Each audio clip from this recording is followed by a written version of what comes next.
Rama, Rama Rama, Hare Hare.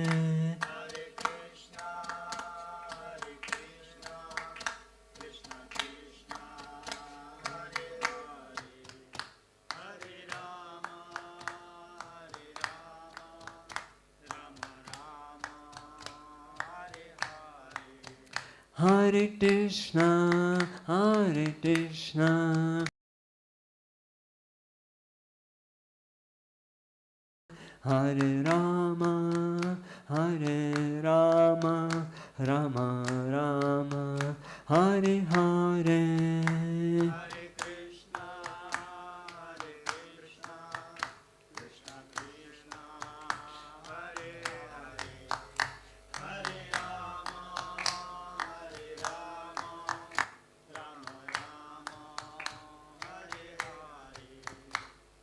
Hare Krishna, Krishna Krishna, Hare Hare, Hare Ram, Rama Rama, Hare Hare.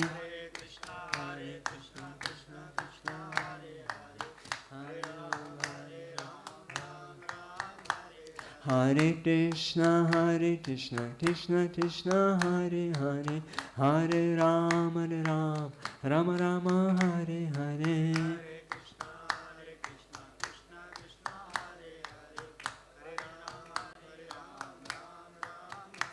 Hare Krishna, Krishna Krishna, Hare Hare, Hare Ram, Rama Rama, Hare Hare.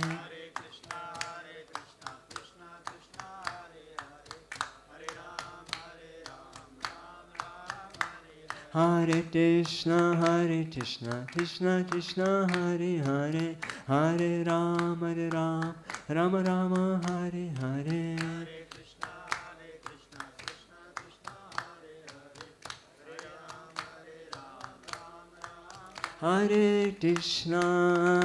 Hare Krishna, Krishna Krishna, Hare Hare, Hare Rama, Rama Rama, Hare Hare.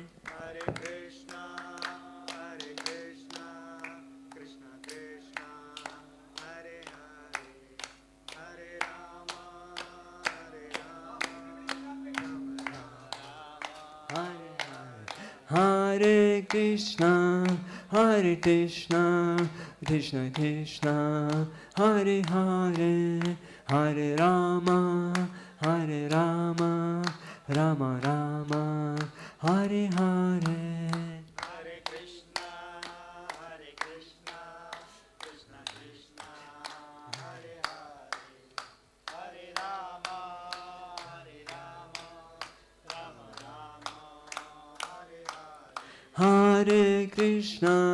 Hare Krishna, Krishna Krishna, Hare Hare, Hare Rama, Rama Rama, Hare Hare. Hare Hare, Hare Rama, Hare Krishna, Krishna Krishna, Hare Hare, Hare Rama, Rama Rama, Hare Hare.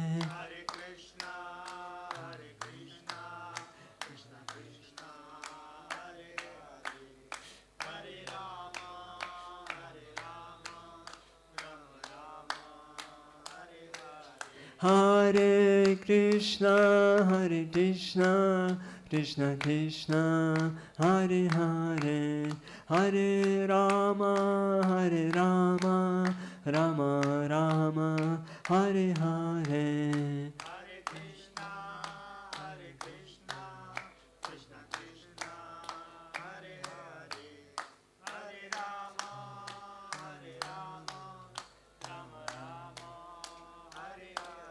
Hare Krishna, Krishna Krishna, Hare Hare, Hare Rama, Rama Rama, Hare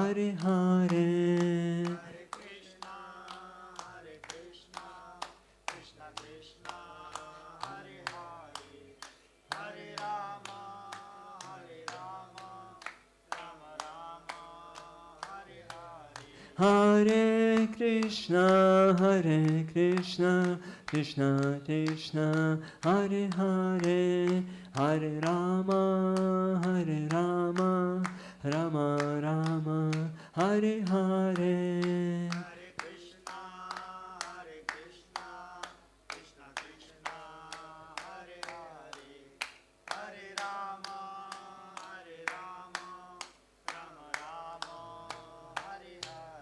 Hare Krishna, Krishna Krishna, Hare Hare, Hare Rama, Rama Rama, Hare Hare.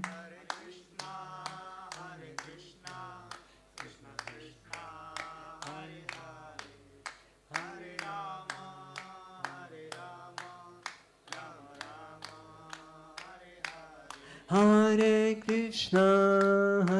Krishna, Krishna Krishna, Hare Hare, Hare Rama, Rama Rama, Hare Hare.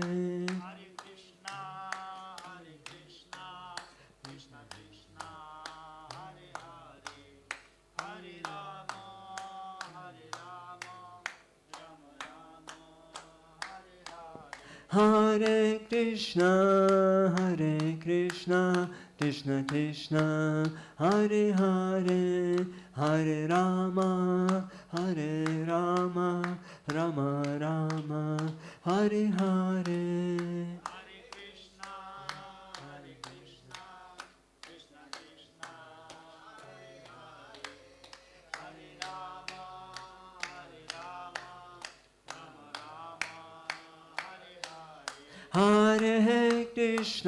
Hare Krishna, Krishna Krishna, Hare Hare, Hare Rama, Rama Rama, Hare Hare.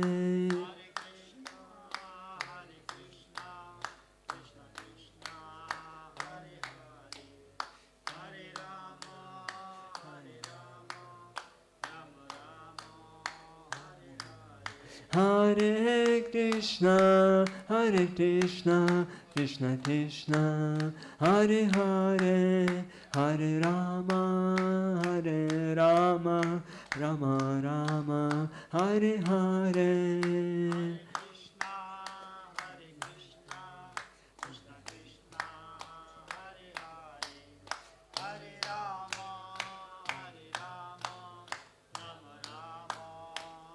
Nitai Gora Haribo, Haribo, Haribo, Nitai Gora Haribo.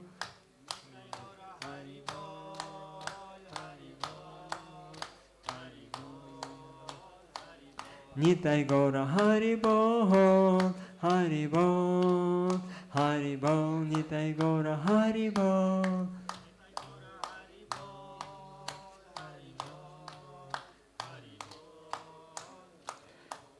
Jaya Gaura Nitai, Gaura Nitai, Gaura Nitai, Jaya Gaura Nitai.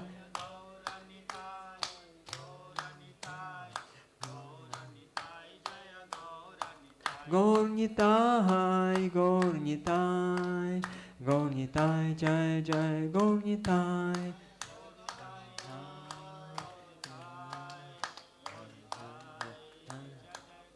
Jaya Krishna Balaram, Krishna Balaram, Krishna Balaram, Jaya Krishna Balaram.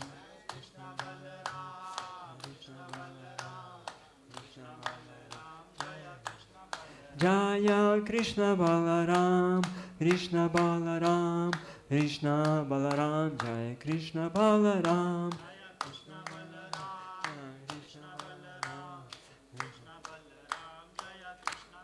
Jaya Radha Shama Sundar, Radha Shama Sundar, Radha Sama Sundar, Shri Radhe. Radha Shama Sundar, Radha Shama Sundar, Radha Sama Sundar.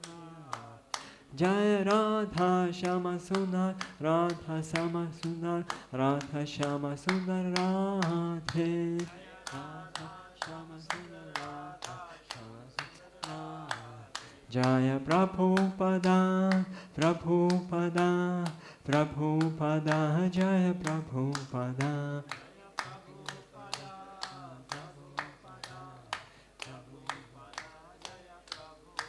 Prabhupada, Prabhupada, Prabhupada, Jaya Jaya Prabhupada.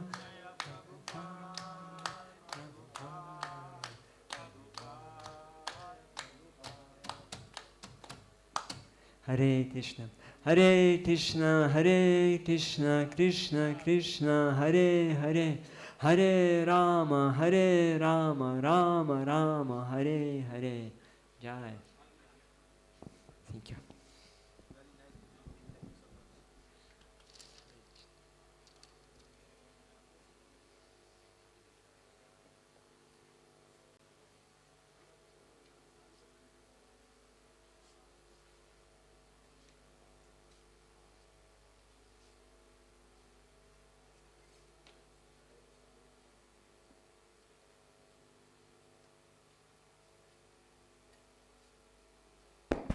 Hare Krishna. Good morning. Welcome back. I hope all of you had a good night's rest. It's integral to constructive thinking to have 6 hours at least of good rest. Otherwise, some of your speakers may be disappointed to see you continue with your left-off rest. I do hope that our arrangements are substantially useful to you and you're able to accommodate. Is everyone okay with the arrangements in terms of prasadam, food? Food is okay, food arrangements. And those who are from outside, is your accommodation properly taken care of? Thank you. So we have a lineup of speakers in this plenary, a few of them, 3 of them. And unfortunately, we're waiting for someone to come in. I have a suggestion that maybe, Prabhu, you can just check with Prem Kishore Prabhu. Let's start with, yeah. So we have 3 keynote speakers today. One is Dr. M.A. Alvar, Professor Abhas Singh. Professor Abhas Singh is here. Yeah. And Dr. Shakuntala Gavde, she's also here. So I want to request Professor Abhas Singh to kindly come in and enlighten us with the words, because we were waiting for Dr. M.A. Alvar to come in. There's been some delay, but let's not delay things. Now that others are there, we should not wait. Especially scholars, we should not make them wait. So presently, Professor Abhas Singh is Pro-Vice Chancellor of the B.N. Mandal University, Madhepura, Bihar. She is the former Head University Department of Philosophy, Pataliputra University, Patna, Bihar. She is also a former visiting professor as Indian Council for Cultural Relations Chair at Mahatma Gandhi Institute, Mocha, Mauritius. She earned National Merit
human beings or jivas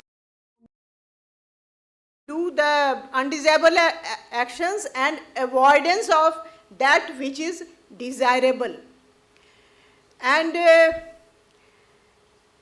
due to these passions, one performs karmas, and every karma produces some residual impact on one's psychology. That one carries life after life. And it happens that each karma, the after effect of each karma is witnessed by Brahma.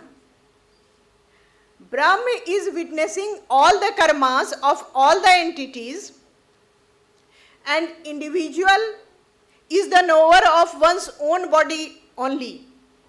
But Brahma, while witnessing those karmas, due to his Nigraha Shakti, produces some, as an arbiter, Brahma punishes the soul in such a way that due to the consequences of one's own karma, one is bound in the cycle of birth and death. It happens that this process goes on for time immemorial, and it happens that in due course one begins realizing the shortcomings of one's karma, and in due course one understands that somehow, in a mysterious way, one begins to understand the goodness and badness of karmas. And this happens due to the Anugrah Shakti of God. And when one attracts the Anugrah Shakti of God, there is systematic betterment in one's actions towards morality. And when there is, when one begins performing karmas that are good for, not only for, the individual knows only for one's own body, but when one elevates oneself from selfishness, Brahma awards that person with his Anugrah Shakti, and it happens that in due course one treads on the path of morality and finally attains devotion. So in this voyage of liberation, morality and moral norms, respect for moral norms play a vital role. In a way, it is a prerequisite for devotion that leads to liberation. But devotion is of four kinds. When one is motivated towards worshipping the Lord, motivated by some type of anger or jealousy, like these things, that type of devotion is called tamasic.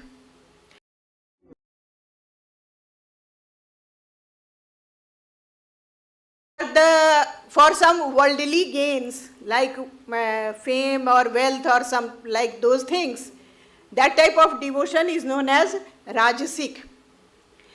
And when one overpowers these types of devotion and praise God, worships God for the extinction of the fruits of one's karmas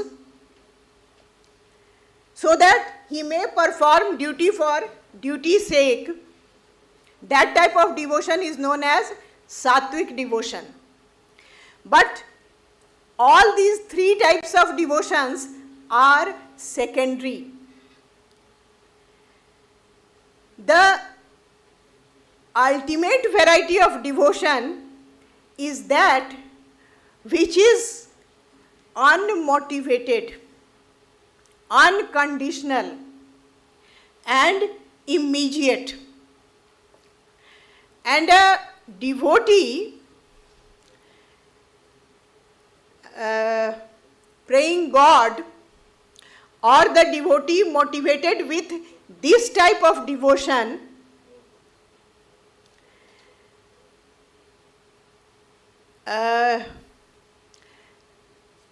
loves to be in service of God.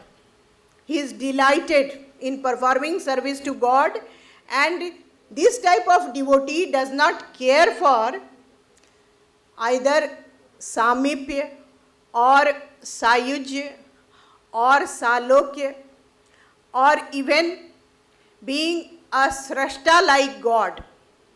Even such devotee does not care for kaivalya or liberation. Such devotee aspires to be in the service of God, and God accords such devotee his own abode. So all this process of liberation ultimately depends on morality, adherence to the moral path. Therefore, my further deliberation today would concentrate on the discussions of morality in Bhagavad Purana with the lens of modern perspective. Modern perspective, I mean, today morality or justice is discussed through the ideas such as equality, fraternity, like that. So I would view Bhagavad Purana with these from this lens. So the first premise of morality for me in Bhagavad Purana is equality. Just sorry. वो थोड़ा पानी मंगवा सकते हैं.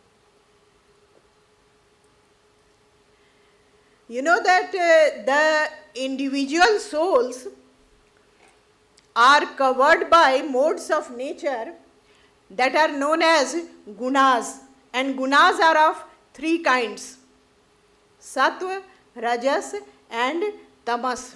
Thank you.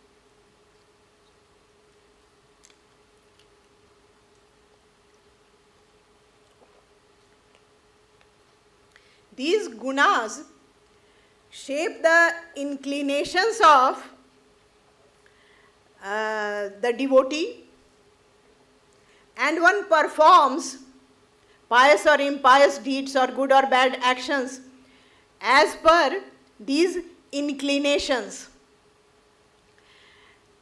And as per the performance of one's actions, one begets happiness or sorrow in this life or in future life.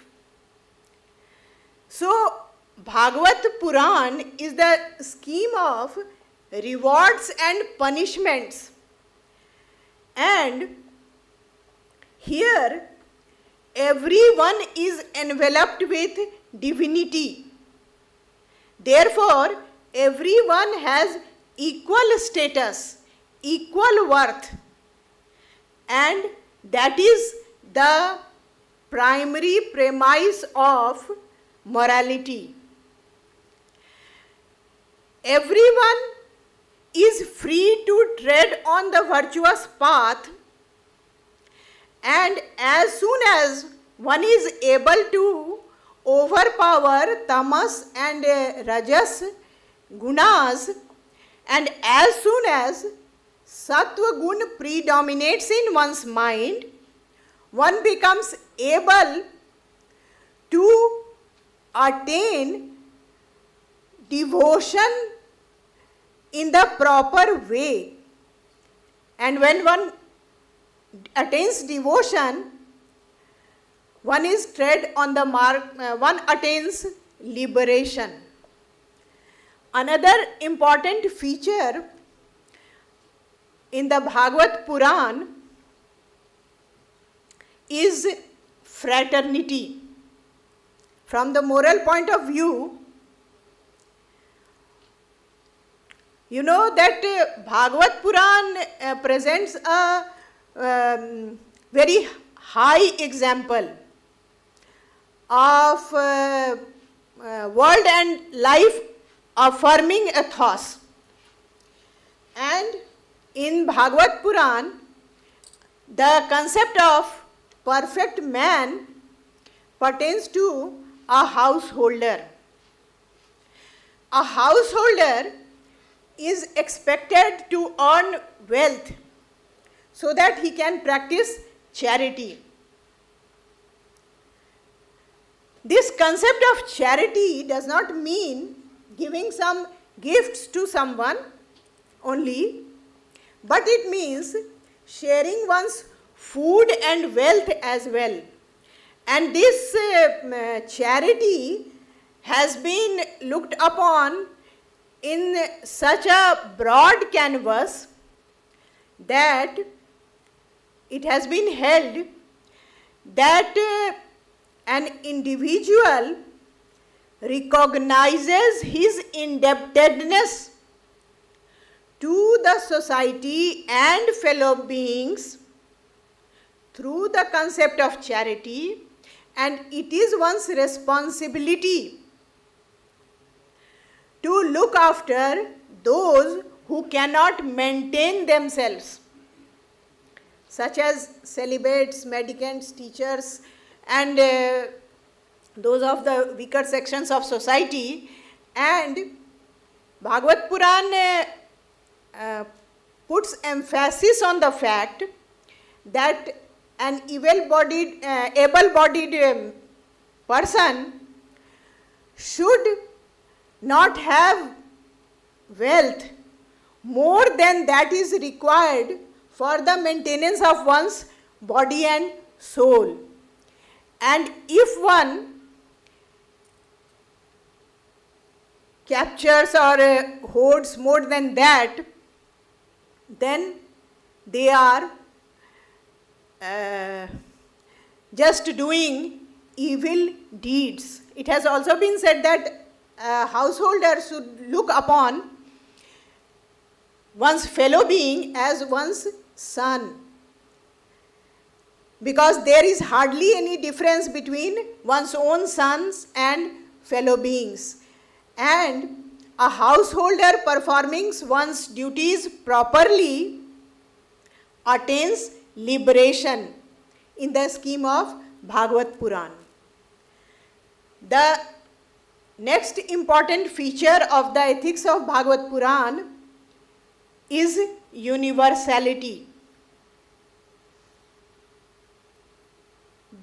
The scheme of Bhagavad Purana does not maintain that any external qualification is required for adherence to this path. Unlike the traditional Vedic religion, one can say, that which talks about the males of upper three castes, this religion is open to all. Anyone listening and chanting the names of the Lord can attain liberation. In true sense of the term, as we were chanting in the session prior to this session. So, external qualifications are not required in the scheme of Bhagavad Puran, because devotion is a matter of feeling.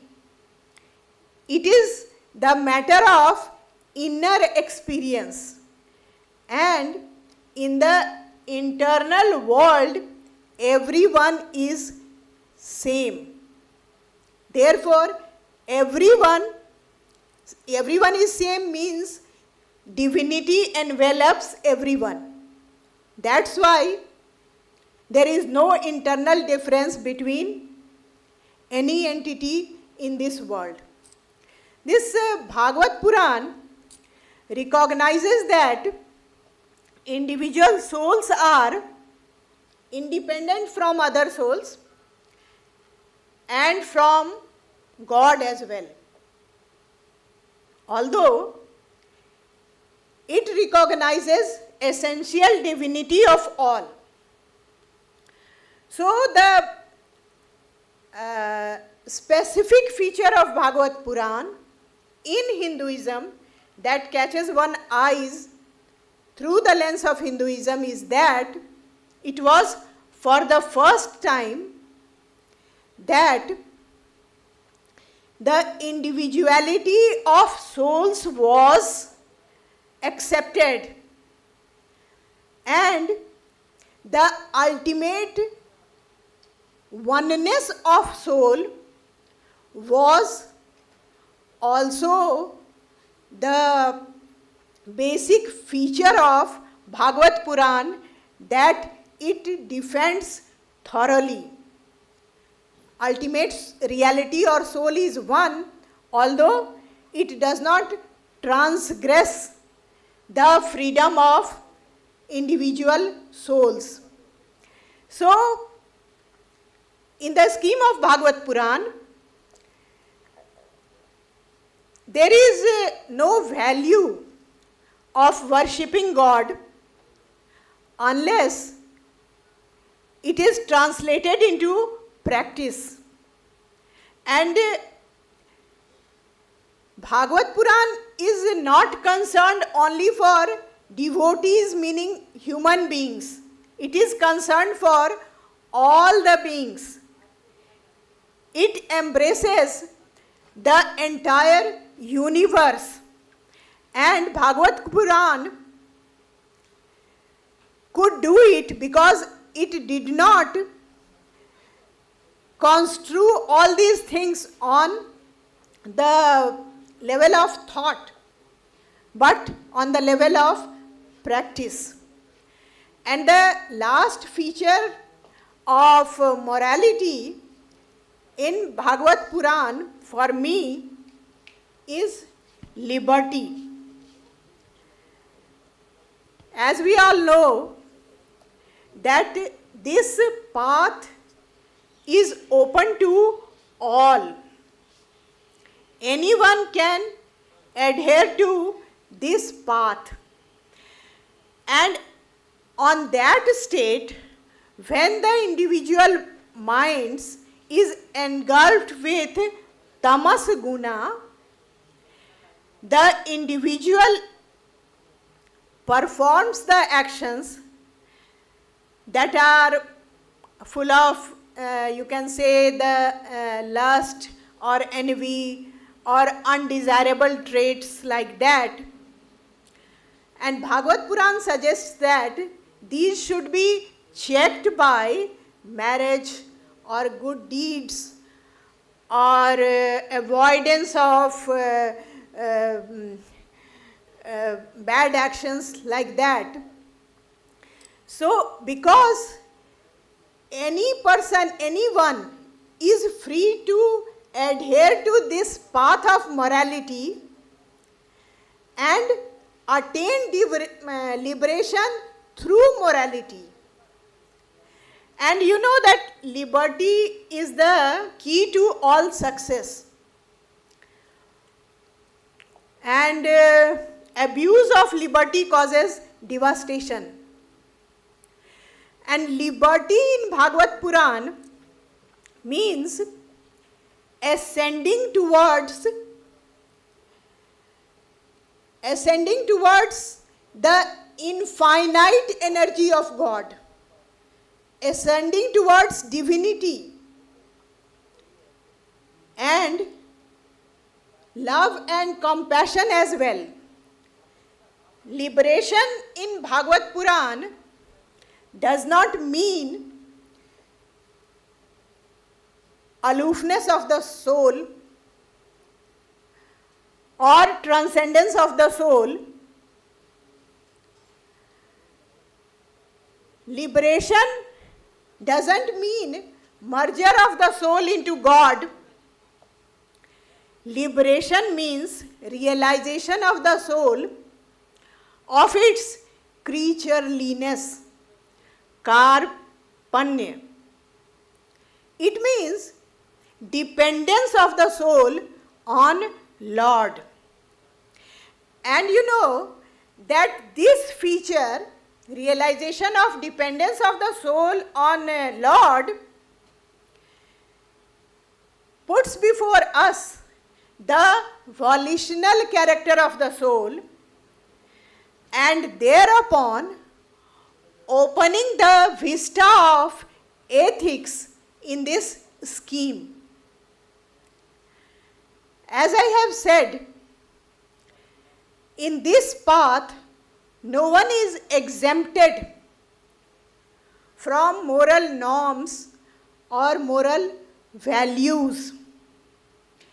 It is true that the devotee saints are established in some higher level of spiritual moral existence, but they have not been described in Vedantic terminology as transcending all difference. They have been described as working with the masses, regenerating, or you can say that enlightening the masses about the power of mercy and compassion of God. So, in this scheme, we can say that devotion, the end is devotion, and it can be secured through moral path, moral way. So, although bhakti is the basic theme of Bhagavad Puran, its continuous emphasis on karmic retributions makes the pursuance of justice and thereupon ethics its basic ethos. That's all. Thank you all. Thank you very much, Dr. Abbas Singh. Thank you for this wonderful perspective, somewhat revolutionary in some aspects, but Krishna says in the Bhagavad Gita, Avyaktam Vyakti Mahapannam Manyante Mam Abhuddhayah Param Bhavam Ajananda Mamabhyam Anuttamam. So there is a common misconception that the impersonal or the unmanifest has taken the form of the absolute and after some time will become again unmanifest. This is done by those people who are abhuddhayaha, those who don't have intelligence. Therefore the Bhagavatam concludes that Muktir hi tamnata rupam swarupena vyavastiti. When somebody is established in his own constitutional position, in his relationship with the Supreme Lord, and that is why Sripad Shankaracharya did not write any bhashyam on Srimad Bhagavatam. He did not want to touch it because it is the Amala Puran. There is no question of it being touched by any other non-dual interpretation. So this is a different perspective of looking at things. Thank you very much, and we have a small token of appreciation for your wonderful contribution.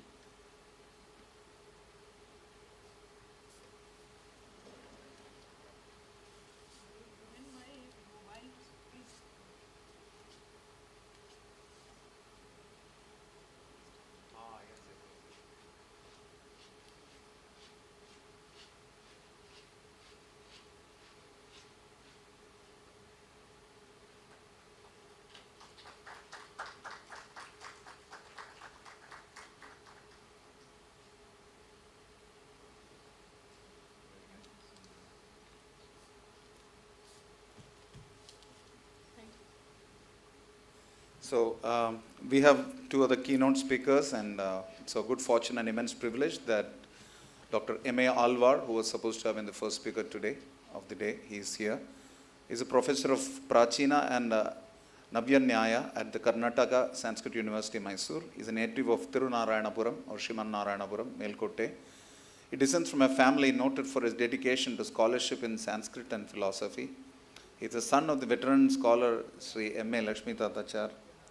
He studied Nyaya, Vedanta and Darshanas from a young age with the acclaimed scholar Sri Kotimangalam S. Varadacharya.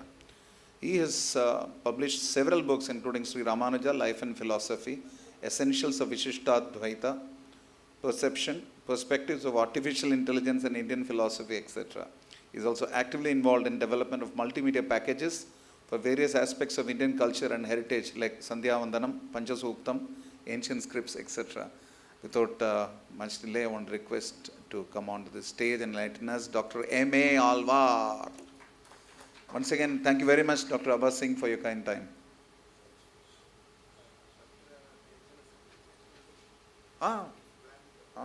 Yeah.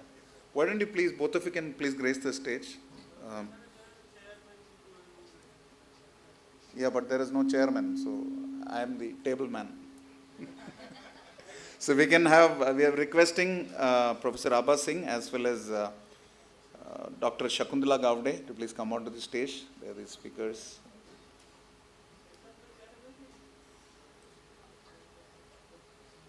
आपको क्या लग रहा है?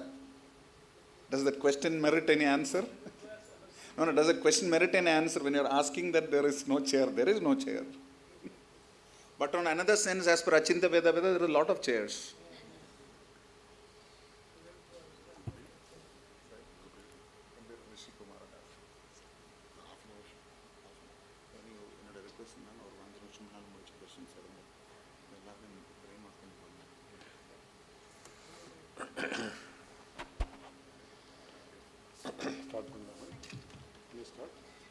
Yes, please.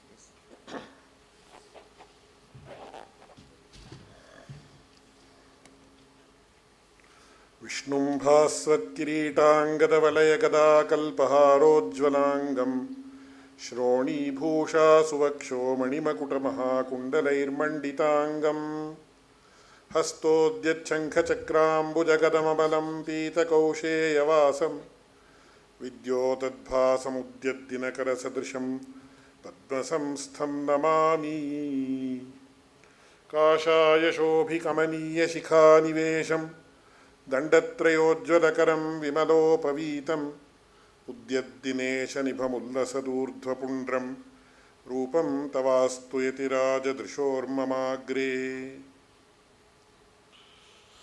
I am extremely thankful to the organizers, the Jawaharlal Nehru University, the Institute of Science and Spirituality, and the Central Sanskrit University for inviting me and giving me an opportunity to speak a few words about a subject which has fascinated me.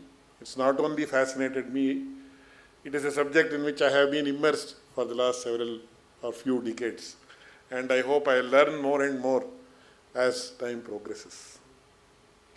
First of all, I would like to convey my pranams to Sri Rishi Kumar Das ji, a great scholar and also devotee, and Sri Upendra Rao ji, professor of philosophy in the JNU, and all the other stalwarts and also devotees who are assembled here and also who are seeing this session online from various parts of the world.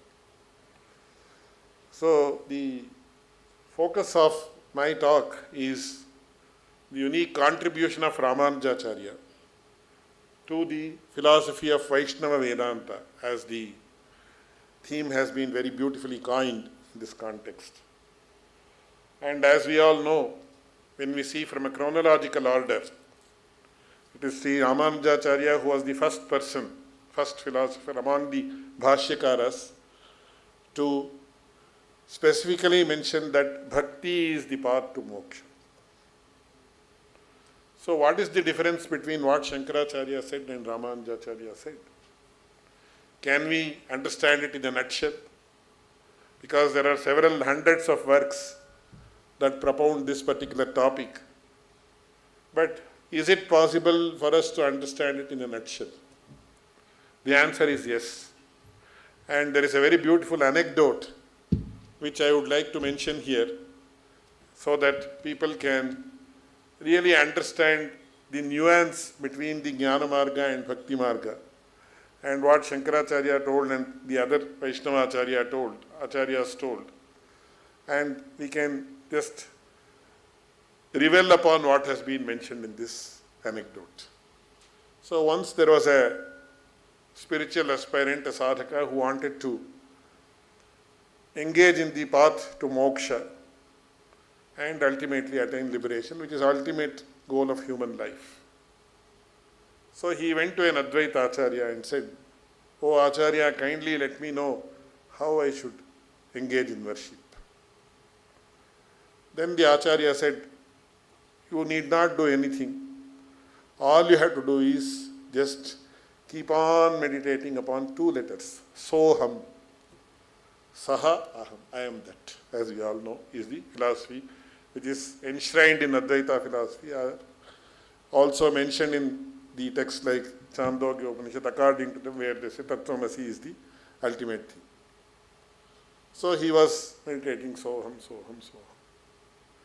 Then he happened to meet another Acharya who belonged to the Bhakti tradition. Then since the Acharya was a very exalted soul, he said, "Kindly teach me, what should I do for liberation?" Then the Acharya asked, "Are you already practicing something?" He said, "Yes, I had been to that Acharya, he has taught me to meditate on these two letters, that is so." Then the Vaishnava Acharya said, "Yes, he is right, but you please add one more letter to that. That is, you add da to that, it will become dasoham. So hereafter you worship dasoham, dasoham, dasoham. I am the servant of the Lord." Then after some time, what happened? The devotee once again happened to meet his previous Acharya. Then the previous Acharya asked him, "What are you doing? How are you?" He said, I was doing whatever you taught me. But another very impressive Acharya came by, and I happened to talk to him. He said, "You add one more word to what you had taught. So now I am practicing it as daso." Then the Advaita Acharya said, "Don't worry, that is also correct. You add one more letter to it, that is sa, that is sadasoham." Then the devotee said, "Okay, I will do that." Once again he happened to meet the Acharya who belonged to the Bhakti tradition. Then the same conversation took place once again. I will not go into the detail. Then he said, "Even that is fine. You add one more da to it, it becomes dasa daso." So in a way, the difference between the Jnana Marga and Bhakti Marga can be very, very succinctly mentioned in these two, that is Soham and Daso.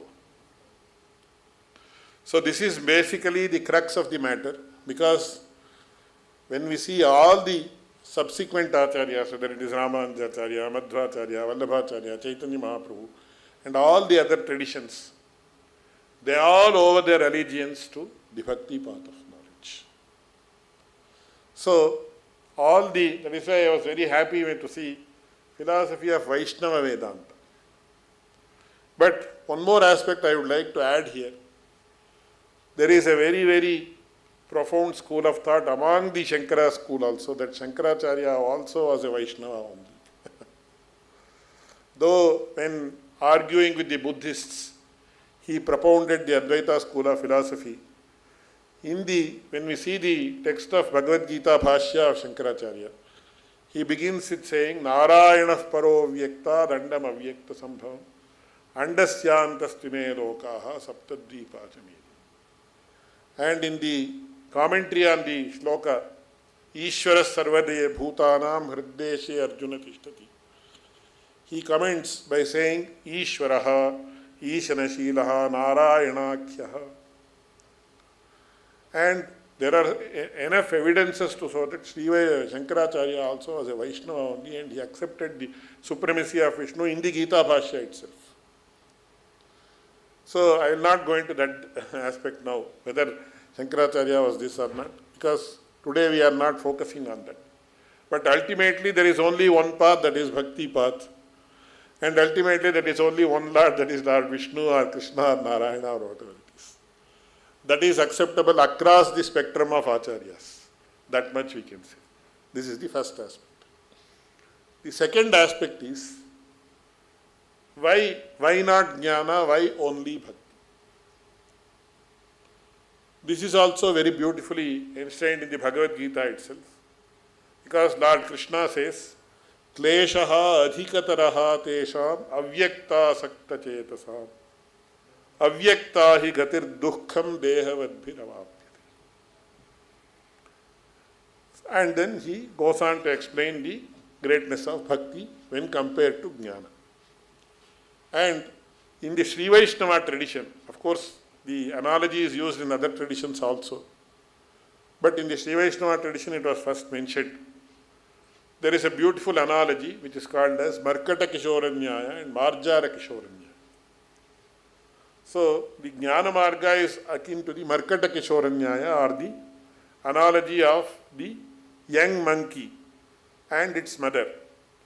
So, the young monkey has to cling to its mother like this. The mother monkey has no control over its young one. So when it jumps from one branch to another, the mother has no control over the young one. The young one has to cling to it and ensure its own safety. And in fact, now due to the advent of Discovery Channel, etc., in case the young one falls, it will not be accepted back to the herd of monkeys. So, in the Jnana Marga, the protection of oneself rests. For example, if I am a Jnana Margi, it is my responsibility to protect myself, it's not the Lord's responsibility. This is what Markata Kishoranyaya is all about. On the other hand, what is Bhakti Marga? It is compared to Marjara Kishoranyaya, or the cat and its kitten. So when the cat gives birth to its kittens, it has to ensure its safety because the male cat will come and kill the young cats. So it transports it from one place to another. So how does the cat transport the kittens? It will actually hold it with its teeth and take it from one place to another. It will ensure that the kittens are not harmed in any way, but it will also ensure that it is safe, and the responsibility of protecting the kitten is with the cat and not with the kittens themselves. So the kittens have to just keep quiet. It has to just give in to the wishes of the mother, and the mother will protect the kittens. Similarly, in the Bhakti Marga, it is the responsibility of the Lord to protect us. It's not our responsibility to protect ourselves. Therefore, Lord Krishna says, Naham vedaihi na tapasa na danena na cha ijjaya bhaktya tvananyaya shakyaha ahamevam vidhorjuna jnatum drashtum cha tattvena praveshtum cha parantapa. In several places we see this.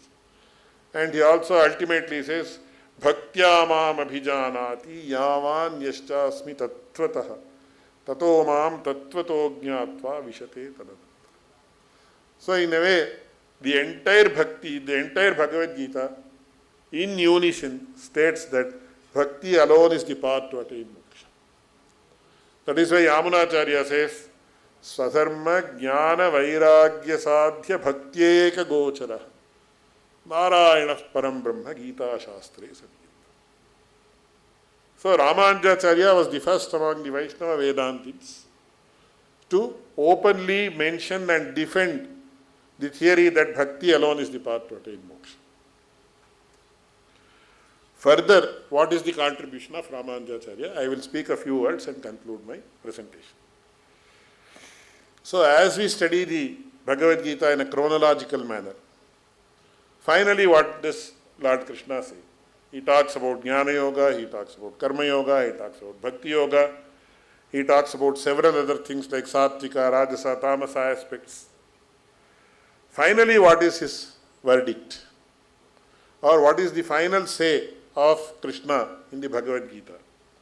This is mentioned towards the end of the Bhagavad Gita, where he says, Sarvadharman parityajya mamekam sharanam vraja aham tva sarvapapebhyo mokshayishyami ma shuchaha. Finally, when it boils down, for example, when we take our own lives, how much time we are engaged in meditating upon the Lord? Even when we start to do japa or when we start to do chanting, etc., it is very, very difficult to concentrate even for one moment continuously on the Lord. So performing bhakti, though it is, when compared to jnana, karma, etc., bhakti is easy. When we view bhakti independently, it's also very difficult. So ultimately, what did Lord Krishna say? He said, Sarvadharman parityajya mamekam sharanam vraja. So Ramanujacharya said, bhakti, beyond bhakti also there is one aspect that is known as prapatti or sharanagati. But one need not think that it is different from bhakti, because there are two theories depending upon the state of the devotee. That is, bhakti becomes the anga and prapatti becomes the angi. Or prapatti becomes the anga and bhakti becomes angi. So, it is part of bhakti only, but it is glorified as independent, because when we see that the individual is unable to perform this, pursue the path of bhakti, he has to no other go other than surrender to the God totally. So this is what is known as prapatti, that is, Tvameva upaya bhuto me bhava iti prarthanamatihi sharanagati.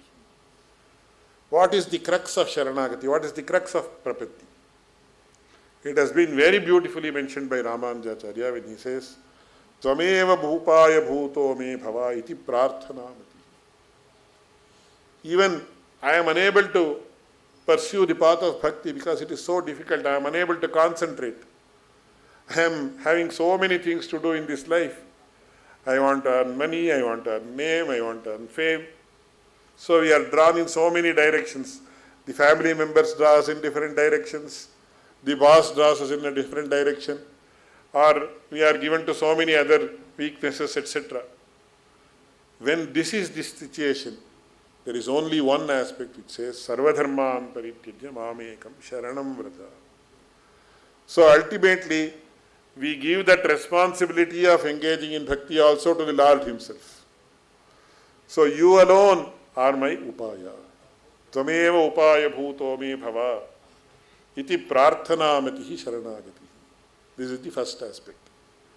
Two more aspects are mentioned in the Vaishnava tradition, which may not have come to the notice of other Vaishnava traditions. I want to mention that and conclude my talk. This shloka, that is Sarvadharman Parityajya, is named as Charama Shloka in the Sri Vaishnava tradition. Charama Shloka means, in this context, the final verdict that is given as far as a particular treatise is concerned. So when we take the entire Mahabharata, two things stand out, because Mahabharata is like an ocean, it has 125,000 shlokas. So ultimately it says Bharate Bhagavad Gita. So two most important aspects of Mahabharata is Mahabharata, that is Bhagavad Gita, and Vishnu Sahasranam. And the ultimate sermon or verdict of Bhagavad Gita is summarized in this shloka, Sarvadharman Parityajya Mamekam Sharanam Vraja Ahantva Sarvapapebhyo Mokshayishyami. Similarly, one more most important treatise, that is like Mahabharata is one eye and another eye is Ramayana. And what does Ramayana say in this regard? So Ramayana also unequivocally states that Sharanagati alone is the path. When Rama says, in the context of Vibhishana Sharanagati, he says, Sakradeva prapannaya tavasmiti chayachate abhayam sarvabhutebhyo dadamye tadvratam mama. So here also the same word, that is prapatti or prapanna, is used. Prapanna is a person who has performed prapatti. So even if a person performs Sharanagati or prapatti even once, that is enough. That is sufficient.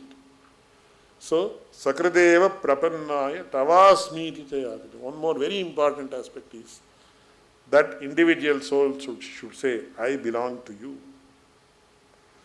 So, even if he says it once, if he really feels it in his mind that I belong to you, I belong to the Lord, then that is enough. Abhayam sarvabhutebhya. Whether it is this human being or whether it is an animal, I don't care. I will protect them. Tadami etad vratam mama. This is my pratigna. This is my vow, he says. So this is known as Ramacharama Shloka in the Sri Vaishnava tradition.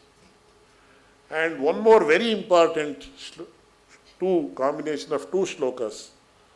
It is said to be found in the Varaha Purana, and it has not come to the notice of other Vaishnava traditions. Generally, of course, scholars know about it. Yes. So it is a very, very important thing.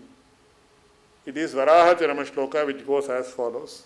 Sthite manasi susvasthe sharire satiyo naraha dhatu samye sthite smarta vishwarupam chamamajam tatastam riyamanantu kashtapashana sannibham aham smarami madbhaktam nayami paramam gatim. One very, very important aspect is, in the Bhagavad Gita it mentions, Yam yam vapi smaran bhavam tyajatyante kalevaram tam tamevaiti kaunteya sada tadbhava bhavita. How do we attain liberation? What is the process of attaining liberation? Or what is the process that prevents us from attaining liberation? Both we have to know. So in the Bhagavad Gita, Lord Krishna specifically mentions, when an individual is about to leave his mortal body, whatever he thinks about, he becomes that. So we have a very beautiful anecdote or upakhyana in the Bhagavatam. We have the Jadabharata upakhyana, where though Bharata is a very, very exalted soul, he is almost equal to God, he is such a great devotee. But due to some karmic efforts, he is always thinking about a deer. And ultimately, due to that, even while he is about to leave his body, he thinks about the deer, so he is born as a deer. But once again, he comes back and he becomes liberated. That's a different story. So what Lord Krishna says is, Yam yam vapi smaran bhavam tyajati ante kalevaram tam tamevaiti kaunteya sada tadbhava bhavita. So generally what happens, people think about their children always. So when they die, they will be thinking about their son or daughter or somebody and are once again born there itself. So it is very important to think about God when we are about to leave this body. But is it in our hands? It's not in our hands. Because Kulashekara Alvar very beautifully says, Prana prayana samaye kaphavata pitthai kantavarodhana vidhau smaranam kutaste. So, it is called as prana sankata in Sanskrit.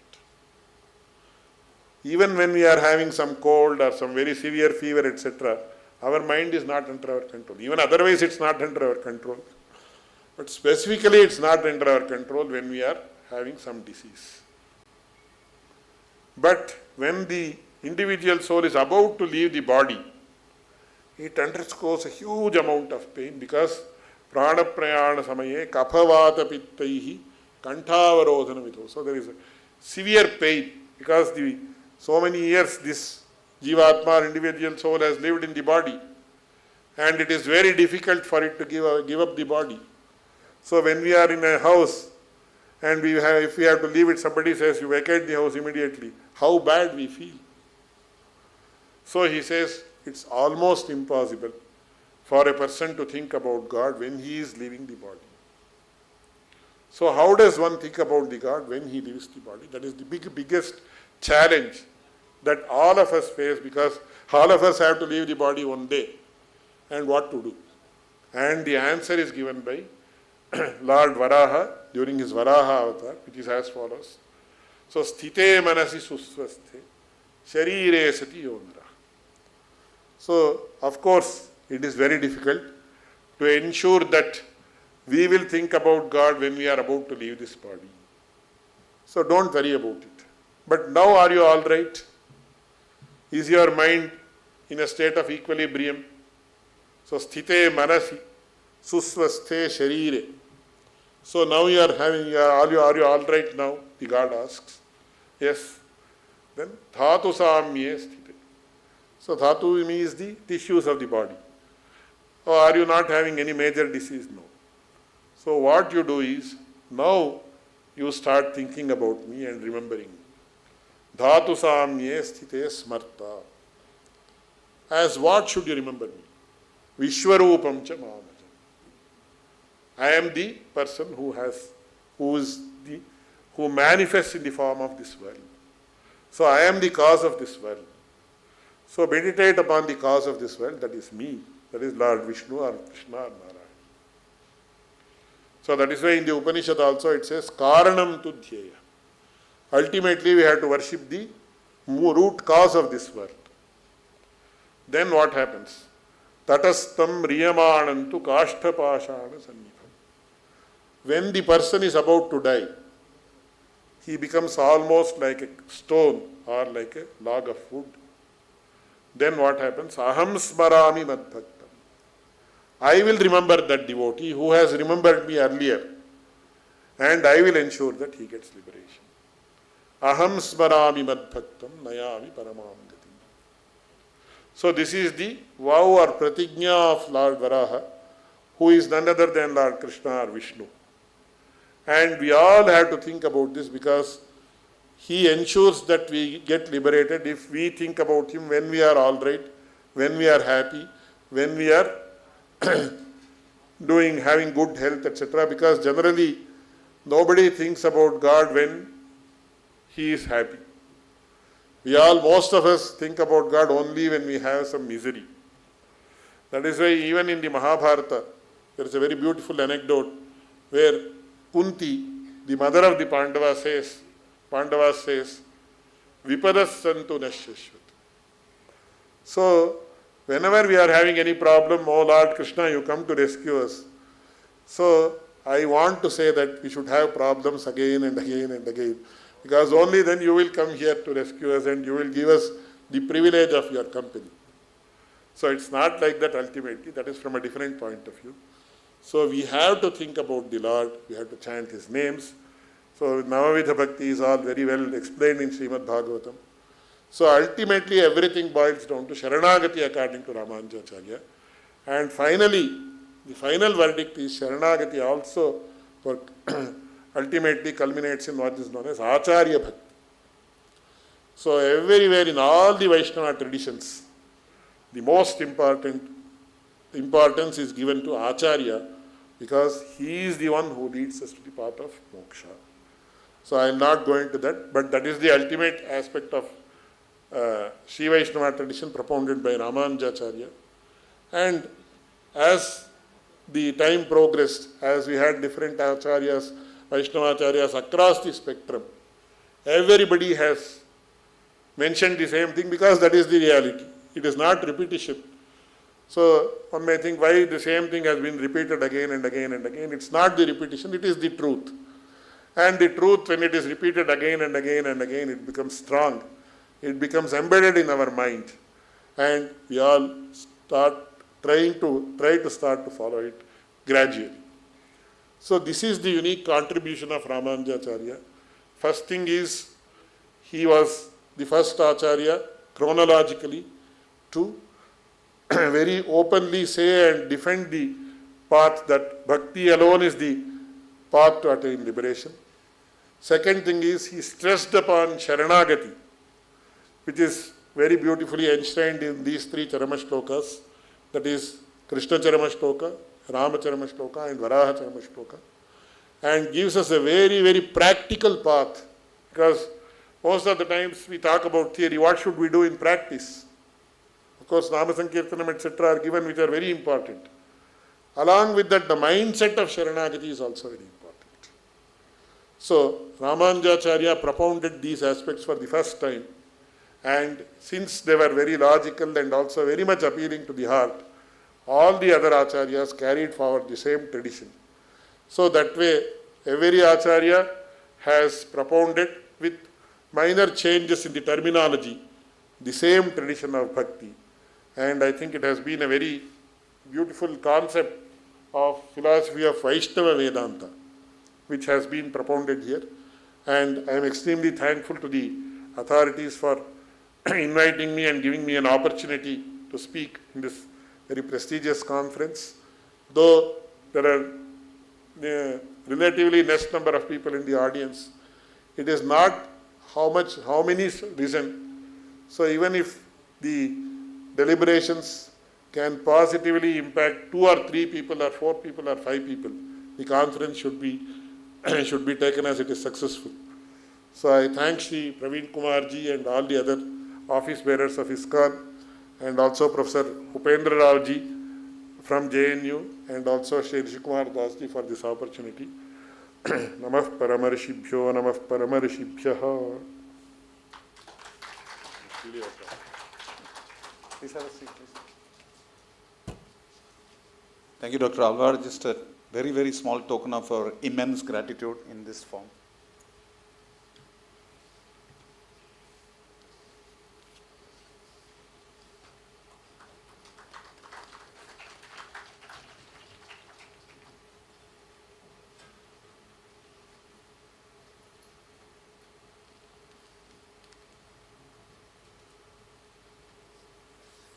Thank you very much. So we've recently been graced by Dr. Rao. He was busy with something. He's one of our biggest sources of support for this conference. Thank you very much for being here. Our chair for this session has been delayed due to some commitments. So you were asking about the chair. Chair is the dean. So I wanted to, Dr. Alva, it will be great if you continue to be on the stage. Okay. I'm saying you should be here. You are saying you will here. So it's a choice. Dr. Shakuntala Gavde is our next speaker. She is the head and assistant professor in the Department of Sanskrit, the University of Mumbai. She is engaged in teaching and research of Sanskrit and has an allied subject for more than a decade. She was the coordinator for this section of World Religion and Philosophy, Jagatika Dharma Ani Tattvajnana, this is in Marathi, for Marathi Vishwakosha in 2016 February 2022. She was the first ranker and gold medalist in BA Sanskrit and MA Sanskrit Vedanta specialization. So that deserves, that's the kind of pedigree we have of our scholars here. She has done her MPhil in Sanskrit, Eastern and Western philosophy as specialization in the topic eschatology in Upanishads, and PhD in Sanskrit on the topic eschatology in Vedic literature compared with the Western philosophy. Her book entitled Narrative Analysis of Bhagavata Purana is published by Dev Publishers and Distributors. She has completed the project of Bhagavata Purana under the auspices of fellowship conferred by Harris Institute of Indian History and Culture, St. Xavier's College, Mumbai, and the Sir Dorabji Tata Trust. Both of us are very, very premium institutions. She has completed the project of Govardhan Mahatmya under the auspices of Minor Research Project, Grant University of Mumbai, received for the year 1920. She has received the that's interesting, Akademistan Best Teacher of the Year Award in September 2021. Great privilege, immense privilege, ma'am, to hear from you, Dr. Shakuntala Gavde.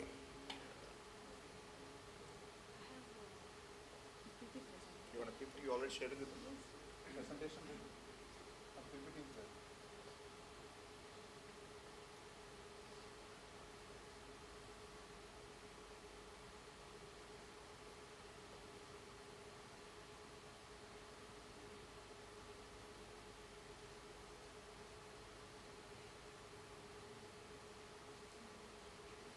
While the presentation is getting ready, I'd like to, you prefer to sit down? Yeah. Oh, okay. Thank you. Thank you, Dr. Abbas Singh, for your kind words.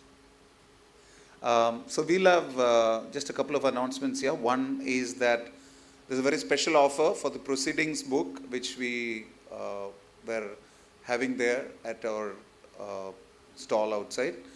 Those of you who want to avail of a special invitation price, today it is available only for today at half the price, primarily because some kind personality from IIT Delhi has sponsored, he is a professor himself, he sponsored part of the proceeds of the proceeds which will go towards the proceedings book. So that will be a benefit you can avail of. Please do make use of that. So Ankit Yadav ji needs to be contacted for your TA and other things. He is again available. You're already, I'm sure this is something that you would have already been following up, but just as a reminder. Then there is a couple of key announcements. One is in the evening, we'll have the valedictory function at 5 o'clock, in which we'll also have a very brief presentation on the Institute for Science and Spirituality. We request you to be present for that. And the other important announcement I have is we have already been approached by some eminent academicians for further collaboration on such similar seminars. So if any of you and your institution is interested in a collaboration, please do contact our bookstall outside. You can leave your card there and your contact details and specific information if any, and we'll get in touch with you. We'll be happy to collaborate with any of you. Thank you very much, and without much delay, Dr. Shakuntala Gaudiya.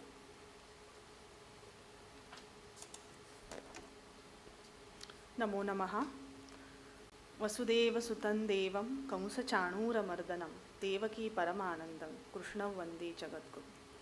Respected dignitaries, scholars, devotees and students, my humble pranams to all. My topic is Govardhana, the divine interplay, unveiling its dual nature as supreme and devotee.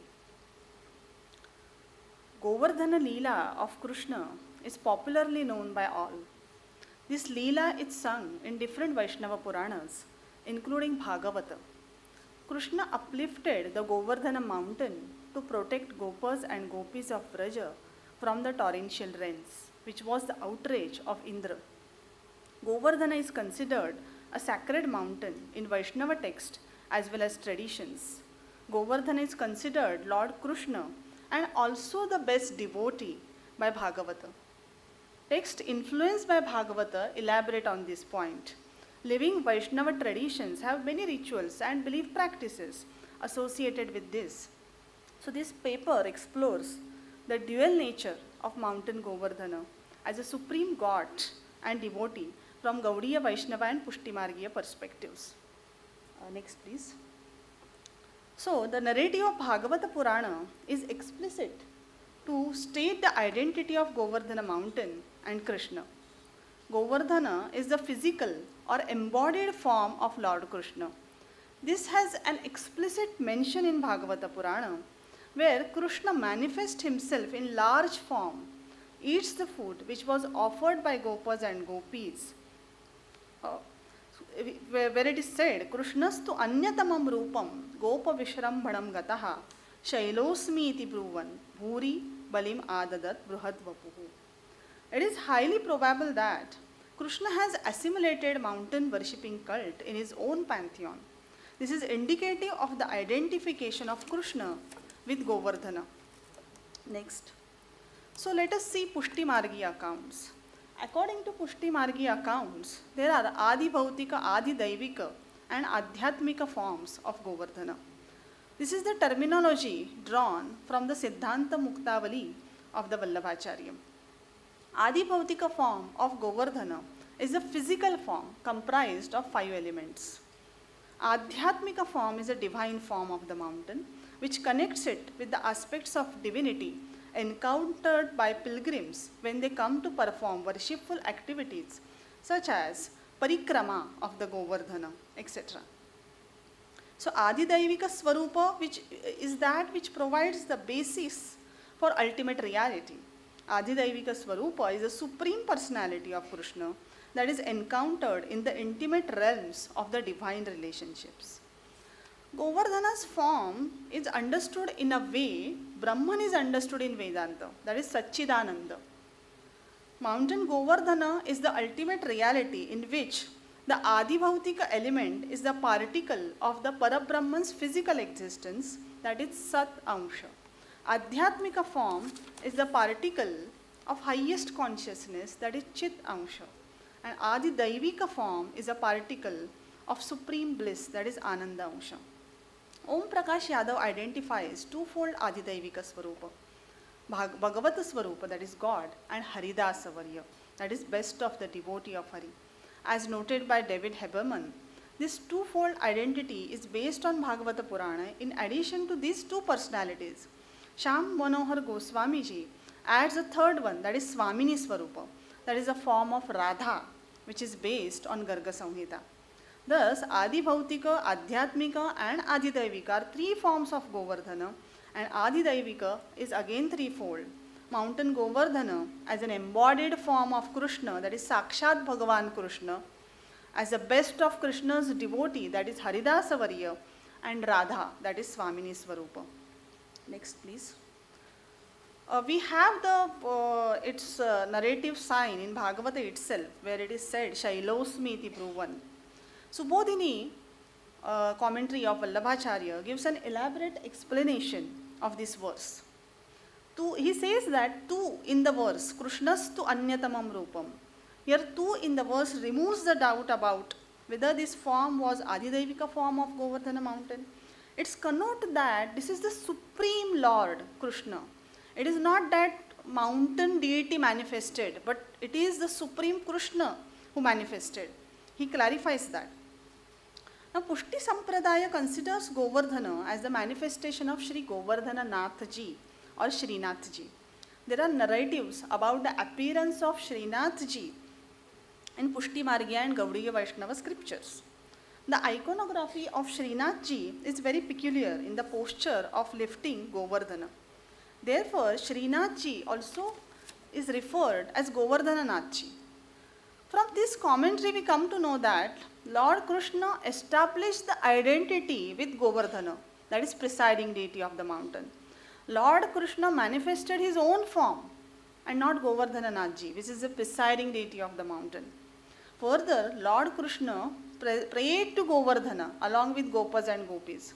Now here, some people may have doubt. Lord Krishna bowed down to Govardhana mountain along with other people of Vraja. So whether these are two distinct personalities or what? Here again Subodhini clarifies that he bowed down to his own form only. Why? What is the reason of that?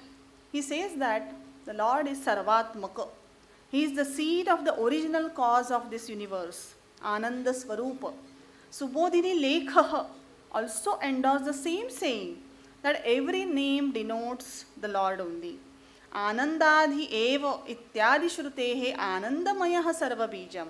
Sacha bhagavad rupaha iti sarvaihi api namabhi bhagavan vyapadeshtavyaha. All Vraja people's devotion resides in Sri Krishna. He did worship Govardhana in order to create Mahatmya Jnana in the hearts of people. This is said by the commentary. Tesham Mahatmya Jananartham Swayamapi Pujitavan. Anaya Leelaya Vrajasthanam Devo Govardhana Sthai Bhagavan Purushottama iti Siddham. Ataeva Govardhana Sthai Govardhana Nathaha Asmat Siddhante Pushti Marge Devaha iti Devatva Vyavaharaha Deva Mandiravat Tatra Pushti Sthaihi Vibhavaniyam. So therefore Govardhana Natha is considered as the god of Govardhana by Pushti Margins. Subodhini Yojana justifies the current traditions of Pushti Margins on the basis of this. And what is that current tradition is? Even today, the Lord Navanita Priyaji worships the Govardhana mountain. Hence, Vittalanath used to bring Lord Navanita Priyaji and other divine forms from Gokula during the festival of Annakuta. He established all these divine forms are of the Govardhana mountain.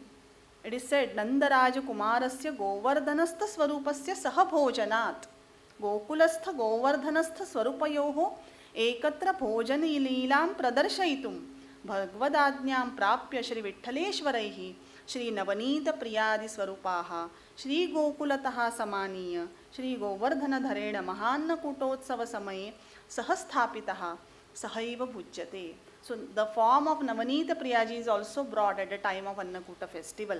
and that Bhojana Leela is reproduced. There is considerable difference. Next slide, please. There is considerable difference in the iconography of Srinathji and Navanita Priyaji. We can see the iconography of Govardhana Nathji or Srinathji. It is in the posture of lifting of the Govardhana mountain. So according to Pushti Margiya, Govardhana, the presiding deity, Govardhana is nothing but the Govardhana Nath or Srinath. And Navanita Priyaji has a different iconography. He has a butter in his right hand and left hand rest on the floor. And this child form of Lord Krishna sits with the folded left leg with eyes down, collyrium in the eyes, anklets in the legs, bracelet in his hands. Now, though these forms are different, definitely all the commentaries emphasize that these belong to Supreme Lord Krishna. Charlotte Vaudeville cites that the disciples of Chaitanya continue to pay respect to Sri Govardhana as concrete manifestation of Krishna Gopal, whereas the disciples of Vallabha worship the idol of Sri Govardhana Nathji or Srinathji. In Pushti Marga, there is a Supreme Krishna is the highest than his other forms of Srinathji or Navanita Priyaji, etc. So in Govardhana Dharana episode, Lord Krishna appeared and said, Shailosmi, to establish the identity with the mountain god. From the above commentaries, it can be said that though these three forms are distinct, they are nothing but manifestations of Supreme Krishna alone. Next, please. Shyam Manohar Goswami, in the context of Pushti Marga and on the basis of Garga Samhita, understands Govardhana as a female form in Madhura Bhakti. He propounds that though mountain Govardhana originated as a form of passion, that is Anuraga, from Krishna's heart, it was instigated by Radha's loving desire, that is Manoratha. Krishna himself became full of passion and manifested Govardhana mountain as material form of his passion flowing through his heart. And it was injected through the loving glance of Radha. So Govardhana is a concrete form of united love of Radha and Krishna. Even the epithet Shri used for Govardhana, that is Shri Govardhana, is significant from this perspective. This is an indication of the presence of the goddess. Here in the case, it is Radha. It endorses the viewpoint that Radha and Krishna are essentially one. Shri Radha is an essential form of Lord Krishna's heart. Therefore, Shri Radha's heart itself is Lord Krishna's heart, which manifests outwardly in the form of Govardhana. This is also percolated in the practice of Govardhana Shila worship, because we can see in the picture two Shilas are worshipped, and one is worshipped as Krishna, and another Shila is worshipped as Radha at many places of Braja, or those who are practicing the Vaishnavism. Next slide, please. Now, Garga Samhita is referred by both Pushti Margins as well as Gaudiya Vaishnavas. Many Gaudiya texts are influenced by Garga Samhita. Garga Samhita has explicit narrative to show that Govardhana is the essence of Krishna. Tadaiva Krishna Rudayad Gopi Vyuhasya Pashyataha Nirgatam Sajalam Tejaha Anuragasya Evacha Ankuram. So it is a love gushed forth from Krishna's heart, and that was the mountain Govardhana. Giriraj Govardhana is considered as the Sakara form of God, and it is available to devotees in concrete form. According to Srivatsa Goswami ji, this is why people are so attracted to Giriraj. He is a Sakara form of Krishna that readily establishes and makes possible loving relationships. David Heberman points out that Vedantic school of Braja Vaishnavism agree that Krishna encompasses both aspects of oppositional pairs, which is expressed with the notion of Viruddha Dharma Ashraya, simultaneity of mutually exclusive or coincidence of the seemingly contradictory. This is accepted in Shuddhadvaita as well as Achintya Bheda Bheda. It is the most accessible and approachable form of God, irrespective of any caste and creed. This is the greatness of Lord Govardhana. Govardhana, being Krishna, is established on the basis of Bhagavata Purana and Chaitanya Charitamrita as well. Chaitanya cried out the verse of Bhagavata 10:21-18, where Govardhana is mentioned as Haridasavarya. And while rushing towards hill in Orissa, which he mistook for Govardhana, yet he directly told Raghunatha that Govardhana is Krishna and it should be worshipped as such. The fact that Govardhana serves Krishna does not alter the fact that he is Krishna. Vrajakishore propounds that Govardhana is Krishna because it simply is what it really is, a hill in Vraja. This makes an integral part of Vraja Dhama, and Dhama is an integral part of Krishna's Vastu Swarupa. It is said in the first verse of Bhagavata, Dhamna Svena Sada. Therefore, any integral part of the Dhama is an integral part of Krishna himself and simultaneously serves Krishna most excellently. According to Mathura Mahatmya of Padma Purana, Vrindavana is not different from the body of Sri Krishna and resorted to the highest bliss of Purna Brahma. It is said, Govinda Dehataha Abhinnam Purna Brahma Sukhashrayam Muktistava Rajasparshat Tan Mahatmyam Kimuchyate. Gaudiya Vaishnavas has a sort of debate about whether Govardhana is to be worshipped as a Lord Krishna or devotee of Lord Krishna. Here, Heberman has quoted Joshi, and he states that double identity is like a mysterious secret. Krishna, the Supreme Lord, performed the first worship of Govardhana, is the greatest of all forms of worship. He gets worship in one form and worships in another form. These identities are well reflected in Mukuta Mukharavinda temple of Govardhana town, where a tall stone is taken as Krishna and shorter stone is taken as devotee, but both are considered essential forms of Krishna. Govardhana stones are adorned as Krishna as part of an elaborate evening ritual in the temple. Though there are two forms, both are essentially one.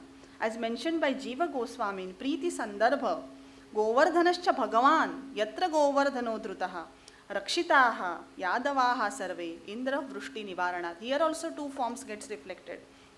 Many of the residents of Govardhana Hill call Govardhana as Baba, as an affectionate form of address for a senior person.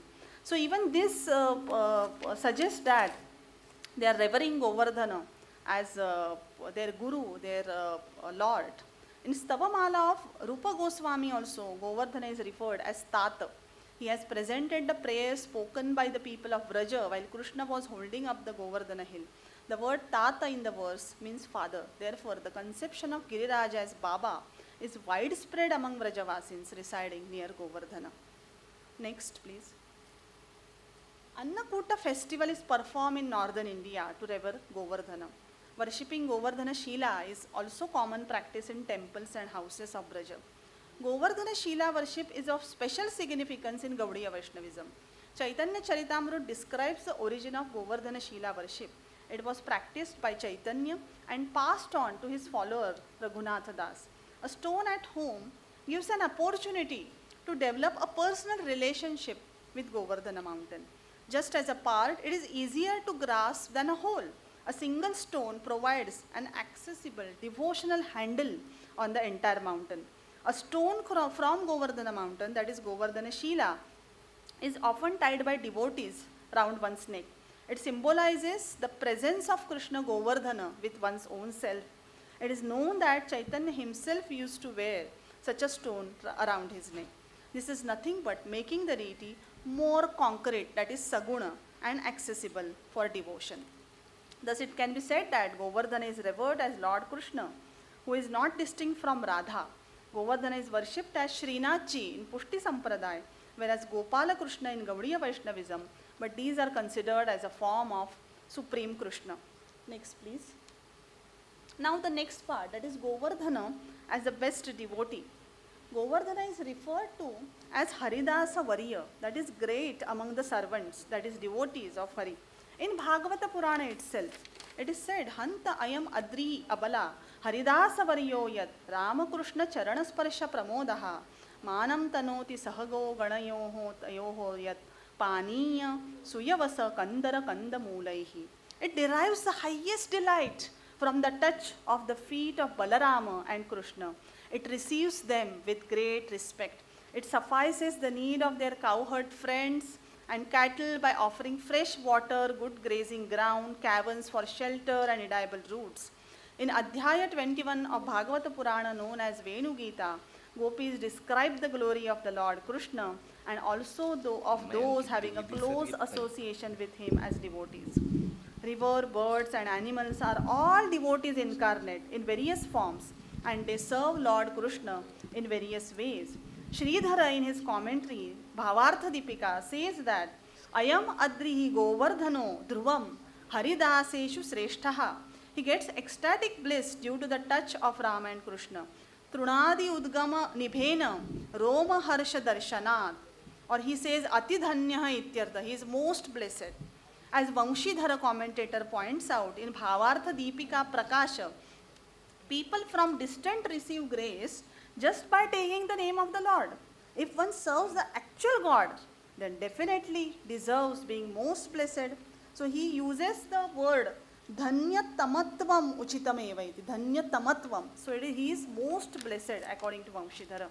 He further elaborates that Govardhana is the best and means Haridasa Varya even among three Haridasas, that is Narada, Yudhishthara and Uddhava. His joy can be marked. How it can be marked? He says, Charanasparshe sati Shilanam Pankasadharmya Praptya. That when the feet of Rama and Krishna touch Govardhana, the stones of Govardhana get melted. And what happens is Dvaja Vrajankushadi Macharana Chinna Nirjhara Trunodgamadayah Ashrupulakadayah api Pramoda Venjakaha Neyaha. All the signs like Dvaja, Vraja, Ankusha, etc. gets imprinted on Govardhana, and this is the highest mark of the bhakti. Srinath Chakravarti Pada in Chaitanya Manjusha calls Govardhana by the epithet Parama Bhagavata. And what's the mystery is Krishnanugrahe tad anugraha eva hetuhu tad ayam Govardhana eva Parama Bhagavataha tena eva asya anugraho vanchaniyaha iti. Govardhana also becomes worthy to get grace from. So we ought to worship Govardhana as well. Shri Ramakrishna in his commentary Prema Manjari elaborates how Govardhana serves Lord Krishna. Govardhana stone serves as asana for Rama and Krishna, Balarama and Krishna. Chirping of birds welcome God. Water with durva grass serves as padyam. Leaves of jati, lavanga, kankola, etc. serves as achamaniya. Water falling from various peaks serves as bathing. Birch barks of golden trees serves as silken garments. Fragrant harichandana serves as tilaka. Bloomed malati flowers, creepers and aguru serve as dhupa. Various jewels shining in a day serve as lamp. Gunja, etc. as ornaments. Fruits and roots as eatables. Achamana by cold water, fragrant with flowers. Mukhavasa by tulasi. Aratrika, that is night lamp, by champaka flowers, which is fluttering due to wind. Umbrella by bakula's branches with blossoms. Lasya by kekas of peacock sounds. Music by cuckoos, etc. So Vallabhacharya also says in Subodhini, Govardhana is without any wealth, but offers 4 types of hospitality to God. Paniya, Suyavasa, Kandara, Kandamulaihi, Chaturbihi Atithyam Karoti. Subodhini Lekha also elaborates that though Govardhana is beyond all gunas, he is devoid of riches, still he gives away everything rather than storing it for himself. This is the ecstasy only experienced by the greatest devotee, as noted by Kavi Karnapura's Ananda Vrindavana Champu and Jiva Goswami's Gopala Champu. Next please. Govardhana offers his entire body to God. This is considered as highest type of surrender. It is Samarpana. He is blessed with the sight, that is Darshana, and touch, that is Sparsha of God. So Jiva Goswami in Gopala Champu writes that Govardhana worships Lord Krishna with 21 ways. He has given these 21 ways. So he says that he is the best devotee simply because other devotees offer the worship in just 5 or 16 ways, which we call it as Shodashopachara Pujana, etc. But Govardhana worships Sri Krishna by 21 ways. So these are the 21 ways, and therefore Govardhana is the best devotee. Vishwanath Chakravarti Thakur in Govardhanashtaka explains why devotees worship Govardhana as devotee. Without taking shelter of Giriraj as the best of Krishna's devotees, one cannot obtain the love he himself possesses, he says. Further, he explains in detail how Govardhana is instrumental in Krishna Leela, particularly the love sports. He says that on Govardhana hill, there is a pleasant grove of sandalwood trees. There is no snake.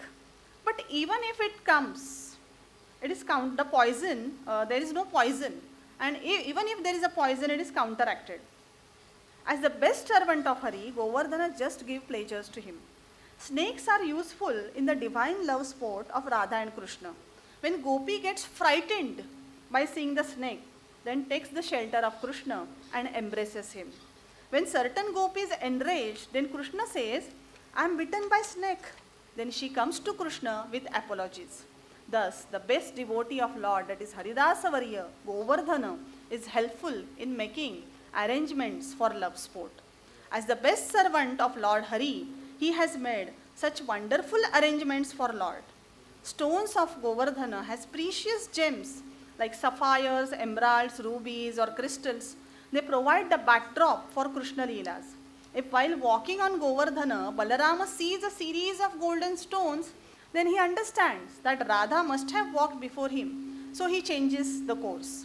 Similarly, when Radha sees a series of crystal stones, then she thinks, Balarama must have walked before me, and she changes her course.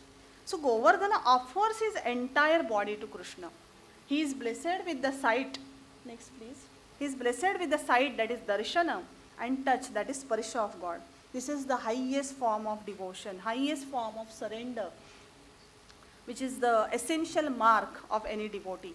He not only offers grass, roots, water, but also caves for the divine love sport of Radha and Krishna. Gaudiya Vaishnavism has given a lot of importance to the divine love of Radha and Krishna. It is considered the highest form of devotion known as Madhurya Bhava.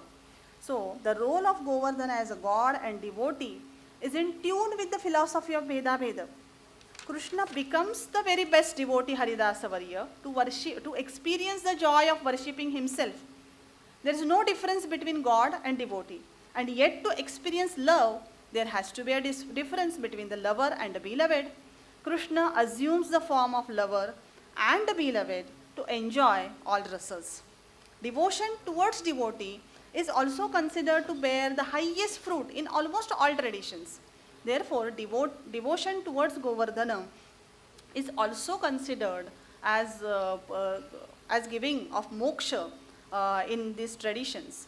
Rupa Goswami in Lagu Bhagavata Amruta says, Mama bhakta hi ye partha name bhaktastu te mataha mat bhaktasya tu ye bhaktaha te me bhakta tama mataha. Bhakta tama, it is said that. So the devotion towards Krishna may not suffice, but devotion towards the devotee of Krishna, that is Govardhana, the Haridasa Varya, will bear the supreme fruit that is said by Rupa Goswami in very beautiful manner. Now, next slide, the conclusion. Govardhana is observed as a presiding deity, Govardhana Natha or Srinathji or Gopala Krishna, which are all manifestation of the Supreme Lord. Govardhana is worshipped with various rituals considering him as Lord Krishna or the best of devotees. Govardhana, who is considered Krishna, also becomes the devotee of himself in Govardhana Dharana episode of Bhagavata Purana. This suggests the highest philosophical principle that devotee becomes ultimately God, that is attain Salokya, Sarupya, Samipya and Sayujya type of liberation. It is also logical to say that Krishna uplifted Govardhana to the state of God. He manifested there and said, Shailosmi, I am the mountain, to show the Sayujya, that is oneness. Thus, the liberation of the devotee is very much exemplified by this narrative. So, where it is said, Shailoham, Shailosmi, I am the mountain, this is to exemplify the moksha. Here, the moksha, that is Sayujya, is exemplified, that how devotee becomes the God. Another interpretation can be stated here as, God becomes a devotee to relish the joy of worshipping God. Liberation in Vaishnavism is not just getting merged in supreme reality, but relishing the bliss. Not becoming a sugar, but tasting the sugar by being different from, sugar. So it is like that. Here Govardhana as a devotee is relishing the bliss of worshipping himself. This is the divine interplay in the dual identities of Govardhana, where he is in the role of Supreme God as well as the best devotee. Thank you very much for your patient listening. I thank organizers Professor Upender Rao and Parveen Kumar ji for this wonderful opportunity. Thank you once again.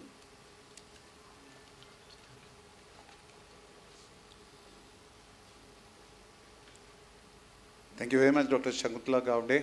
Handaya Madhirabala Haridasa Varyo Yam Ramakrishna Charanas Parsha Pramodaha Manam Tanotisa Goganayostayoryo Paniya Suyavasa Kandara Kandamulai. So it's in succinctly presented the wonderful identity, the manifold identities of Sri Govardhan, the devotee, the Lord's associate, in many other ways, how it is manifested. Wonderful exposition. Thank you very much. It almost looked like coming straight out of one Bhagavatam class. So thank you very much. A very small token of gratitude for immense contribution. And then we'll go this. Doctor.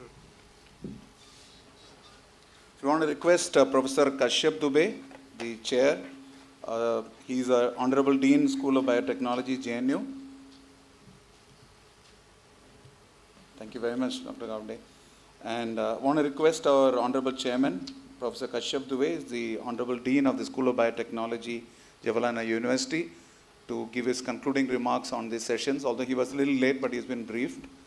And now, we want to just announce that the parallel sessions that are supposed to start are underway. We are requesting all our immediate 12:15 is when we will start the parallel sessions. So please be available for your sessions. After this, we'll immediately break for tea, and 12 to 12:15 is a tea break, and 12:15 we'll reassemble at the various venues for the respective sessions. So with the concluding remarks by the chair, we'll conclude today's session. Thank you very much. Hare Krishna. Yeah. Hare Krishna to all. So, first of all, I apologize about delay, the presence here due to not available the whole detail of the program. Anyway, so as mentioned in the program schedule, this plenary session have 3 different speakers. One is Professor M.A. Alvar from Karnataka Sanskrit University, and he talked about Ramanuja and the Bhakti Andolan kind of things as briefed by my co-chair or the another person, the Professor Abhas Singh. She is like Pro Vice Chancellor of Bhupendra Narayan Mandal University, Bihar. Second speaker. Third speaker, I listened in detail about Dr. Shakuntala Gaude from University of Mumbai. She talked about how the Govardhan is related to Krishna and the importance of Govardhan Parvat, what kind of things are available there, and every things are like praised by the God, Lord Krishna. And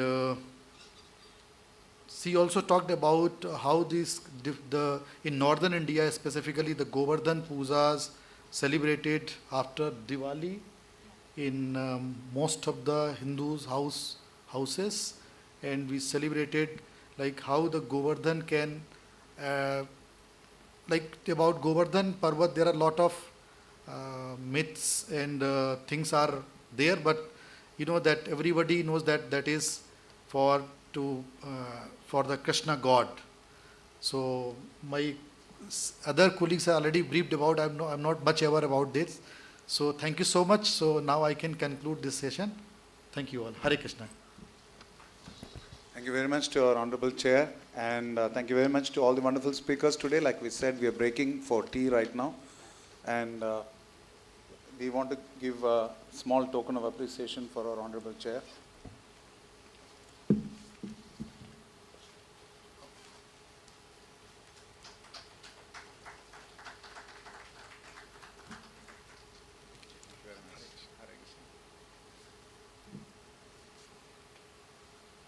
Thank you very much. As we said, we'll break now. Hare Krishna. We'll reassemble at 12:15 at respective venues for the respective sessions. चांगला आहे. Very good. Like I said, it almost sounded like one Bhagavatam class. You must be discussing, no?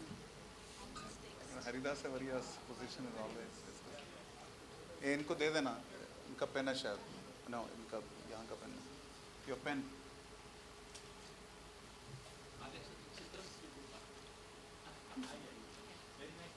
Thank you. Oh. Oh. Okay.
Namaste everyone. So next we are moving on to the parallel sessions. Today we have the chair of this program, Professor Upendra Rao. He's a professor in School of Sanskrit and Indic Studies, JNU. I welcome you, sir. Next, I welcome the speakers of this session, Dr. Shweta Jajurkar, Dr. Rashmi Mishra, Dr. Gyanaranjan Panda. Then via online, we'll have Prakriti Goswami and Dr. B.R. Shantakumari. I welcome you all.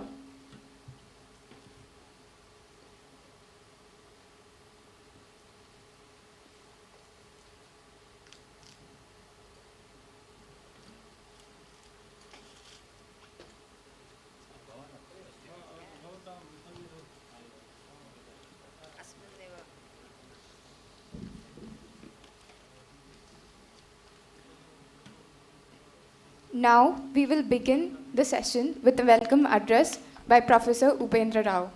Sir, I welcome you.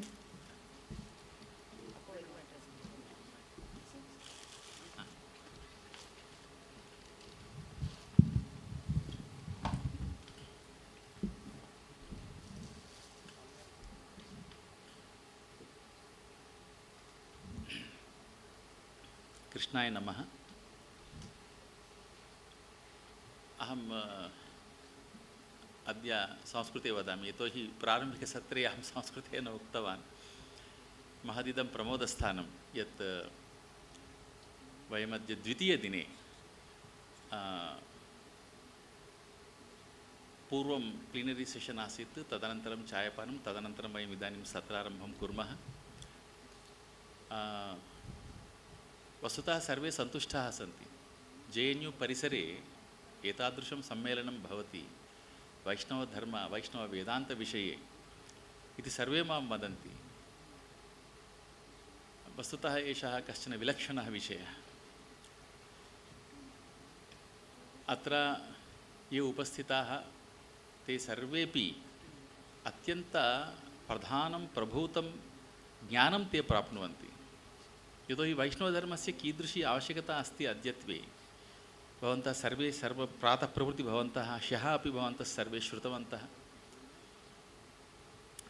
अद्य पुनः वयम् अत्र समवेताः सम्मिलिताः अस्मिन् सत्रे ये मम दक्षिणभागे वामभागे च उपविष्टाः ये विद्वांसः याः विदुष्यः सन्ति ते सर्वे ताः सर्वाश्च सम्यक् रूपेण संस्कृतं जानन्ति संस्कृतस्य एव अध्यापकाः ते सन्ति वस्तुतः संस्कृताध्यापकाः बहवः अस्मिन् सम्मेलने आगतवन्तः अन्येपि आगतवन्तः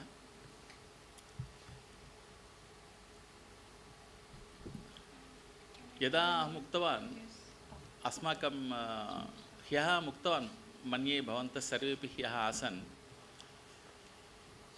सृष्टि आरम्भतः मानवजीवने विचारद्वयं प्रवर्तते अद्यापि तद् विचारद्वयं प्रवर्तते अस्तीति एके नास्तीति अन्ये इति भवन्तः पश्यन्तु सर्वाणि शास्त्राणि पश्यन्तु संस्कृतस्य एषः विषयः अस्ति अस्मिन्नेव विषये चर्चा प्रवर्तते ह्यः अहं नागार्जुनस्य एकां कारिकाम् उक्तवान् एवमेव केचन वदन्ति भगवान् अस्य चराचरस्य जगतः कारणं भगवान् कारणरूपे भगवान् परात्परः अस्ति कार्यरूपे इदं सर्वं जगत् विद्यते अन्ये कथयन्ति न अस्य किमपि कारणं नास्ति स्वभावेनैव प्रवर्तते इति अन्ये कथयन्ति यतोहि अत्र किमपि नित्यं किमपि नास्ति सर्वम् उच्छेदितं भवति तदर्थं ते उच्छेदवादिनः अनित्यवादिनः अशाश्वतवादिनः ते एव भौतिकवादिनः तानेव वयं सामान्यरूपेण चार्वाकाः इति वयं वदामः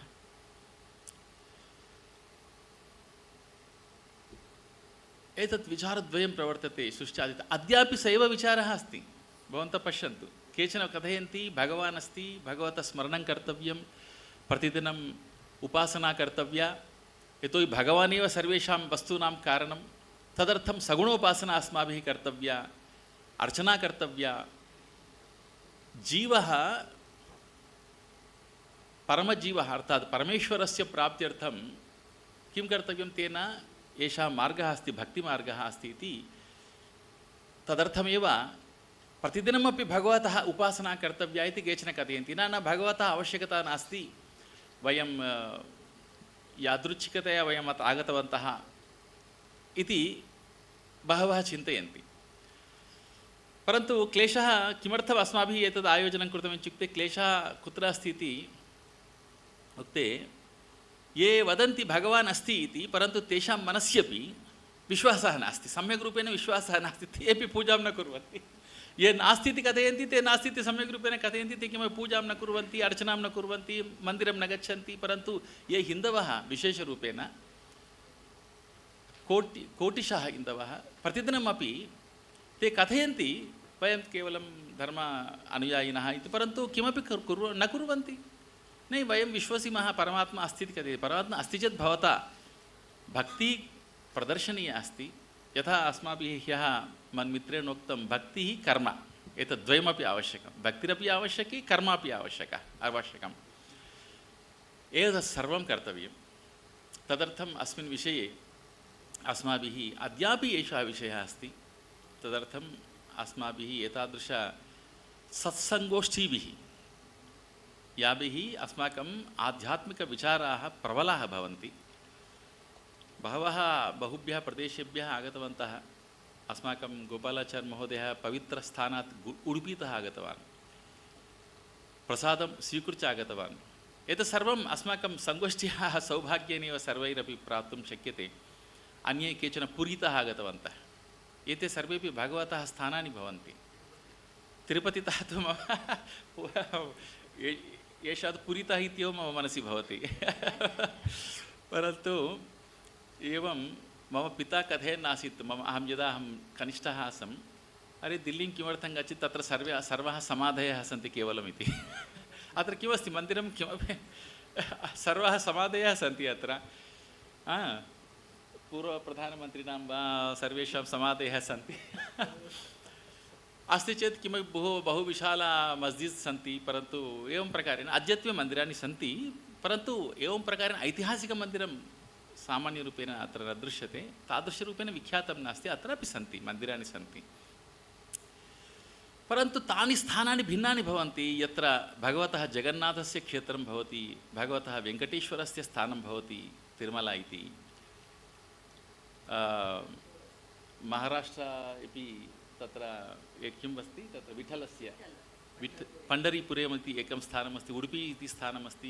एतानि स्थानानि किं भवन्ति, तत्र आध्यात्मिकस्थानानि भवन्ति, यत्र भगवतः सर्वदा स्मरणं भवति, कीर्तनं भवति। तदर्थं एतत् सौभाग्यम् अस्माभिः प्राप्तं। तेभ्यः सर्वेभ्यः प्रदेशेभ्यः अत्र समागताः। सम्प्रति अहं केवलं एतत् सर्वं कथनस्य आवश्यकता नासीत्, मम उत्सुकता अस्ति संस्कृते किमपि वक्तव्यम् इति। तदर्थम् अहं किञ्चित् उक्तवान्। यतोहि प्रथमदिने न उक्तवान् संस्कृते इति कृत्वा अद्य अहम् उक्तवान्।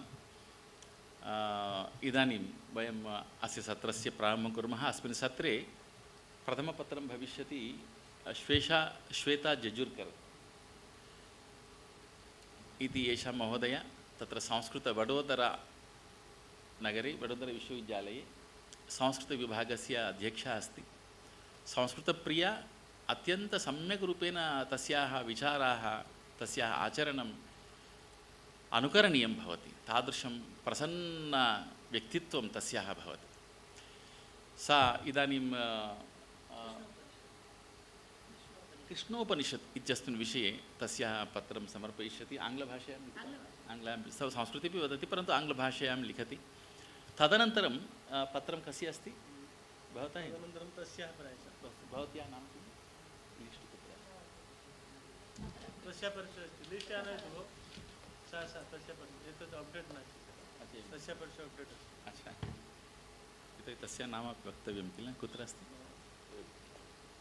अत्र अस्ति। प्रकृति रश्मिमिश्रा। रश्मिमिश्रा अस्माकं IAS तः एव अस्ति। IAS इत्युक्ते इन्स्टिट्यूट् आफ् सैन्स् एण्ड् स्पिरिचुवालिटि।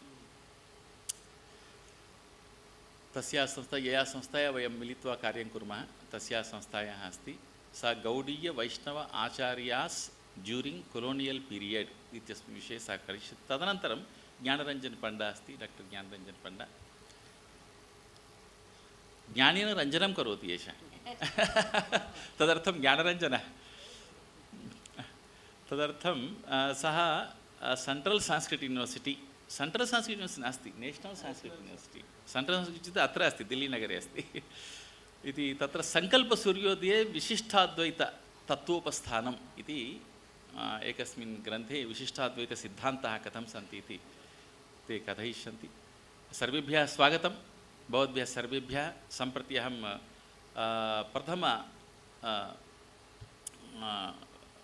प्रथमं डॉक्टर श्वेता जजुर्कर् महोदयाम् अहम् आह्वयामि धन्यवादः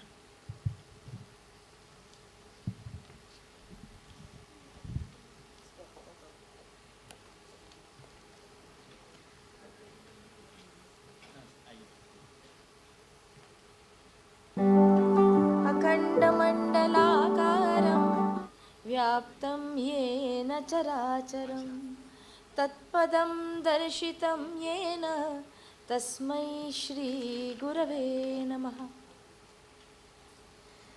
Hare Krishna. Since yesterday I have been listening to the deliberations since the inauguration, and it has been my pleasure to be here. At the outset, I would like to thank Professor Upendra Rao for inviting me here in this august audience amongst the spiritual as well as academicians and devotees. Madam, So, 1 minute. Hanji. I am very sorry. Yes. अस्मिन् सत्रे पाण्डिचेरीतः तत्र दर्शनविभागतः आगता doctor BR शान्ताकुमारी महोदया सा विदुषी अस्ति. न केवलं शास्त्राध्ययनं तस्य आचरणमपि सम्पूर्ण आध्यात्मिकम् आचरणं भवति. तादृशी महाशया शान्ताकुमारी महोदया अत्र आगतवती. सा मन्ये द्वैतसिद्धान्तविषये मध्व भगवतः पूर्णप्रज्ञस्य सिद्धान्तविषये सा इदानीं अनन्तरं पण्ड अनन्तरं सा पठिष्यति. एषा महोदया शास्त्रज्ञानम् अस्ति इति अहम् इदानीमेव ज्ञातवान्. तत्र एकः पशुः अस्माकं परिसरे भ्रमति. पश्यतु गवयः इति उक्तवती. गवयः गौरिव गवयः इति वयमेव जानीमः, हिन्दीजनाः न जानन्ति. नील्गा इति कथयन्ति ते. तर्हि तत्र अनुमानप्रमाणे गौरिव गवयः इति गवयः पश्यतु अत्र अस्ति इति उक्तवती. धन्यवादः. क्षम्यताम् इदानीं भवति. So at the outset, I thank Professor Upendra Rao for inviting me here in this International Vaishnava Vedanta conference. When he said invited, the first thought came to my mind is the topic which is near to my heart, which is Upanishads, especially minor Upanishads. So Krishna Upanishad, the topic on which I am going to speak is a minor Upanishad of Atharva Veda. We all know that Upanishads are storehouse of Vedanta and they are rich in philosophy and culture and traditions. Amongst the 10 principal Upanishads, if you see, then there are 3 Upanishads of the Atharva Veda, Mundaka, Mandukya and Prashna. Apart from that, there are several other minor Upanishads of Atharva Veda which have been written on different sects also, because there are minor Upanishads bifurcated into Samanya Vedanta, Vaishnava, Shaiva, Shakta, Sannyasa and so on and so forth. This Upanishad, Krishna Upanishad, belongs to naturally the Vaishnava category of the minor Upanishads. The word Krishna is explained as Karshati Ari in Mahaprabhava Shaktya. One who mesmerizes the enemies due to the influence of his great powers is Krishna. Yesterday somebody said, I was attracted to Krishna, and hence that attraction comes from Karshati Ari Niti, Krishna's Vyakhya of the word Krishna. Karshati atmasat karoti anandatvena parinamayati manobhaktanam iti. One who changes the hearts of his devotees also. He is, through his mesmerizing powers, is Krishna. Mahabharata in the 5th chapter says, Krishubhir vachakaha shabdaha nacha nivrutti vachakaha tayor aikyat param brahma Krishna ityabhidiyate. Tayoho aikyat Krishna iti param brahma. Mahabharata mentions Krishna as Param Brahma. Now we know several other Krishnas. Krishna belonging to the family of Angiras, which is mentioned in the Rigveda, 8th mandala or 10th mandala. In Chandogya Upanishad we find one Krishna, son of Devaki, he is said to be the disciple of Ghora Angirasa. So it's not possible to determine which Krishna is. Krishna Angiras of the Rigveda is the same person as Devaki Putra Krishna. But Krishna Upanishad do state that the sages in the forest fascinated by the grace of Rama, wanted to embrace him. Shri Mahavishnum Satchidananda Lakshanam Ramachandram Drushtva Sarvanga Sundaram Manmunayaha Vanavasinaha Vismitaha Babu Tamochur Alingamo Bhavantamiti Bhavantare Krishnavatare Yuyam Gopikaha Bhutva Mam Alingatha. At that time Shri Rama promised them that they might fulfill their wish in the incarnation of Krishna by taking the form of gopis. So commentator Upanishad Brahma Yogin states that for keeping this promise made to the gods and sages, Rama, after withdrawing all himself from the incarnation, assumed the incarnation of Sri Krishna along with his limbs, veil, retinue and power. Devarshi Vundakate Atyat Pratignatam Tat Paripalanaya Ramavataram Upasamhritya Swayameva Sa Anga Sa Avarana Sa Parivara Sa Shaktikaha Shri Krishno Babuva. It is stated. So we find glorification of different persons related to Krishna, like Nanda, Yashoda, Maya, that is daughter of Nanda, Devaki, Vasudeva, Gopis, Krishna, cows, Brahma, Rudra, Indra, the sages, Seshanag, so on and so forth in the Krishna Upanishad. It is stated, Moditaste surah sarve kruta krityadhuna vayam yo nandaha paramanando Yashoda mukti gehini Mayasa trividha prokta sattva satamasi Prokta cha satviki rudre bhakte brahmani rajasi. So Nanda, the foster father of Krishna, is referred to in Krishna Upanishad as the unsurpassed bliss derived from the realization of the real form of Paramatman, who was filled with endless delight in having attained the Paramatman. So commentator Upanishad Brahma Yogin states here, Bhagavataha swarupa bhuta paramananda eva nando bhavuva. Paramanandam Bhagavantam Putra Bhavena Apya Sada Abhinanditvat Asya Nandatvam. So Nanda is delighted at the birth of the son. He is also described in the Bhagavata Purana, where it is stated, Nandastvatmaja Utpanne Jata Lhado Mahamanaha.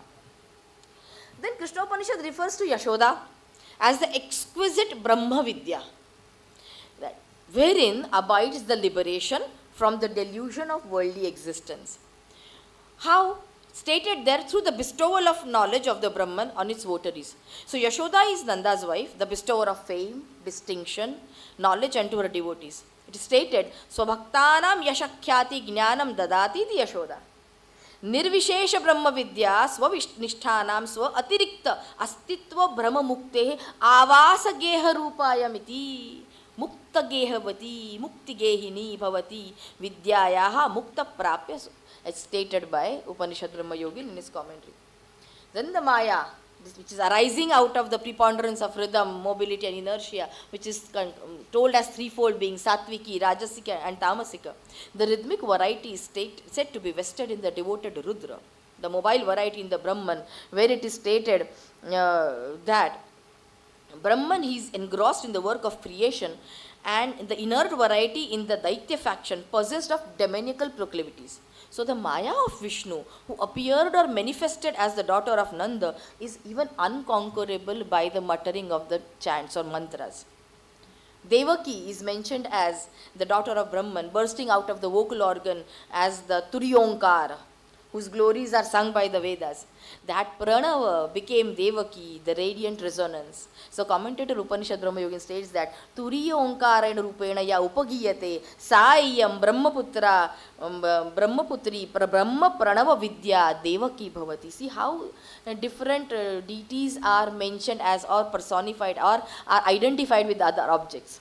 While Vasudeva is an incarnation of the Nigama of the Vedas alone, establishing it is done through the import of the Vedas, the identity between Krishna and Rama, commentator Upanishad Brahma Yogin states, Nigamaha Ragadi Chaturveda eva Vasudeva Tattvamasiti Shruti Prakadita Tattvam Pada Lakshayoho Krishna Ramayoho Eki Bhavohi Vedarthaha, where there is identity shown between the Rama and the Krishna incarnation of Vishnu.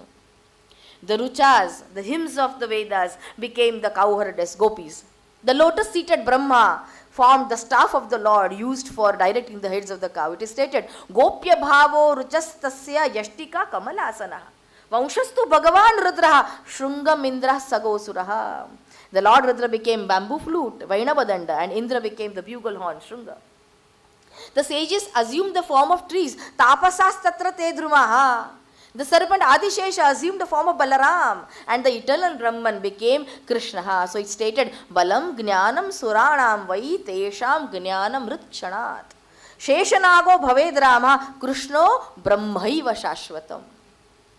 Similarly, the 16,108 damsels sporting in this company are the Ruchas and the Upanishads in the form of Brahman. Ashtau Ashta Sahasre Dve Shatadhikya Striyas Tatha Ruchopanishadastaha Vai Brahma Rupa Ruchastriya Brahma Rupa Ruchastriya.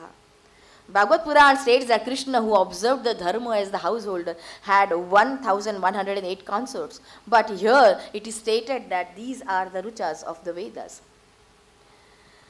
Similarly, the egg of ignorance, which is the seed of the myriads of phenomenal words, is his hand as if in sport. Anna Kandam Jagat Bijam Drutau Panau Swalilaya. It is by the Leela of Krishna that everything is withhold.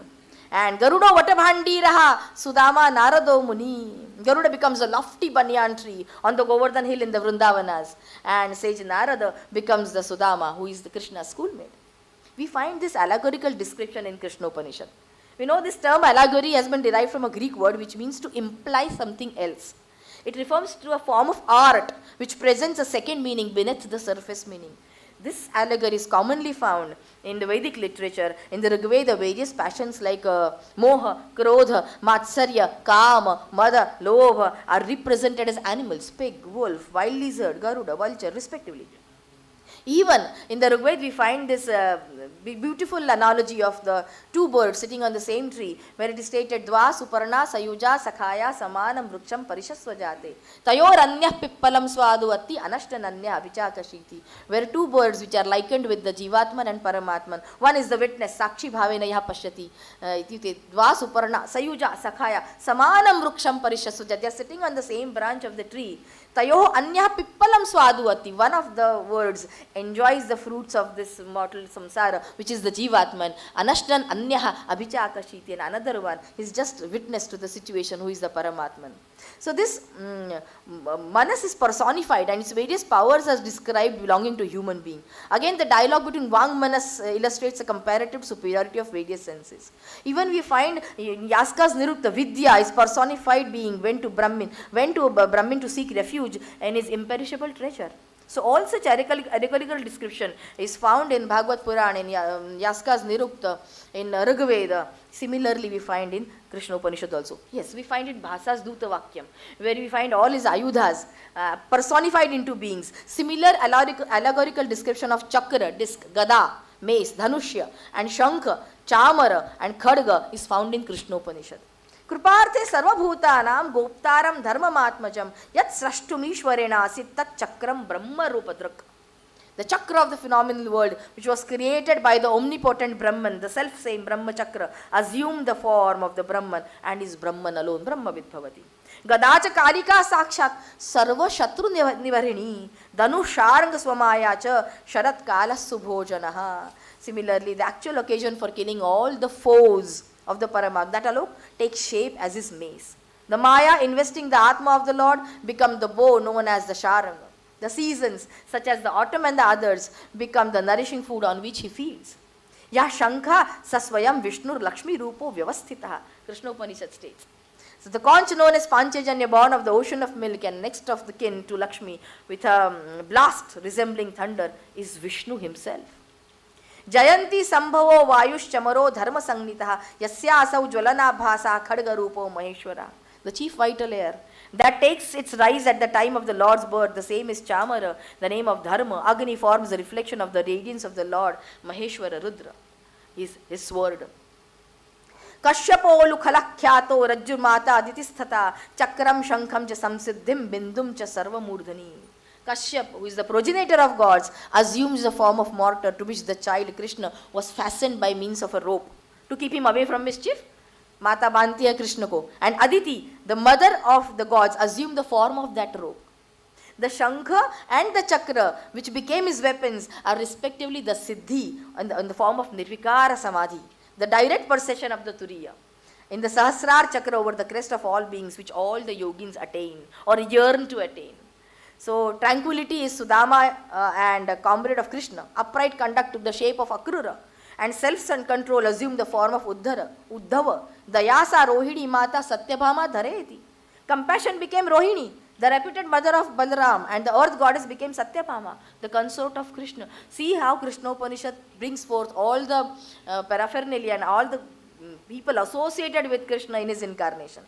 True devotion is the Lord incarnated as Vrunda, and commentator Upanishad Brahma Yogin comments that Bhakvat Bhakti Reva Vrunda Lakshmi Bhuta Bhagwan Nikate Vasati iti.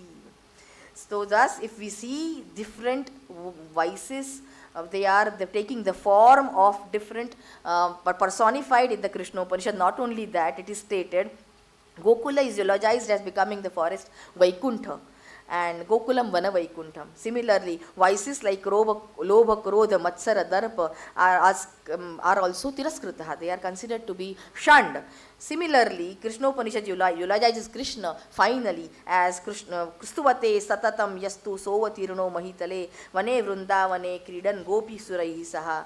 And the description of God, which is Krishna in this Krishna Upanishad, is similar to the description of boyhood pranks as found in the Bhagavata Purana 10th Skanda. The Vrindavana episode of the Gopika's love for Krishna is not a merely historical fact, but the expression in history and transcendental fact. Krishna Upanishad states, Gopa Rupo Haris Sakshat Maya Vigraha Dharanaha Durbodham Kuhakam Tasya Mayaya Mohitam Jagat. So in that forest, he is said to have assumed the form of a cowherd. The jugglery of the Lord is inscrutable, and phenomenal world has indeed been tricked into not knowing his real nature. The intelligence of the gods wherein lay the real strength was taken away by in a trice by Krishna. Durjayaya Surai Sarvai Sarvaihi Drishti Rupo Bhavet Bija.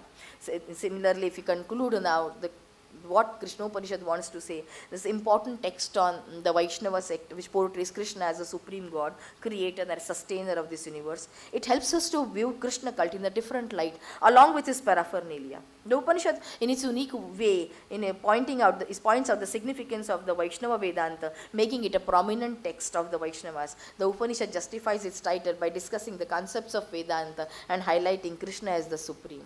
Thank you very much.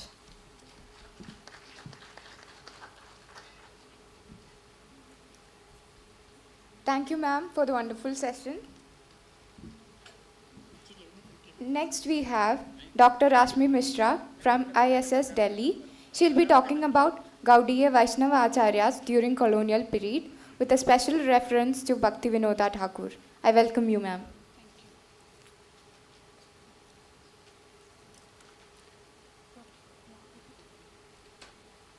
Hare Krishna all.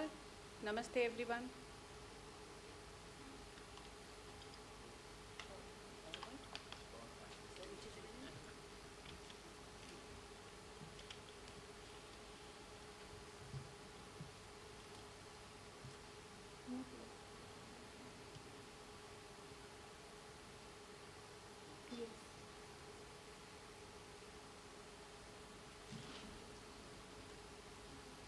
Yes, this is the topic, and Prabhu, next slide. First of all, we need to know how Gaudiya Vaishnavism emerged. So, Vaishnavism is a branch of Hinduism. We use Hinduism here as an umbrella term, and Vaishnavism is a religious movement within Gaudiya Vaishnavism. Why I used religious movement here? Just to discriminate from other traditions, those were prevailing at that time of Chaitanya Mahaprabhu, just because there were lots of heterodox sects, all, Baul, Atibari and Shahajiyas, and Shahajiya is one of prominent heterodox sects at that time, and what they were doing, they were trying to prematurely intrude into the pastime of the Lord, and they were not even trying to purify their soul, and which is a basic characteristic of being a Gaudiya Vaishnava practitioner.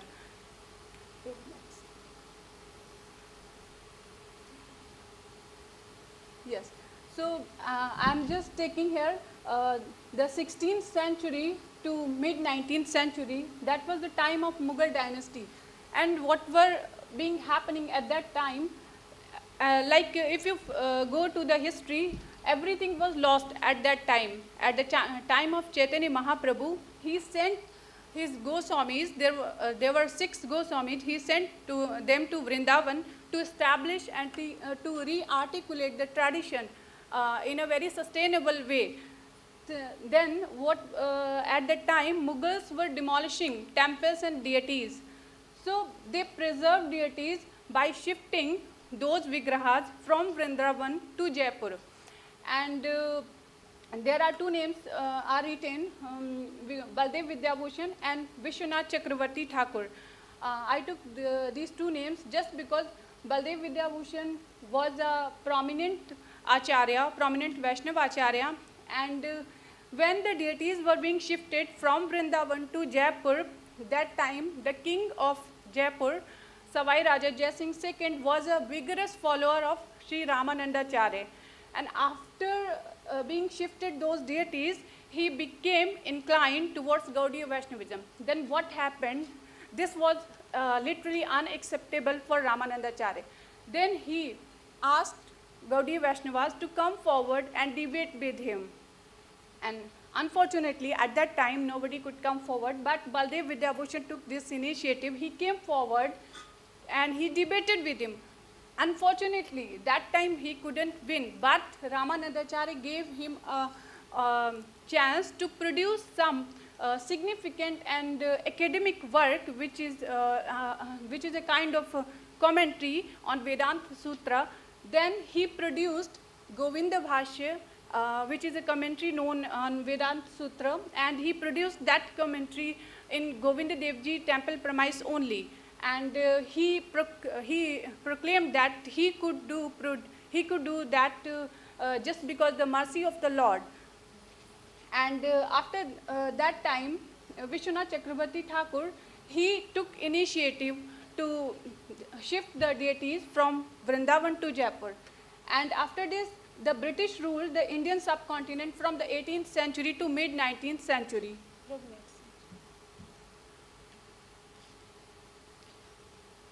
I will be discussing these 3 prominent Acharya of Gaudiya Vaishnavism. There were lots of Acharyas, but just I took these 3 names who made substantial contribution towards the tradition, to establish the tradition and to maintain an authenticity of the tradition. So Srila Bhaktivinoda Thakur was in 18th century. He was born as Kedarnath Datta in Ula Birnagar, West Bengal. Then Srila Bhakti Siddhanta Saraswati Thakur, he is the son of Srila Bhakti Vinod Thakur and the spiritual master of Srila Prabhupada. Then Srila Prabhupada. Next slide.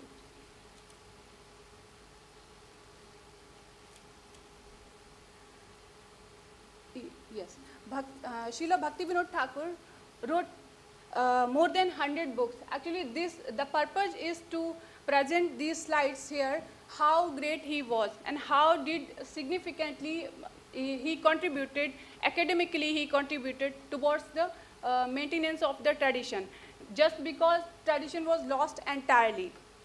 He wrote more than 100 books. He started newspaper, articles, magazines, and so on. He edited one magazine which is known as Sajjana Toshani, and later on it was translated in English, harmonized as it is, by his own disciple Srila Bhakti Siddhanta Saraswati Thakur. And some of the prominent books like Krishna Sahita, I took this name. Sri Krishna Sahita was an important book of Gaudiya Vaishnava tradition, just because in this book Srila Bhakti Vinod Thakur presented a synthesizes, a harmony which is between faith and religion.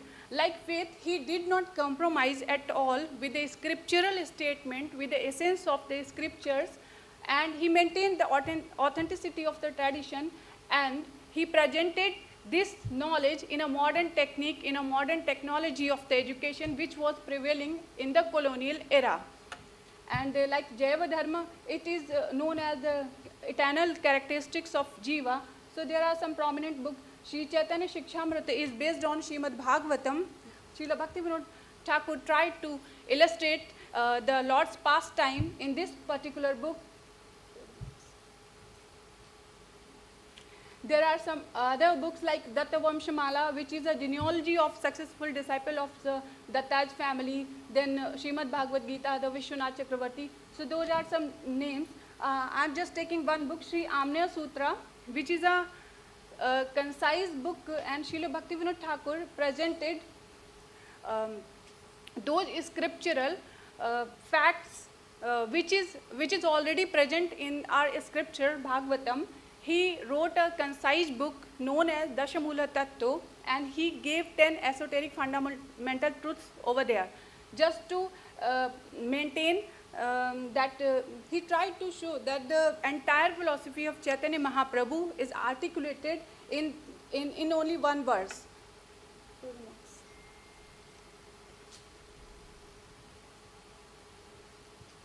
Yes. Next. Yes. Now I'm coming over Bhaktivinoda Thakur's influential reformative effort in the 19th century. Gaudiya word began when he was only 30. So it is from cited. And there were some internal issues at the time of colonial era, as well as there were external issues. Like if we talk about heterodox sects, those were Apasampradayas, known as, earlier I have said, All, Bal, Atibari in Puri, Odisha, and Shahaziyas are there. And these are the problems inside the tradition, and how they groundbreak those things, and how they maintain the tradition. So this was the challenge for them at that time. If we see like how one is good in his tradition, so we just follow a prominent acharya or a prominent guru. But the thing is to see how they coped up with those challenges at that time. And another one is deviated Vaishnava acharyas. Like I'm taking here one example, Radha Raman Charan Das Babaji. He was a vigorous practitioner of Vaishnavism, and he had a huge followers. But he proclaimed one day that he had a mystic vision, and he obtained the Nitai Gaur Radhe Shama mantra. And after attaining this mantra, he suggested that this mantra should be followed by congregational movement like Sankirtana movement, and Hare Krishna Mahamantra should be followed by one's own meditation. But this was denounced by Bhaktivinoda Thakur badly by saying that there is no precedent available in the scripture regarding this. And then monopoly of Goswamis.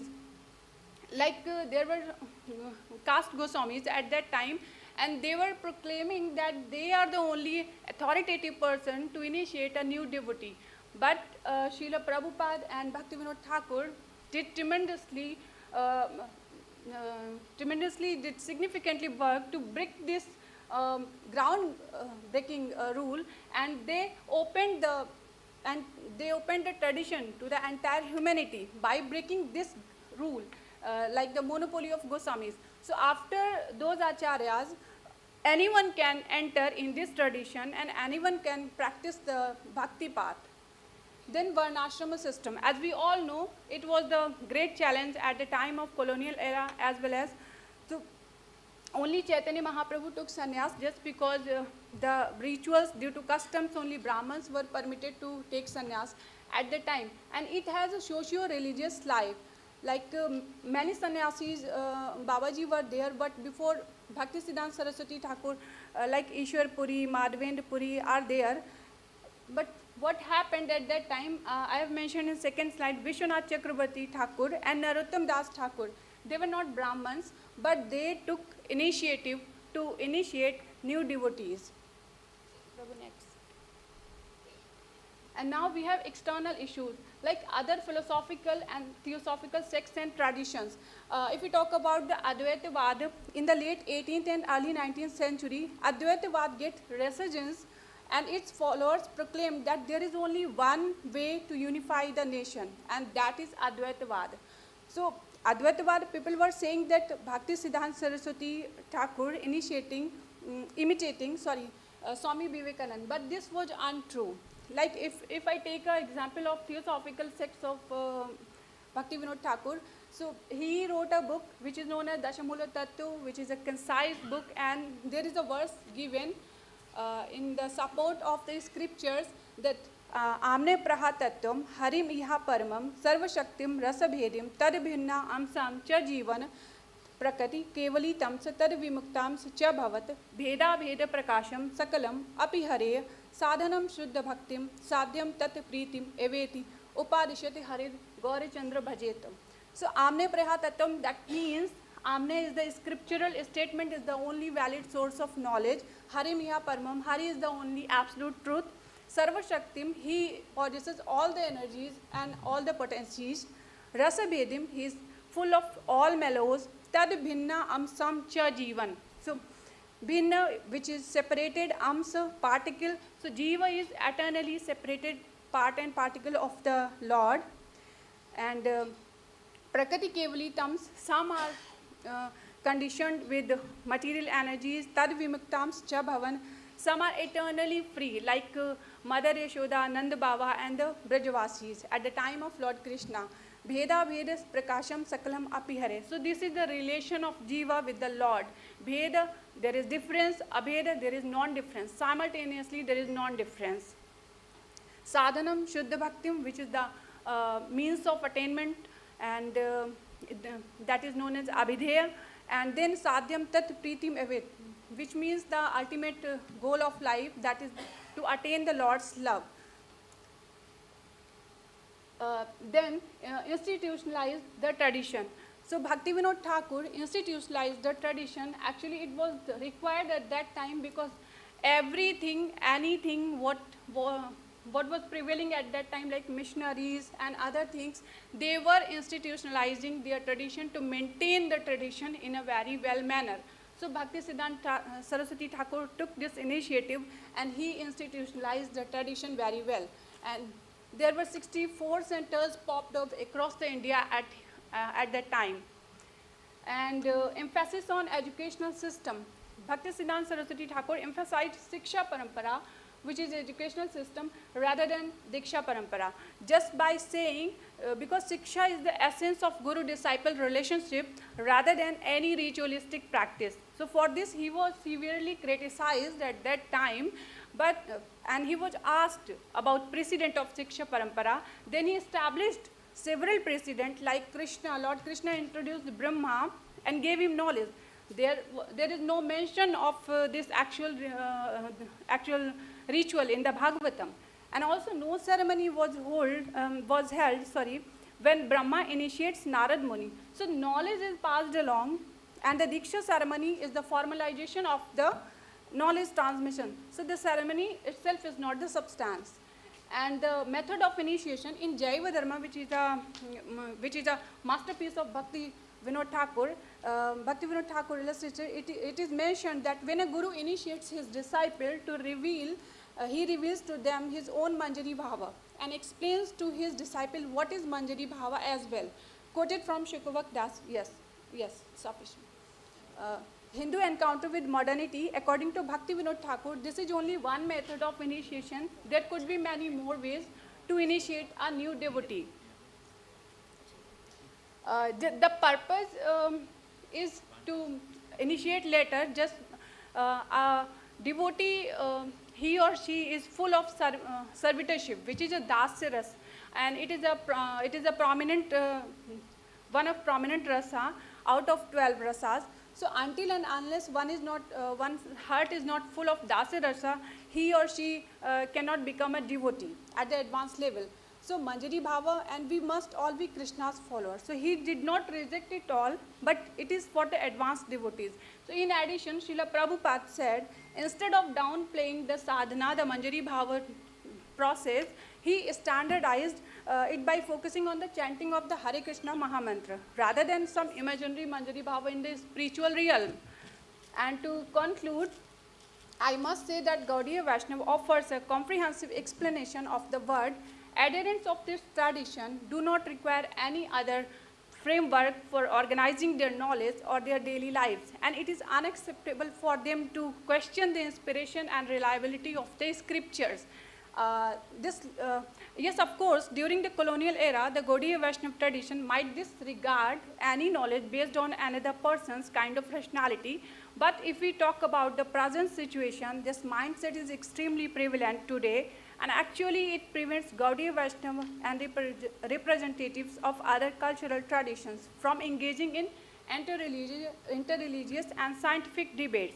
To resolve this issue, Bhaktivinoda Thakur established a framework for the link between faith and critical knowledge. When Hindus were confronted criticism of their worldview from the perspective of European rationalism during the British colonial era, by recognizing opposing viewpoints, this position broadens the possibilities for logical knowledge and encourages interfaith and scientific discussion. Additionally, it enables you to preserve support for your own culture while adjusting the laws of living in the contemporary multicultural world. With this, I am done. Hare Krishna.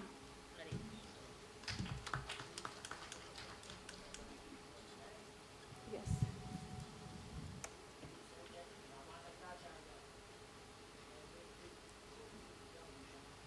Mike.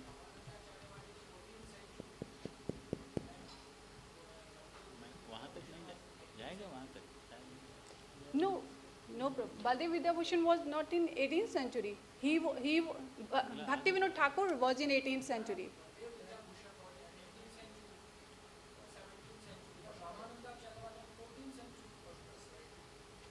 Okay. Yes, yes, yes. Yes.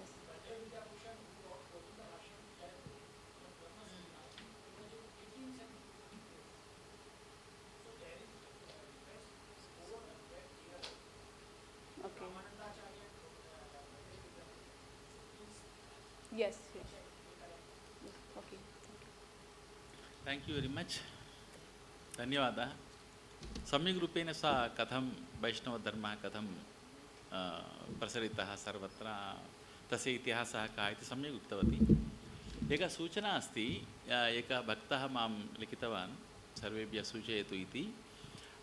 वयम् अन्नं यत् स्वीकुर्मः प्रसादः अस्ति वस्तुतः. प्रसादं केचन पातयन्ति. यतोहि प्रसादं न पातयन्तु प्रसाद एव कृष्णः इति लिखितवान् मां. Now I say in English also. Some people may be throwing the food. Yesterday I think we have only two lunch, no? Yesterday and today only. Yesterday seems some people might have thrown some food, whatever is remaining, but we should not throw the food because the food itself is a god. We all know that annam brahmeti vyajanat anena jatani jivanti. So evam prakarena, please don't throw the food because the food itself, I never threw any single rice also. It was such a delicious yesterday. So that prasada is very rarely available to us. Today is special, I think, more. Amma, what is that? Ekadashi prasada. Anna will not be there, but more delicious and more many things will be there. And kindly, whatever you require, you take that much and don't throw that. Because normally in seminars we have that habit. And fortunately, we do not have normal seminar food. That is very, very not eatable also, normal seminar foods. We have different kinds of prasada actually. This is not seminar lunch. Please keep in your mind and take whatever you require and don't throw that. Yeah. Thank you. Thank you, ma'am, for the session. Next, I invite Dr. Gyanaranjan Panda from Central Sanskrit University, Tirupati. He will be talking about Sankalpa Suryodaye Vishishta Advaita Tattva Upasthapana. I welcome you, sir.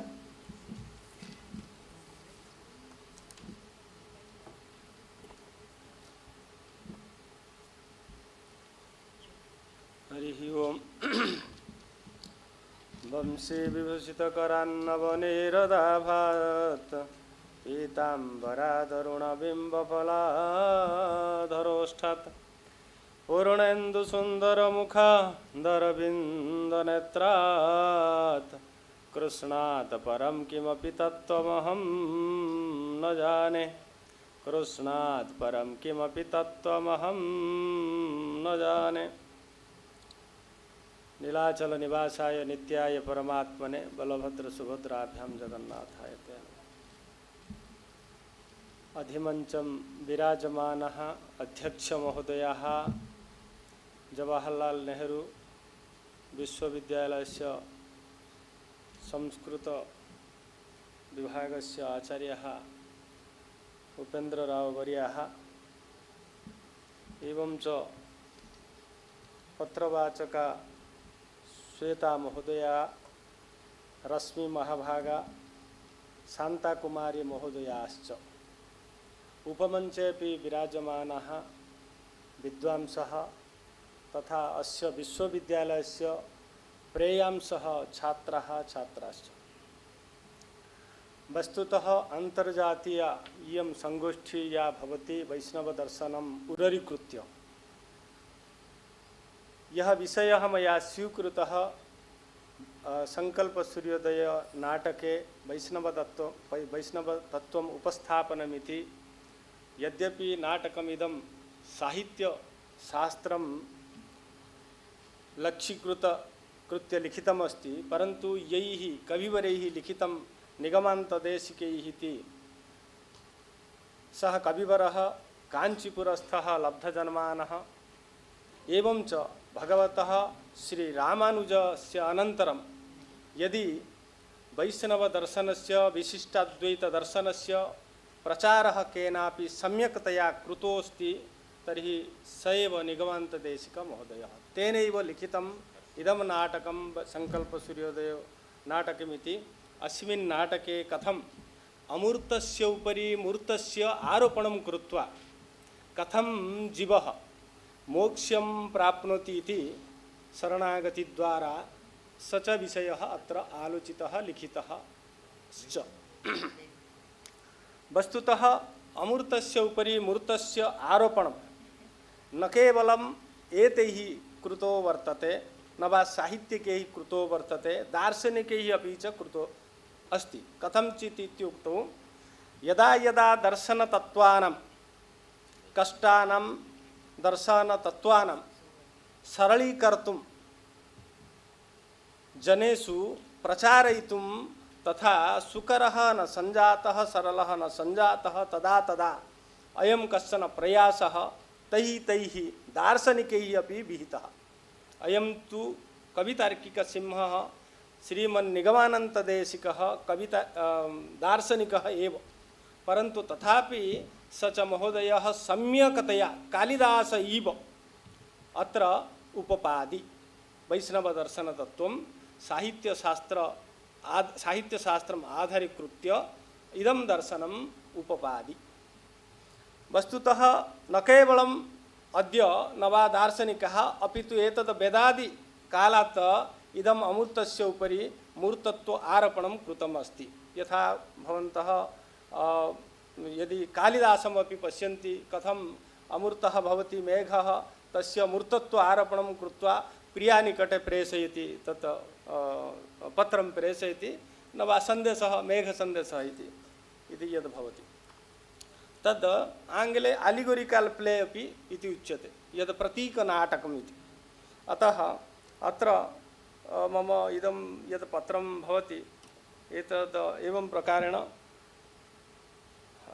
भारतीयदर्शनेषु प्रतीकनाटकपरम्परा वेदादिकाल एव प्राचीना वर्तते। अमूर्तस्य उपरि मूर्तत्व आरोपणम्, अचेतनस्य उपरि चेतनत्व आरोपः प्रतीकत्वमिति ज्ञायते।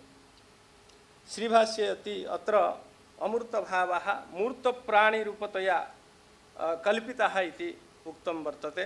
प्रतीकनाटके दर्शनतत्त्वम् आधारीकृत्य तत्र दर्शनसिद्धान्तम् उपस्थापितं। संकल्पसूर्योदय नाटकस्य ग्रन्थरत्नस्य निर्मातारः श्रीमद्वेदान्तदेशिकः क्रिस्तो अनन्तरं 14 शताब्द्यां काञ्चीपुरादिक्षेत्रेषु विराजत।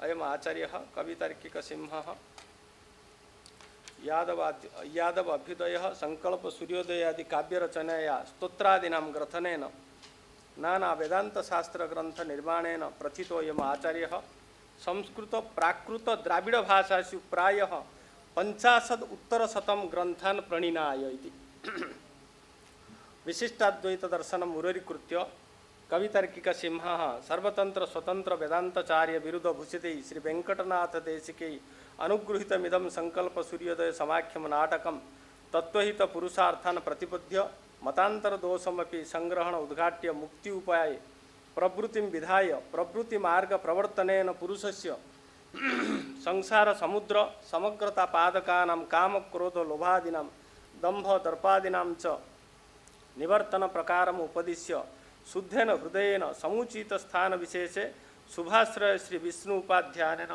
निष्पादित भक्ति योग प्रसन्न भगवत याकारितेन मोक्ष संकल्पाख्येन सूर्याण उदितेन निरस्तमस्कः परमे पदे परम पुरुष परम समाप्यं प्राप्नोति इति विशदं दर्शयति। विशिष्टाद्वैत सिद्धान्तस्य सर्वापि अंशः अत्र सन्निवेशितो अस्ति तथा संप्रदाय रहस्यानपि उदजिघटन् श्रीभाष्यकारस्य अथातो ब्रह्मजिज्ञासा इति सूत्रे जीवस्य वेद वेदांग वेदान्तानाम् अध्ययनेन ब्रह्मज्ञान विषयिणी जिज्ञासा क्रौढीकरोति तेन मुख्यमार्गे जीवः स्वात्मानम् आविष्करोति इति अस्मिन् नाटके सम्यक् उपपादि यत् वयम् अग्रे गत्वा विचारयामः। अथ संकल्प सूर्योदय गति अपि अत्यंत संग्रहेण दर्श्यते तत्रैव अत्रापि विवेकः एव नायकः प्रतिनायकश्च मोहेव यथा अस्माकं दर्शनेषु विवेकस्य कथं नायकत्वेन कृत्वा अग्रे गत्वा शरणागति भवतु न वा भक्ति मार्गे भवतु सः मोक्षः प्राप्नोति स एव मार्गः अत्रैव वर्णितः वर्तते अस्ति। शांतरस प्रधानमेव नाटकं प्रस्तावनानन्तरं कामादि प्रवेशने एव अभिनय उपक्रमः मध्ये काम क्रोध लोभ मोहादि जयः अन्ते पुरुषस्य ज्ञान विशेष मुक्ति निरूपणमिति अति स्थूल दृष्ट्या ऐक्येपि प्रमेयम् अत्यन्तं भिन्नं निरूपण प्रणाली अपि अन्यादृशी तद् अवगमाय प्राक् संग्रहे एव समधिगम्यः आदौ रतिकामयोः प्रवेशः परं वसन्तोऽपि सः प्रविशति कामस्य महति आहो पुरुषिका रत्या पक्षद्वय विरोध कारण प्रश्ने देवासुरयोरेव सापत्न्य उपपादनं प्रतिपक्षात् संभावना भय इति व्युत्पादनं भीतया रत्या पत्युः परिरंभ इत्यादि वर्णनं समानं तथा विवेकस्य महिष्याश्चाय प्रवेशः तत्र नाटके मतिर्महिषी अत्र तु सुमतिरिति भेदः महामोहस्य दुर्मति महिषी इह उक्ता लोभस्य तृष्णा पत्नीति समानं क्रोधस्य तु हिंसा तत्र पत्नी अत्र तु जिघांसा दंभस्य कुहना दर्पस्य असूया ईर्षा च अभिनिवेशस्य दुर्वासना पुरुषस्य वृद्धि इति एवं प्रायः सर्वसहज पत्निका तत्र सुमतिं प्रति विवेकः पुरुष मुख्येण उपायक्रमं बोधयति इति स्वपक्ष प्रकाशनम् इति प्रदर्शितम् अनेन प्रकारेण प्रकान्तयोगं पुरुषं ततो निवर्तयितुं कामादयः सनह्यन्ते युवतिजनमुखेन प्रलोभयितुं कामः कामयते मानभञ्जनादि व्याजेन स्वयं क्षेत्रज्ञे प्रविविख्यति क्रोधः इति विवेकस्य प्रशमनं सुमति नारदादिभिः पुरुषस्य समाधि निवर्तन त्वरया विवेकेन नारद सविधे अनुग्रह प्रार्थना बुद्धि पुरुषयोः पुत्र्याः विष्णुभक्त्याः प्रवेश श्री वैकुंठ दया प्रार्थना तत्कृता दया प्रेरितस्य संकल्पस्य समागम सूचकस्य गरुत्मतो दर्शनम् गरुड़दंडकः समागतं संकल्पं प्रति विष्णुभक्त्या पुरुषस्य अनुग्रह दशा आदि निवेदनं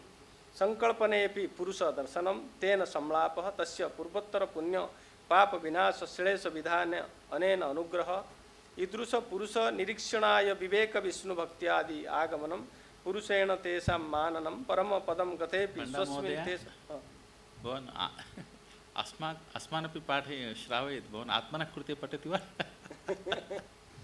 सम्यक् रूपेण स्वयं किञ्चित् वदतु सर्वे सन्तुष्टाः भवन्ति तदेव एतद् स्वयमेव मम स्वयमेव परन्तु भवान् सम्यक् पठति किल आत्मनः कृते पठति वा यदि वदामि अल्पेन कालेन तत् एतद् भवति किं भवति स्वभाषया किञ्चित् वदतु सर्वे तदेव एतद् स्वभाषया एव सर् भवति मम एतद् मया एव तत्र किं भवति तद्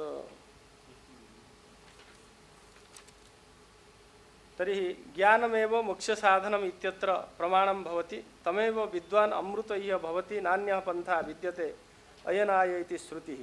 ज्ञानं मतिः प्रज्ञा संविद्धीषणाधिः मनीषा शमुचि मेधा बुद्धिः इति एवम् आदयः ज्ञानपर्यायः शब्दा वेदे प्रयुज्यन्ते। ज्ञानमेव मुक्तिः इति सिद्धान्तः, परन्तु यस्य कस्यापि ज्ञानस्य मुक्तिहेतुत्वं न स्वीकृत्य ज्ञानं मुक्तिरूपापन्नं यदि भवति तदा मुख्यहेतु भवति। तत्त्वविषयक प्राथमिक ग्रहणरूपेण ज्ञानेन मुख्यः भवति।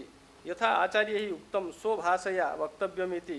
वस्तुतः अस्य नाटकस्य प्रकारं यथा भवति, प्रथमाङ्के कथम् औपनिषद प्रकारम् उद्घोषः वर्तते। स्वाधीन संसरण नाट्य निरूढवृत्तेः सन्तोषितः प्रणतभूमिकथा अस्य पुंसः स्थाने विधास्यति विभुः स्थिरचिह्नमिदं क्रीडा नटस्य भगवान् कृपया सोसाम्यं रिपुमथनं कृतं यशो महीः पितृपरिरक्षण संभृतश्च धर्मः अभिमत घटनोद्भवश्च हर्षः सपदि विधास्यति सन्निधिः स्वयं न इति श्लोकद्वयेन अत्र प्रथमश्लोके द्वितीयपादः सम्यक् अवधानेन परिशीलनीयः।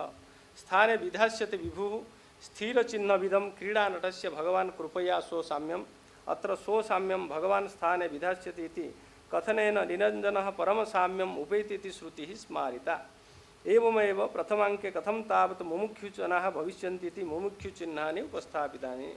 कर्म विद्यातिचक्रे प्रतिपुरुषमिह अनादि चित्रप्रवाहे तत्तत्काले विपत्तिर्भवति बहुविधा सर्वसिद्धान्तसिद्धा इति।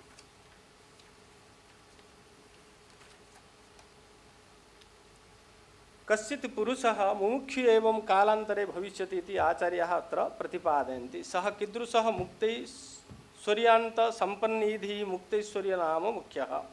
अन्तिम शरीरपातपर्यन्तं संसारः भवति। अनन्तरं नाडीविशेषण ऊर्ध्वगमनं भवति। तदनन्तरं अर्चिरादिगतिः श्रुता। अर्चिरादिगतिः नाम अर्चिरादयः देवता विशेषः।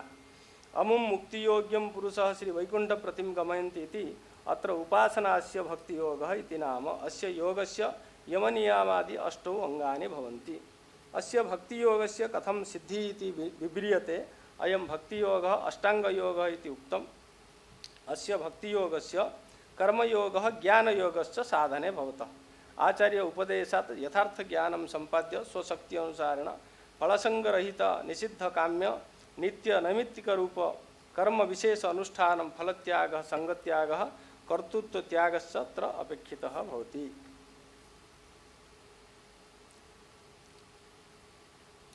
तदनन्तरं परदेवता प्रतिपादनं। नाटकेऽस्मिन् कथं परदेवता प्रतिपादनम् इति आचार्यैः उक्तमस्ति। अस्य सिद्धान्तस्य सामान्यतत्त्वानि कानि इति प्रश्ने एवम् उच्यते आचार्यैः। मेयं विष्णुवेदवादश्च मानं मातरश्च स्यत् ब्राह्मणाः सत्त्वनिष्ठा इत्थं तेषाम् एकरास्यं प्रतिमः कीटप्रायैः दुर्विदग्धैः किमन्यैः इति। प्रधानप्रमेयं भवति विष्णुः, प्रधानप्रमाणं भवति वेदः, प्रमातार भवन्ति सात्विकाः, ब्राह्मणाः एतद् अतिरिक्तम् अस्माकं ज्ञातव्यं वर्तते इति आचार्यैः। एवं विष्णुः उपासकः प्रमाणं भवति वेदः इति सम्यक्तया अत्र नाटके उपपादि। पुनः तत्र आचार्याः एवम् उद्घोषः कुर्वन्ति। परदेवता का इति प्रश्ने विष्णुरेव परदेवता इति पाराशर्य आदिभिः प्रतिपादितमिति। अत्र शास्त्रान्यालोड्य सर्वाण्य शिथिलगतिर्भिः युक्तिर्वर्गे विचार्य स्वान्त निर्धार्यं तत्त्वं स्वभुजगतापि महति उदरन् सूर्यसंगे इति। एवं रूपेण अत्र परः पद्मकान्तः इत्यस्य अयमर्थः नारायणः परः पुरुषः केवलं नारायणस्य परत्वम् अस्मिन् सिद्धान्ते न स्वीक्रियते। पद्मकान्तः इति कथनेन श्री विशिष्टः नारायणः परमपुरुषः परमात्मा यद् उच्यते। सर्वात्मानं हिततमं किमिति प्रश्नस्य उत्तरं भवति। प्रणिपतनम् अस्मिन् श्रियः पत्युः चरणयोः यत्र प्रणिपतनं वर्तते भक्तिरूपं तदेव सर्वापेक्षया हितं वस्तु इति अत्र प्रतिपाद्यते। शुभः तत्र संकल्पः चुळकयति संसारजलधिं भगवता प्रणिपात प्रसन्नस्य योऽयम् अनुग्रहः शुभसंकल्पात्मकः सः इमं संसाराख्यं समुद्रं चुळकयति इति। एते अंशाः कथं ज्ञायते इति प्रश्ने उच्यते आचार्यः इमां प्रज्ञां मन्त्रेण जनयति मंत्रपूर्वकम् इमं ज्ञानविशेषम् आदधाति जने ज्ञाने जाते अविद्यायाः तरणं भवति इति अयमेव विशिष्टाद्वैतसारः अत्र श्लोकेन संगृहीतः सम्यक्तया अत्र आचार्यवर्यैः।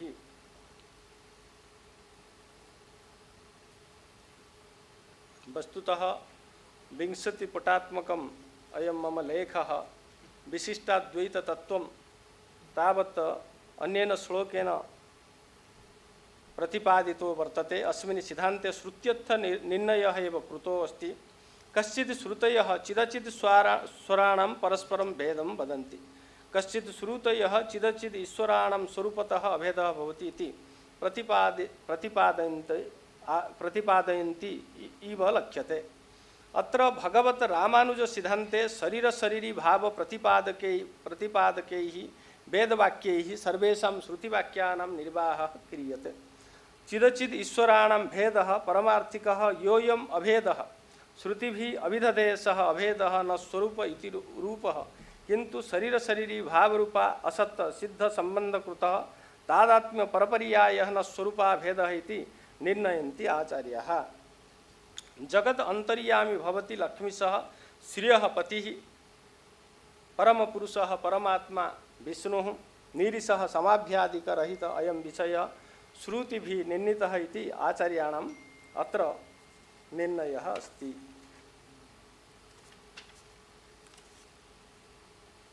तस्य सामर्थ्येन एव सर्वे भवति, सर्वेपि देया पद्मावतेः अनुकंपया तिष्ठन्ति, तस्य कृपायां ये तिष्ठन्ति देवाः तस्य सचिवाः ते कथम अस्माकं रक्षणं कर्तुं शक्नुवन्ति इति सिद्धान्तस्य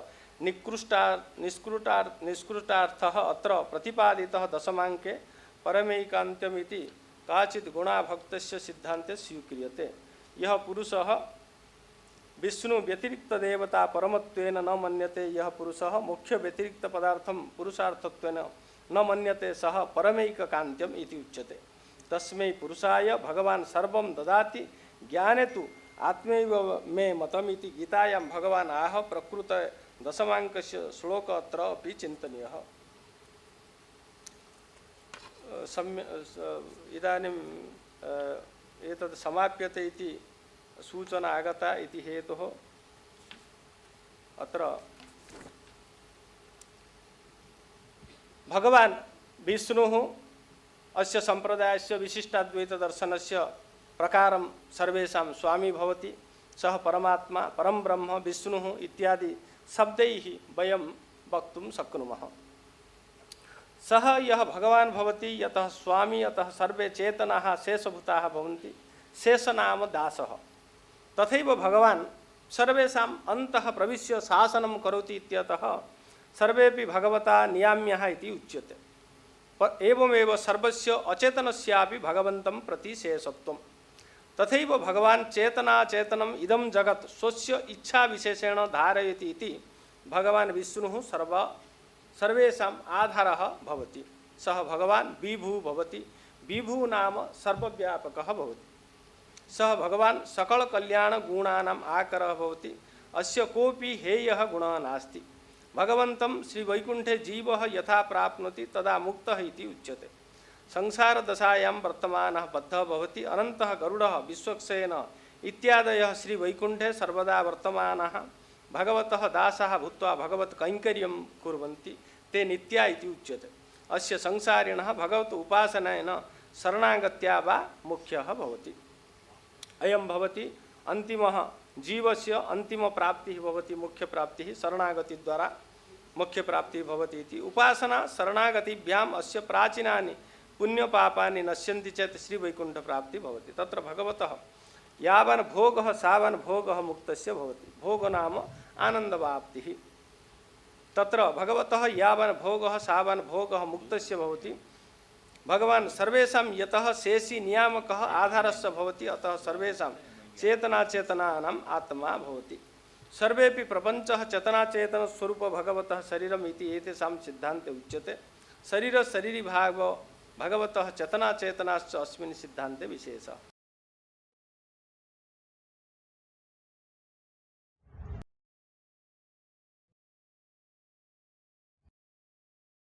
अस्मिन् नाटके पात्ररूपेण प्रदर्शितो अस्ति। यथा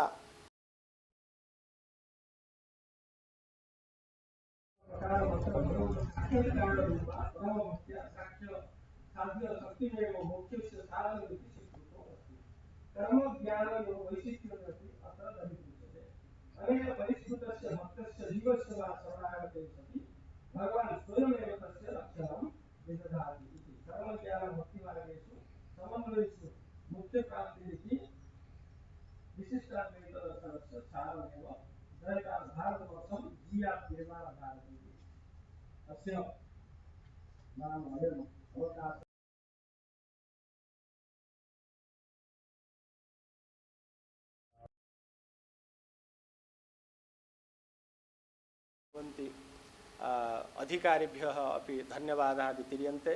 माम् अत्र श्रुतवद्भ्यः सर्वेभ्यः अहं धन्यवादः पुरस्कृत्य अत्रैव विरमामि इति नमस्कारः, धन्यवादः। धन्यवादः ज्ञानरञ्जन पण्डा महोदयः। यथा ज्ञानेन रञ्जयति सर्वान् इति सम्यक् रूपेण विशिष्टाद्वैतसिद्धान्तान् उद्दिश्य उक्तवान् स्वपत्रे।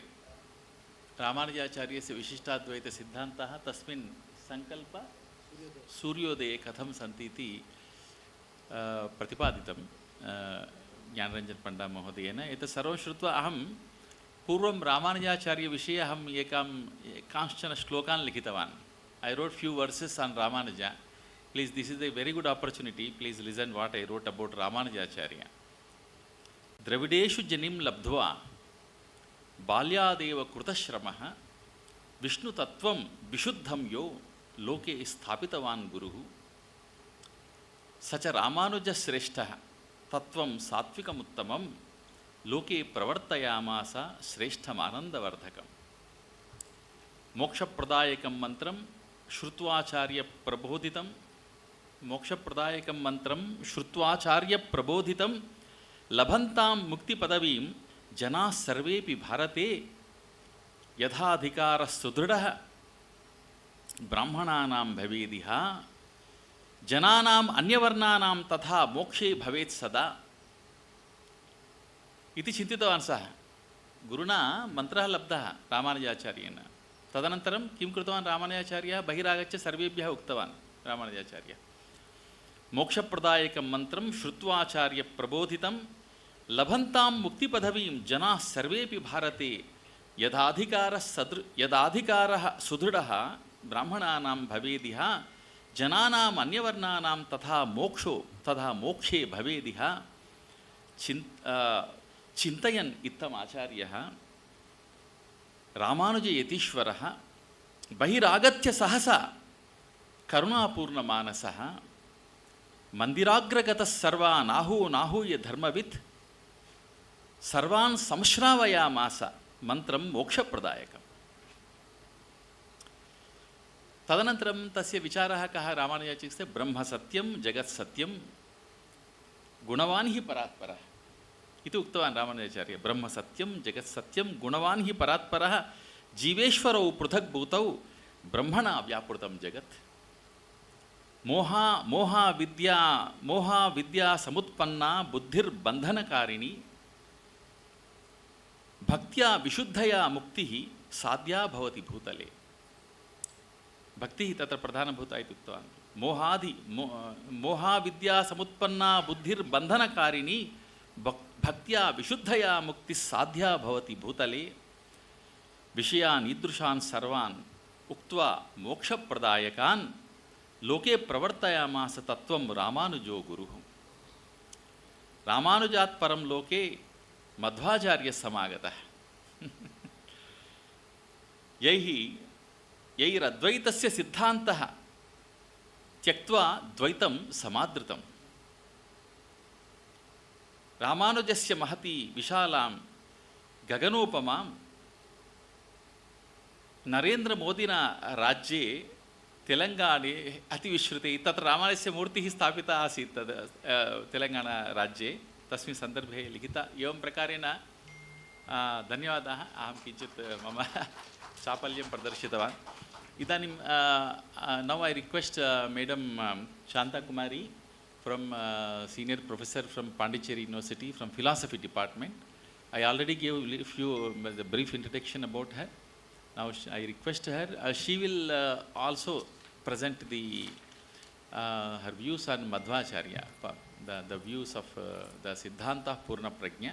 After Madam's presentation, we have one more presentation, online presentation. So therefore, I think we should be little patient and we should conclude within 25-30 minutes all these two things. Now I request Madam to start. Namaste everybody in the audience and on the dais. And I thank Dr. Upendra Rao for having given me this opportunity to make this presentation before you all. I will be presenting the views of Dvaita Vedanta, and the aim is to establish how it is both Adhyatma Vidya as well as Nyaya Vidya, and this is in response to the criticisms made by Western philosophers who have misunderstood Indian philosophy and often have confused it with mythology, and they think that because it is moksha oriented, Indian philosophers, as you know, the whole aim is to terminate the tapatraya, adhyatmika, adibhautika and adidaivika, created problems for the individual due to avidya, and this is how all the various systems of Indian philosophy have arisen from this kind of speculation. And it was not Kakadanta Pariksha. They were interested only in views that had direct relevance for life. And although it is initially pessimistic, taking into consideration the non-eternal nature of the empirical phenomena, this was understood as otherworldly and moksha oriented and all that. But the geniuses that the Indian rishis and the acharyas have been, they have blended harmoniously both this worldly as well as otherworldly aspects in their sadhanas and their philosophy, so that nothing is missed out. You can simultaneously get both the spiritual as well as the empirical benefits from out of that philosophy. So first I would like to say that Shankara, Madhva, who came later, and in between them there was Ramanuja. Ramanuja and Madhva, as you know, both of them had opportunity to study Advaita, but they rejected it for two reasons. Because it ignored the reality of the world, and both of them, they viewed Brahman as Saguna, and this was in response to the Nirguna conception of Brahman and knowledge as means to moksha, which was rejected by both Ramanuja and Madhva, who instead wanted to make way for bhakti and prapatti. Now, all these systems of Indian philosophy, as you know, they have pramanas, and therefore Matilal, who chaired the Eastern religions and Western thought chair, he said that the utilization of the pramana method has retrieved the Indian classics from being delegated to the domains of religion. And it has made them systems of rigorous Indian philosophy. So I will first take up the three sections: epistemology, metaphysics, and the axiology part. Now you see that in epistemology, Madhva gave three criteria for reality: pramiti vishayatva, deshakala sambandha, and Artha Kriya Karitva. On the basis of that, 10 metaphysical categories and all the other subdivisions in that. So the two main concepts in Dvaita, as you know, are Swatantra concept, which Brahman alone, God alone, that is Lord Vishnu, he is independent, and all the other categories are Paratantra, dependent on Lord Vishnu. Then when we take up the concept of the jivas, you have the Taratamya concept, which is unique in Dvaita, Swarupa Taratamya, classification of the souls as due to the variations in Sattva, Rajas and Tamas. You have three kinds of souls, that is Sattvika souls, in whom Sattva is predominant, Rajasika souls and Tamasika souls predominant in Rajas and Tamoguna. And among these, only the Sattvika souls are called as Mukti Yogya, whereas the other two are Nitya Samsarin, and the Tamasika souls are condemned to hell. And these differences, Vedas, are not only here, but even in the state of liberation, this distinction continues. So the criticism against Madhva will be that if it is a theistic system, this kind of an eternal damnation where the souls will be condemned to hell throughout will be inconsistent with a theistic system where you think that God is kind and full of love and wants to liberate jivas. But Madhva here says the Lord is supreme sovereign, he knows how to govern the world, and therefore there is no need for any kind of a recommendation from the jivas for liberating the soul. This concept of Sarvamukti is a wish on the part of the soul. But the fact is that these kind of differences are there among souls. And so you have Ananda Taratamya in the concept of liberation, where all the souls enjoy moksha equally, Ananda, but there is still difference in that state. Then, what is it that is unique in Madhva? That I told you, there are 4 terms we would like to take up. One is philosophy, one is science, the other is religion.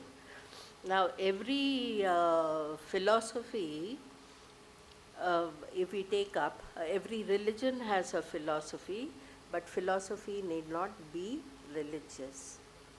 There are atheistic systems like Jainism, Buddhism, and theistic systems, as you know, Shaivism, Vaishnavism, and materialistic systems like Charvaka, realistic systems like Nyaya, and trans-theistic system as you have in Advaita, then mystic skepticism, Nagarjuna's philosophy.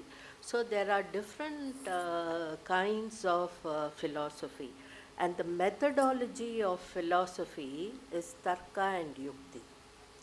Tarka and Yukti, that is reasoning and argumentation. But if we take up religion, the methodology is Shraddha and Bhakti, faith and devotion. And we cannot interchange the methodology of religion and philosophy. Because if we take up philosophy and use Shraddha and Bhakti, philosophy will become dogmatic and subjective. And if we use questioning in the field of religion, then it will become heresy or doubting Thomases. It will give scope for that kind of an attitude. So we have to be very clear about the methodology of both philosophy and religion, and the methodologies cannot be interchanged. Then if we take up theology, theology justifies the beliefs of a system, and then we have soteriology, which studies the theories of salvation. So in the West, people, critics, they thought all Indian systems, it is soteriology, there is no philosophy.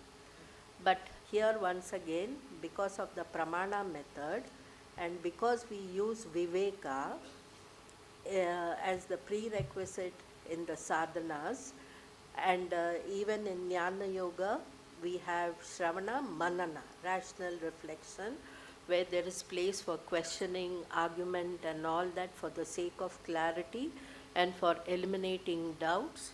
So then we have Nididhyasana.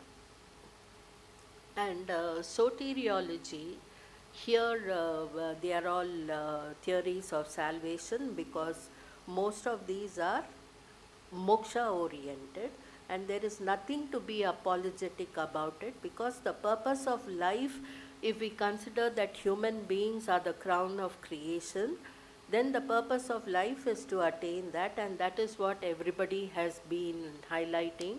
All the whether the Astika, the Nastika systems except Charvaka, that the human life is precious and rare, and therefore this opportunity is not to be lost just in pursuing Artha and Kama. There is Dharma and Moksha that we have to look into, because all the problems that we are facing today is due to lack of Dharma, overindulgence in Kama, and excessive pursuit and enjoyment of Artha with no regard for Moksha.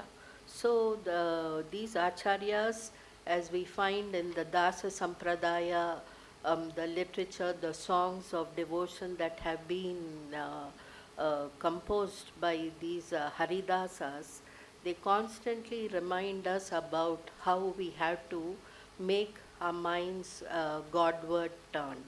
And Indian philosophy is a science. Why do I say that?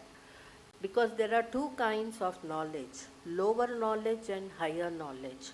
Lower knowledge, apara jnana, is what we get through the channels of the senses and the mind. Whether it's the depths of the Pacific or the stars in the galaxy or water on the moon and Mars, all this is lower knowledge because it cannot liberate the self. Higher knowledge, highest knowledge, it is called Taraka Jnana, and we find Krishna in the Bhagavad Gita telling that among the kinds of vidyas, he is Adhyatma Vidya. Here, when we take up science, there are two meanings for science. One is from the perspective of Vishaya, the other is from the perspective of Vichara. You call botany, zoology as science because they focus on the study of plants and animals, or any other subject, geology, focusing on earth, or astronomy on planets, all that. Then, Vichara, you say a paper is scientific because it is a systematic, unbiased and thoroughgoing investigation of whatever is studied. So the paper becomes a scientific paper, it's a science. Now, if we take Adhyatma Vidya, it is science of the soul. Adhyatma, science of the inner soul. And every science has got its own methodology. In ornithology, it is field study, archaeology, it's excavation, and so every subject has got its own unique methodology.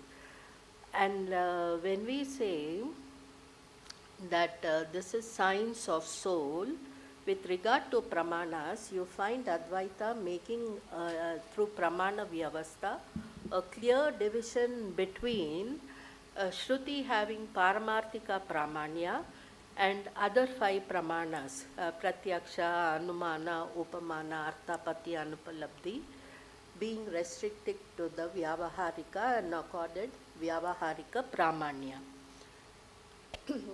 Because the transcendental Sukshma categories like self and God, they fall beyond the scope of Pratyaksha and other Pramanas. So that is the reason given by Shankara for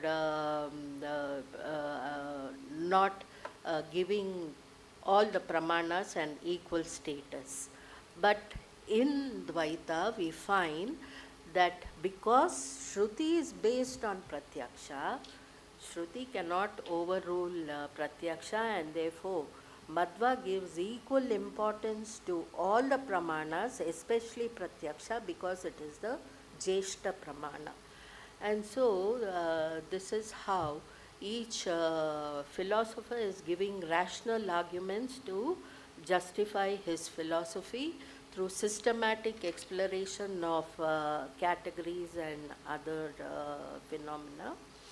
And when we say that this is Adhyatma Vidya, soteriology, then philosophy I completed, science I have done. So religion. When we say religion, there are two kinds of religion, meanings, two meanings. One is theism, which believes in a personal God. The other is religion because it admits the concept of liberation. Concept of liberation, permanent freedom from dukkha and attainment of ananda. That way, Jainism and Buddhism, which are atheistic, they become world religions. So we find that all these criticisms that have been made by Western philosophers. For example, in science you have a hypothesis, there is experiment, observation, and finally a person who is competent to conduct that experiment. So here we have the hypothesis from Shastras. Just because it is based on scriptures does not mean that it is dogmatic. It is beginning with the hypothesis and then going into experience and confirming it through aparoksha jnana in one's own experience. So the beginning is only, the Shastra based is only the beginning, not the end of that discovery or investigation. And two kinds of discovery are there, novelty. One is in science you find a new planet, a new species. In literature we do critical edition for eliminating interpolation or additions later, all that. But in philosophy, the novelty consists in giving a new interpretation to human experience and the world around us, the jivas and the jagat. So Indian philosophy is a bhashya tradition, commentarial tradition, where the sources and the text are the same, but you have different systems because of differences in interpretation in the nature, number and scope of the categories. So that is how every philosopher is able to bring up his own unique system of philosophy.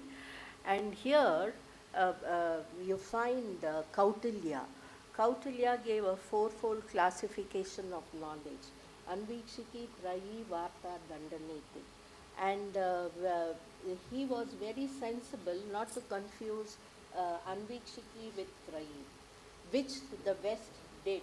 And therefore they thought that the problems which the West encountered there is equally applicable in the Indian context, but this is not the case, because our rishis themselves were great scientists. Rishi itself Darshi. And so we find that in that fourfold classification, when we take Vidya, science, the Anubandha Chatushtaya are there, which a subject has to spell out Vishaya, the Paramana, the Phala, and the Adhikari. So if these conditions are fulfilled, you can classify a system as science. So the Vishaya here will be spiritual categories, and Pramana, the proofs are your scriptures, and the Phala is liberation permanently from samsara. Then the adhikaritva. So each system gives its adhikaritva, and to prepare that adhikaritva, they have a sadhana to equip the sadhaka with that kind of a mental orientation, because mind is mana eva manushyanam karanam bandha mokshayoho. So today psychology is a separate discipline, but here in the sadhanas we have the psychology where we have to transcend the mind through the mind, kantaka udharna nyaya.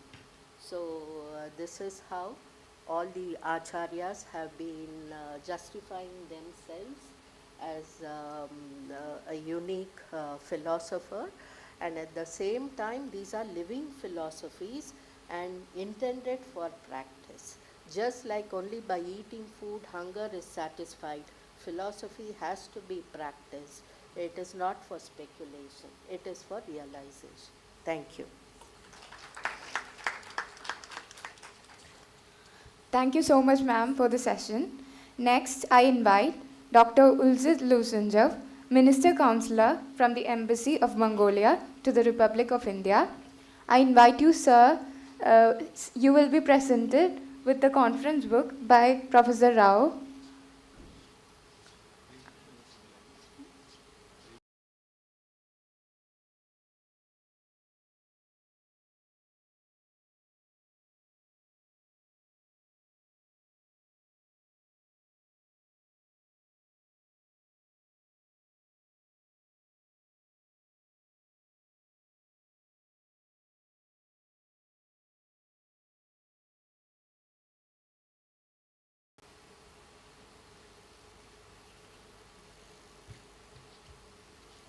Dr. Uljit is, he was a faculty here in JNU, and now he is Minister Counselor in Embassy of Mongolia to the Republic of India, and he is a lover of Sanskrit literature and a lover of Indian culture, and we enjoyed his company so many years here in JNU, and now he came with other purpose. Actually, I had an online lecture on Mongolia. So they have sent me to give some gift to me, and now this is the opportunity. We are giving a book to him.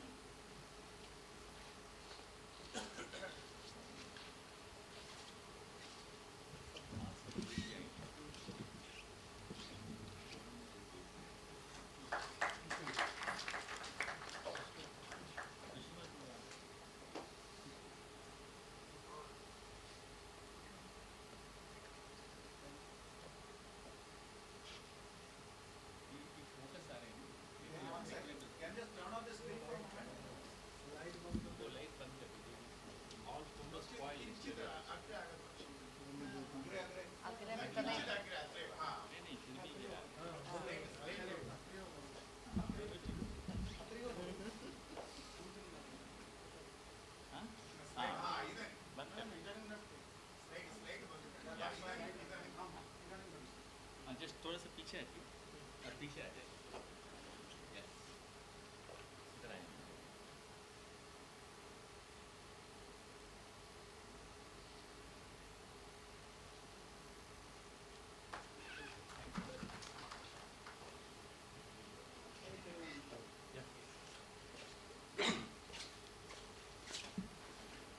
Good afternoon, everyone. Today I am not officially invited, but I come for myself. And मुझे लगता है कि मेरी हिंदी भाषा उतनी अच्छी नहीं है जितनी होनी चाहिए, but I will try to speak in English, okay? Because I was graduate my PhD in JNU, I am happy to also discuss with you from this place. Because my come to in India appointment is because of I am graduate PhD in India-Mongolia relation in JNU. That's why I love in JNU. I also love India. Thank you very much. Dr. Uljit's father is a renowned scholar in Mongolia. Yeah. I also want to extend one history of my life. Because of 1997, that time Mongolia was socialist regime. That time my father was published a book in Delhi. Because of this book was related to Buddhist philosophy, Chaturvedi Vitra, and this book was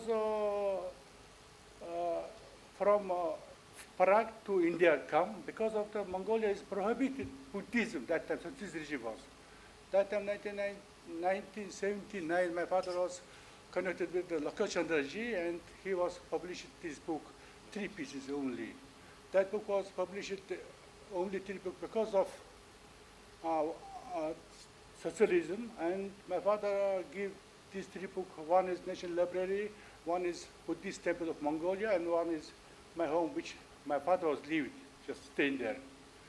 And this book was, it means Indian-Mongolian scholars, that difficult time, how to work them. It is one example. I'm just trying to develop India-Mongolia relation also. Also, India-Mongolia Buddhist issues, I'm also trying to develop. Okay. Thank you very much.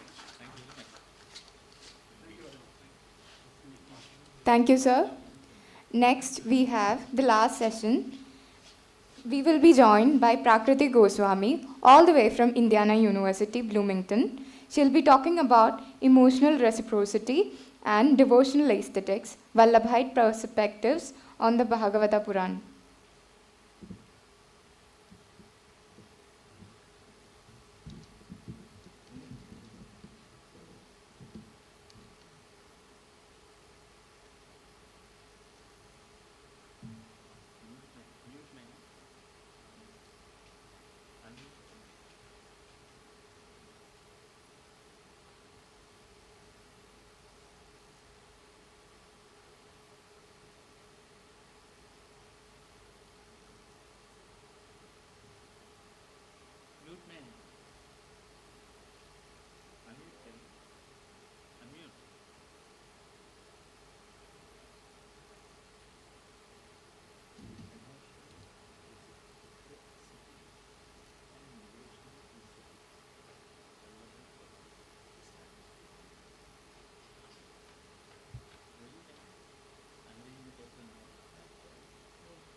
They are trying to unmute her. I request Professor Bhagat to come on the dais. You are silently, you came and sitting there. No, please come. I request Professor Bhagat, who is the professor in philosophy in JNU. He did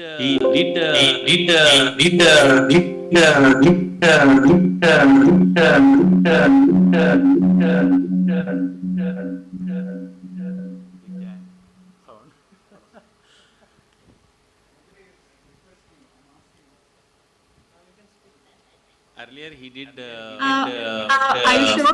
I'm getting a lot of disturbance. My audio is just echoing.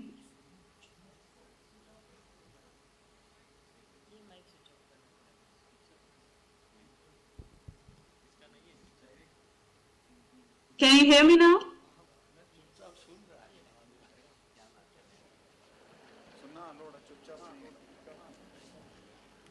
Hare Krishna. It's a Hare great Krishna. privilege. We're also testing your musical. I'm sorry, I do not understand. There's an audio issue, Mark. That's why. So I just want to welcome on stage Professor Ainam Bhagat from the philosophy wing of JNU. A special reason I came on stage was because of his. Hello, can somebody please confirm if you can hear me? It's an unstinted efforts of Professor Bhagat along with many others. Yes, Mataji, we can hear you. That for the first time in the history of JNU, we had a I'm sharing my screen again. I will not give my introduction again because it has already been a long day and it's 4 o'clock in the morning here. We have been up all night. So I will directly get into the topic I was talking about. Just a quick point was that because of the efforts, we organized for the very first time in the history of JNU a full-fledged Janmashtami prelude or a preluder, which is that it was a Gita Jayanti Mahotsav, which happened last year, which is a very, very big festival. And why I'm saying prelude is because very soon we are having on the 3rd a Janmashtami festival also here. So thank you very much, Professor Ainam Bhagat, for your contributions. Okay, you can carry on with the session. By Oriental influences.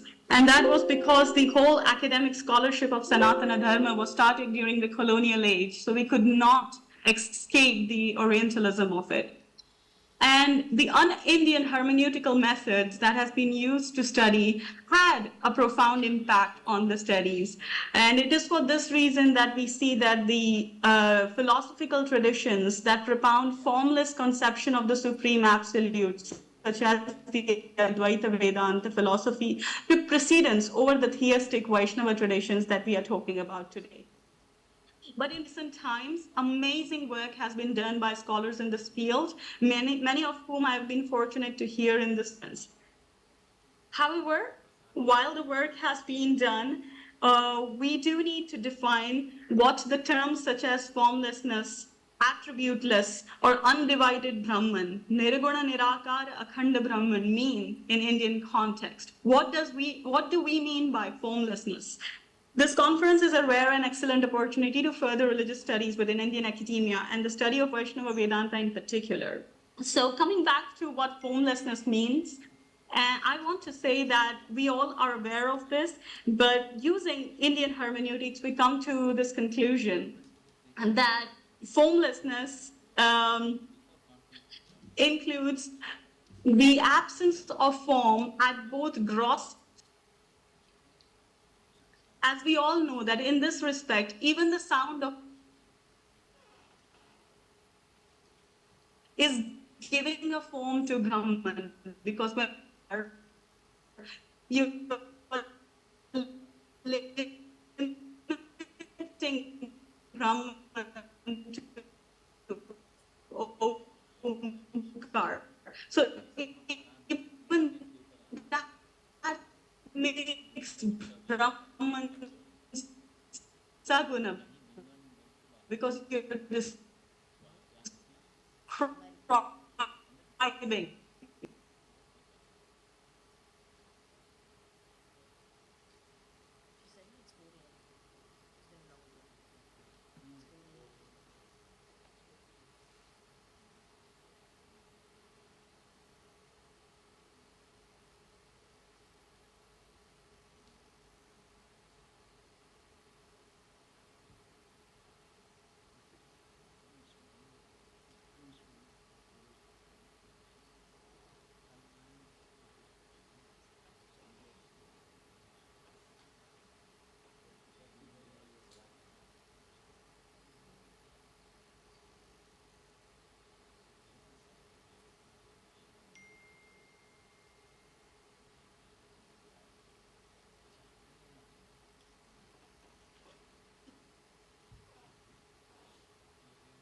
Session we have morning. Okay. US. Acha, she's from US. Recording to in the one progress. whom it chooses. So you have to choose Brahman and Brahman has to choose you. Most importantly, Brahman has to choose the Jiva, because you cannot attain it by wise words of the scholar through your own wisdom or the wisdom of the Vedas. Now, in other words, this transformation of the formless, attributeless Brahman into the Bhagavana form is an act of grace by which Brahman chooses to be accessible to its devotees. This act grace is what we call pushti. It's the divine grace of Brahman through which the jivas are nourished. In that way, pushti has twofold meanings. In one meaning, it is the act of grace. On the other meaning, it is the nourishment of the devotees, through which Brahman becomes Bhagavan. This process, what Vedas called Varana, or in this Shruti, as you can see, is the Bhagavata definition of Nirodha for Vallabhacharya. The word Nirodha literally means restraint or constraint. The PowerPoint, can everyone see my PowerPoint? Yes. But the Bhagavata defines Nirodha in a very different way. If you can see in my PowerPoint, I've given the definition of Nirodha as Nirodhasya anuchayanam atmana swashaktibhihi. So this is the definition given by Bhagavata in the second canto, 2.10.6. Second canto, 10th chapter, 6th shloka. And this is the definition that Bhagavata gives. Now, according to this definition, Nirodha is the slumber or the anushayana of Bhagavana with all his powers. It is for this reason that some classical commentators of the Bhagavata, against the order given by the text itself, view the 12th and the final canto of Bhagavata as Nirodha. Because during which the Lord sleeps after turning all his powers. It is the culmination of creation. It is the end of creation. And that is why the 12th canto is seen as Nirodha. However, for Vallabhacharya, in the original order of the Bhagavata, he preserves that order. And according to the epistemology of Vallabhacharya, Bhagavata is the expansion of the Upanishadic and the Gita, philosophy of the Upanishads and the Gita. And therefore, his explanation of Nirodha correlates with the Mundaka Upanishad verse that we just saw. In this respect, Vallabhacharya explains that Nirodha, as it literally means constraint or restraining the powers, the birth of Krishna itself is the very act of Nirodha. Because remember what Upanishads say, that when Brahman becomes Bhagavana by the act of grace, that is exactly what Krishna did with his birth in the land of Braj. In doing so, he put his exceedingly glorious divine powers to rest. That is what we called Anushayanam. Because he did not appear as Nirguna Nirakara Brahman. He did not appear as Vishwarupam. He appeared as Yashodotsangalalitya, the child of Yashoda. He appeared as Gopala, the friend of the Gopas. And he appeared as Gopika Vallabha, as the beloved of the Gopikas. In doing so, he became accessible to the people of Braj. He became relatable to them, and he restrained his divine powers to become relatable. This is the first facet of Nirodha, means. When Bhagavan appears before his devotees as an act of grace, the devotee is granted an opportunity of bhakti, because you cannot worship a nirguna form. But when Bhagavana appears in a relatable form, there is an instant connection, how it was for the people of Braja. And through this bhakti, when devotee performs the worshipful interaction or bhakti, the second aspect of Nirodha comes into place. Vallabhacharya says that during the age of descent, when Krishna walks the earth, we call it Avatara Kala, Bhagavan is appearing before you and you have to perform bhakti. But during our age, the mundane age of Anavatar Kala, when Krishna is not before you, you have to perform bhakti to make the Bhagavan appear before you. So that is the slight distinction he draws here. But coming back to the sadhana nirodha, which is the salvific will of God. It is the will through which God wants to save you, or which is a very Christian term, but for our term, we could say the uddhara, the salvific will of God. The second aspect, which comes into play, is known as phala nirodha, or the fruition of nirodha, which happens when devotee, having gained access to God through his divine grace, has their mind absolutely fixated on the divine Lord. Vallabhacharya defines it as prapancha vismriti purvaka bhagavadasakti. The second aspect of Nirodha is thus established when Krishna's play in the material world attracts the embodied self in a way that they forget the material world. Prapancha vismriti. They forget the world around them and become passionately attached to him. Bhagavadasakti. That is the culmination of bhakti. So the first aspect of Nirodha, sadhana Nirodha, is the beginning of pushti, and the second aspect of Nirodha is the culmination of bhakti. This is how we understand it. Now, phala Nirodha, when Vallabhacharya is speaking of bhakti as the love that is aware of Krishna's absolute bodhika, this is Shastras 42. Vallabhacharya says that bhakti is when you are aware of who Krishna is. He is the Nirguna and Saguna Brahman that Upanishads, Purana talk about, but you also have intense love for him that the people of Braj had, that Sri Yashodaji had, that the Gopikas had. So unlike the Advaita of Shankara, which points to an undifferentiated unity, the Advaita here is understood as non-difference, which accommodates all the differences. Bheda Sahishnu Abheda. And Brahman is characterized as Viruddha Dharmashrayi, who is the abode of all paradoxes. Now, Chandogya Upanishad states that one who sees things and understands self to be in all direction and everywhere has pleasure in the self, Atmarati, and delights in the self, Atmananda. Thus, Atmarati speaks of identification of individual self with Supreme Self.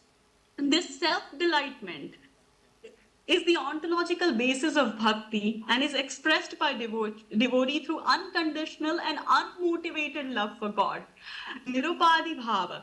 Scriptures describe Brahman as the reservoir of all rasas. And according to Vallabha, it is only through devotion that this cosmic rasa of Sri Brahman is experienced and manifested.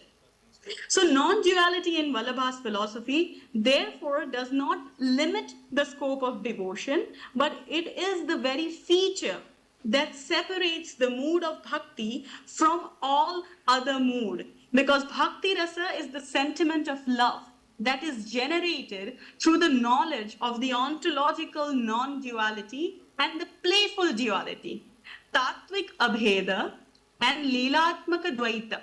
The former is cognized as the supreme knowledge of unifying principle, and the latter is embraced as the volitional, willful submission to the divine will, which is manifested as many. Thus, fully surrendered to the Lord and captivated by the devotion, devotee experiences total love, which we call Sarvatma Bhava, which is unfolded in the joy of Sanyoga and the pangs of separation, or Viprayoga, the joy of union and the pangs of separation. Vallabhacharya explains that this experience of worshipping or serving Krishna with every sense organ of the body is called Bhajanananda. It is the greater reward than becoming one with him in the darkness of non-duality, Brahmananda. It is the exhibition of total love. It's tasting the sugar instead of becoming one with the sugar. This is the totality of love. Vallabhacharya explains that this oneness is far greater than the non-dual merger of the yogic self with Brahman. For even in the mental embrace, the Gopikas experience the amalgamas through their sense organs and reach the pinnacle of bhakti rasa. And therefore, I want to end by what Srimad Bhagavata states in the 10th canto, the 32nd chapter, and the 20th shloka, during which the Gopikas, after they lamented for Krishna and Krishna reappeared before them, he says that all of you have merged in me through your devotion. I did service to you all, but I will never be able to repay your debt. Here, the Bhagavata presents a deeply paradoxical notion of devotion, where the deity, who is described as the embodiment of bliss, Brahman, Bhagavan, who is Purnananda, and he is eternally satisfied with his own self, he is Purnakama, can also be indebted by the very devotion of his devotees and be in service to them. The Bhagavana can be in service of the Bhakta. This is the paradox. The paradox of the ontology that starts with Viruddharmashraya ends with the soteriological paradox of Sarvatma Bhava in Bhagavan becomes indebted to the Bhakta. Vallabha's theology culminates with the soteriological paradox in which the God who submits to the devotee's love and devotee values the joy of remaining bound to the samsara as God's blessed servant. You do not want to be mukta. You do not want to be liberated. You want to be in samsara as his servant, or being liberated by attaining oneness with the Supreme Self, which is Brahmananda. So that is all I have to say about Nirodha. Thank you very much again for this wonderful opportunity. Thank you, ma'am. Now we are concluding the session. Thank you all for being here. So let's move on to the lunch break. Thank you. Thank you. Thank you. Thank you. Thank you. Thank you. Thank you. Thank you. Thank you. Within 30 minutes. The certificates will be given in the valedictory. The certificates for the speakers will be given in the valedictory session. Thank you. Everyone is requested to reassemble at 3:10. Thank you.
Hare Krishna. Good afternoon and welcome back. Assuming you're back, welcome back. Because one thing is to be physically present, another thing is to be mentally present. Assuming you're all mentally present and hopefully you have well lunched. Did you all have prasadam? Yes. Lunch? Ekadashi Anukalpa prasadam? Divya? So we have our post-lunch session now in this Govinda auditorium, as we call it, the convention center. Today our chair is Dr. S. Lingamurthy from the Central University of Karnataka. Welcome to the stage, sir. Thank you very much. So we have an array of speakers. I hope all of them are present here. I'll just quickly call out the names. Whoever is there, we want to request them to please come onto the stage. Dr. Dipendra Kumar Majumdar of the National Academy of Broadcasting and Multimedia, Prasar Bharati, is he here? Welcome, sir. Please to come onto the stage. Dr. Lingamurthy himself is supposed to present a paper, but now he has delegated this service to his teammate, his colleague. Would you care to introduce yourself? Shivanjali Shukla ji. So she'll be kindly come and grace the stage. Please have a seat, sir. And of course, you are allowed to clap, by the way. And Dr. Kishore Kumar Tripathi, Member Secretary, Auro Bharati, Sri Aurobindo Society, Puducherry. Is he here? Yes. After a day and a half, it's almost guessable who is who. When you see somebody, you can almost guess who they are. I'm sure all of you will have the same experience. Dr. K. Dayanidhi from the University of Madras. Is he here? Dr. K. Dayanidhi from the University of Madras. Okay. Dr. Rani Dadich of the Central Sanskrit University, Jaipur. And Dr. Nandini Raghuvanshi of the University of Allahabad.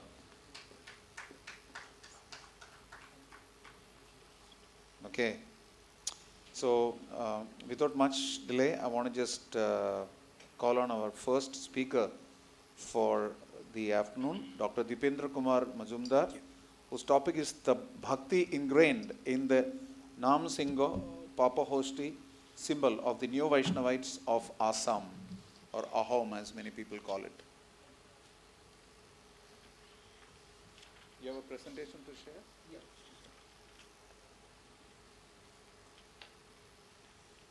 While we are at it, quick reminder that today is Ekadashi. So, apart from whatever philosophical dabblings that we may be indulging in, Srila Bhaktivinoda Thakur, a former Acharya of Gaudiya Vaishnavism, said that Madhava Titi Bhakati Janani Jotane Palana Kori. So, please try and observe Ekadashi whenever you can.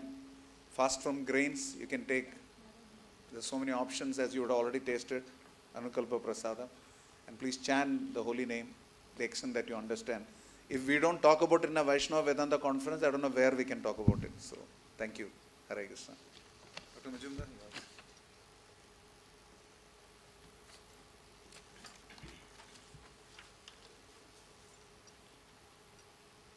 My greetings to the chairperson of this session and the other scholars with me in the dais.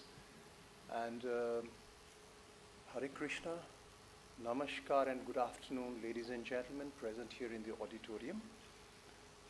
I'm Dr. Dipendra Kumar Majumdar, presently serving as a faculty in the National Academy of Broadcasting and Multimedia, which is the apex training institution of Prasar Bharati, the public service broadcaster of India. And in this presentation of mine, I would like to take you along with me to the northeastern state of Assam, and particularly to the form of Vaishnavism that is prevalent there, and more specifically to the practices of that Vaishnavism. So I'll be dealing with a particular symbol which is a very revered symbol of the Neo-Vaishnavites of Assam. Next slide. So at the very beginning, my salutations to the great saint of Assam, Srimanta Shonkordev, who was born in 1449 and died in 1569, living a very eventful life of 120 years. And this saint was the person who had spearheaded the Neo-Vaishnavite movement in Assam. Next slide. Next slide. So Shankardev, during his lifetime, had embarked on 2 long pilgrimages. This is a depiction of the first one, and in this pilgrimage he had toured all the places that you can see in the map of our motherland, and this took him 12 years. And it was during this pilgrimage that he came into contact with many of the Vaishnavite scholars who were spreading Vaishnavism in the rest of the country. And after returning back from this pilgrimage after 12 years, he started the form of Vaishnavism which is still prevalent in Assam and has the highest number of followers. The next slide, please. So here you can see I have given a breakup according to the religion in the state of Assam. So Neo-Vaishnavites form 35% of the population of Assam, as this is based on the 2011 census. Next slide. Now, the heart and soul of Neo-Vaishnavism in Assam is the monastery, which we call the Hotro. Now, that was not only the heart and soul of Neo-Vaishnavism, but that was also the cauldron of the Assamese culture. So, hello. Okay. So, the Hotro, as I said, is the cauldron of the Assamese culture also. But again, the next slide, please. It is also the mother of art and craft, because the traditional crafts which we see today, they had all evolved out of the monastery which we call the Hotro. So here you can see the masks. Now, the first of the religious drama was enacted by Shankardev, and in that, to present the divine figures on stage, he had to take recourse to the use of masks, like the one here you see of Hanuman and the other of the Narasimha. So this is still practiced today. Next slide.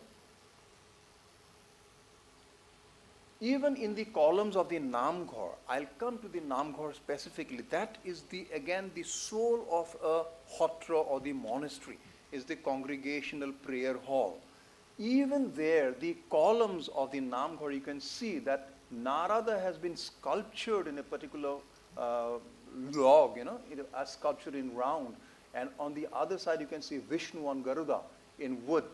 Now, they are still there. They were once in use, but now they have been kept in a museum in a place called Bordua. Next slide. So even you can see Garuda holding up the roof frame of a Namghar. So they are all there, the divinities, so as to inspire the devotees in the bhakti marg. But I should clarify one thing, that these images are not to be worshipped in the Neo-Vaishnavism in Assam. The revered thing in Neo-Vaishnavism are the scriptures, like these scriptures in Sikh religion. No image worship actually goes on there. Though there is a particular subsect of Neo-Vaishnavism, they do adore and worship the image of Krishna, only Krishna. Next. So even the walls of the Namghar, you can see there are episodes, if you go through it, which we call the parikrama. So when you go through it, you can see the episodes from Bhagavata, Purana. They are all sculptured there. Next. Next slide, please. Now, this is the Namghar which I was referring to, and this is the heart of a Hotro. Now, what is inside the Namghar? We'll try to see it in the next slide. This is the congregational prayer hall. Now, the layout of a Namghar is usually in the form of a tortoise. So, on the top of it, in the diagram, you can see it's called Monikot, or the house of jewel, that usually faces the east. And on the opposite side, we have the Hingha Dwar, or that's the main entrance for the devotees to the Namghar. We have a northern door, which is called the door of Vaikunt. That is usually the door by which the abbots, they enter into the Namghar. And the southern door, or it's called the door of hell or Norok, that is usually when the prasadam or thing is taken in the Namghar, and the waste material is taken out through the southern door and not through any other door. Next slide, please. This is the Hingha Dwar, or the Singha Dwar of the Bordwa Namghar. This is in Nagaon district of Assam. So you usually have that, you see the Kirti Mukh sort of a thing symbol out there. That identifies the Hingha Dwar, or the entrance for the general public into the Namghar. Next slide, please. Now, this is the inside of the Namghar. What is of our interest is the throne that you see at the very end of it. I'll bring it into more sharper focus. But this is the precincts of a Namghar, or the congregational prayer hall. The next slide, please. Next slide. Yeah. So this is the Hingha-hon, or the throne. And what I was referring to a few minutes ago, that the most revered thing in Neo-Vaishnavism in Assam is the Holy Scriptures. And the Holy Scriptures are kept right on top there. It's called the Amohi Ghar. And usually this throne is 7-stepped, or 5-stepped, or 9-stepped. It goes on in odd numbers. Next slide, please. The Holy Scriptures, the most revered article, or the most revered object in Neo-Vaishnavism in Assam. So here you can see in Borpeta, the devotees are taking the Holy Scriptures for a round of the city. On a particular day, it's done. Usually on the birth anniversary of the Gurus, Honkordev and Madhavdev. Next slide, please. So this is the total Neo-Vaishnava spirituality, the congregational prayer, and usually we have 14 sessions per day. But for a layman, it is not possible to conduct 14 prasangas. They usually confine themselves to one in the morning and one in the evening, but in the Namghar, 14 prasangas go every day. Next slide, please. Please. Next slide. Now, this is the Hingha-hon, or the altar. Now, I will try to draw your attention to the corners of the Hingha-hon. You find something there. There is a symbol there. We will go into sharper focus now. Next slide, please. This is the symbol that you see there. At the very base of the Hingha-hon, the first stair, it rests on, at the very bottom of it, you see a tortoise. Riding on the tortoise is an elephant, and riding on the elephant is a lion. But in the tiers above the basic one, you can find only the lion and the elephant. This is the Nam Hingha Papa Hosti icon of the Neo-Vaishnavites of Assam. This is a very, very revered symbol. Nam Hingha is the lion, and Papa Hosti is the elephant. Next slide, please. So it is not that it is found only in the throne, but hello. It is not that this symbol is to be found only in the throne or the Hingha-hon. It can be found even in many other places, and even in public places in Assam today. This is at the entrance or the gate of the Bordwa Than, or the Bordwa Khotra. Next, but usually because this was established by Honkordev himself, we call it the Than. Here, these are the doors in Bordwa Than, but they are plated with copper. And on the copper plates also you can see that symbol being embossed there. Next slide. This is again the gateway of Khotra in Majuli in Assam. Majuli, as you remember, if you recall, it's the largest inhabited island in the world. This is the Goramur Khotra. There also on both sides of the this gate, you can see that symbol there. Here, notice something that the lion has wings on it. It's very, very evident now. Next slide, please.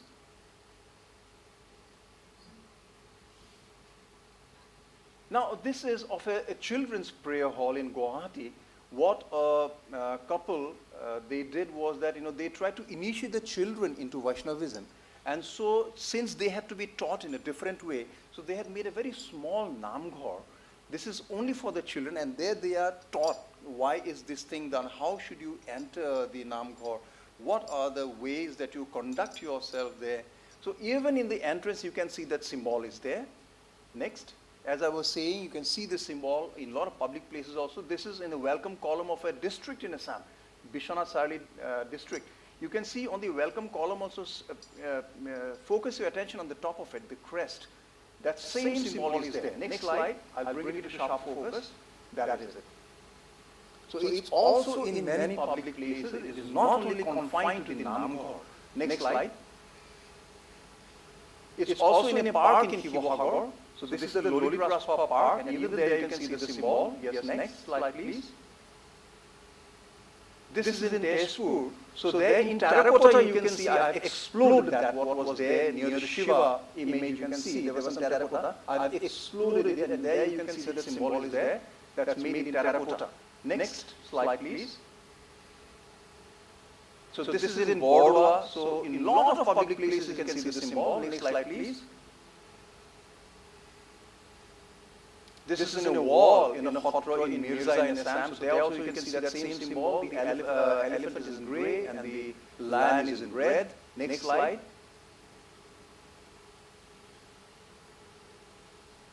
Next slide, please. So even in doors of Khotra or in palanquins also, in the posts of a palanquin also you can see that symbol there. Next.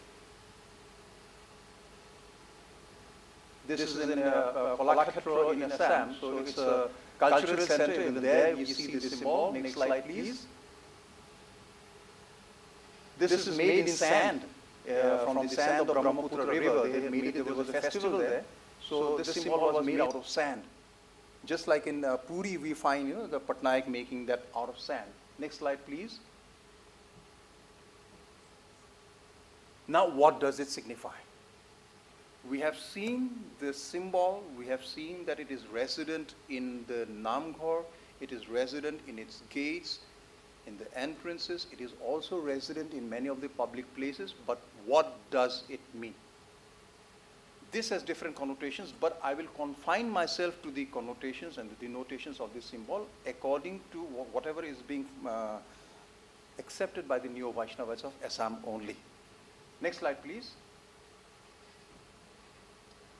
So usually, as you see for common man, it's called a murti. Now, behind the creation of a murti, it's usually that there should be rasa, that's evocation of human sentiment. When you see that murti, there should be artha or meaning, there should be chanda or rhythm, and there should be rupa or form. So the symbol under study, this Nam Hingho Papahosti of the Neo-Vaishnavas of Assam, can be described as a spiritual art. It's an art, but it's a spiritual art because of its revitalizing and contemplative capacity. Next slide, please.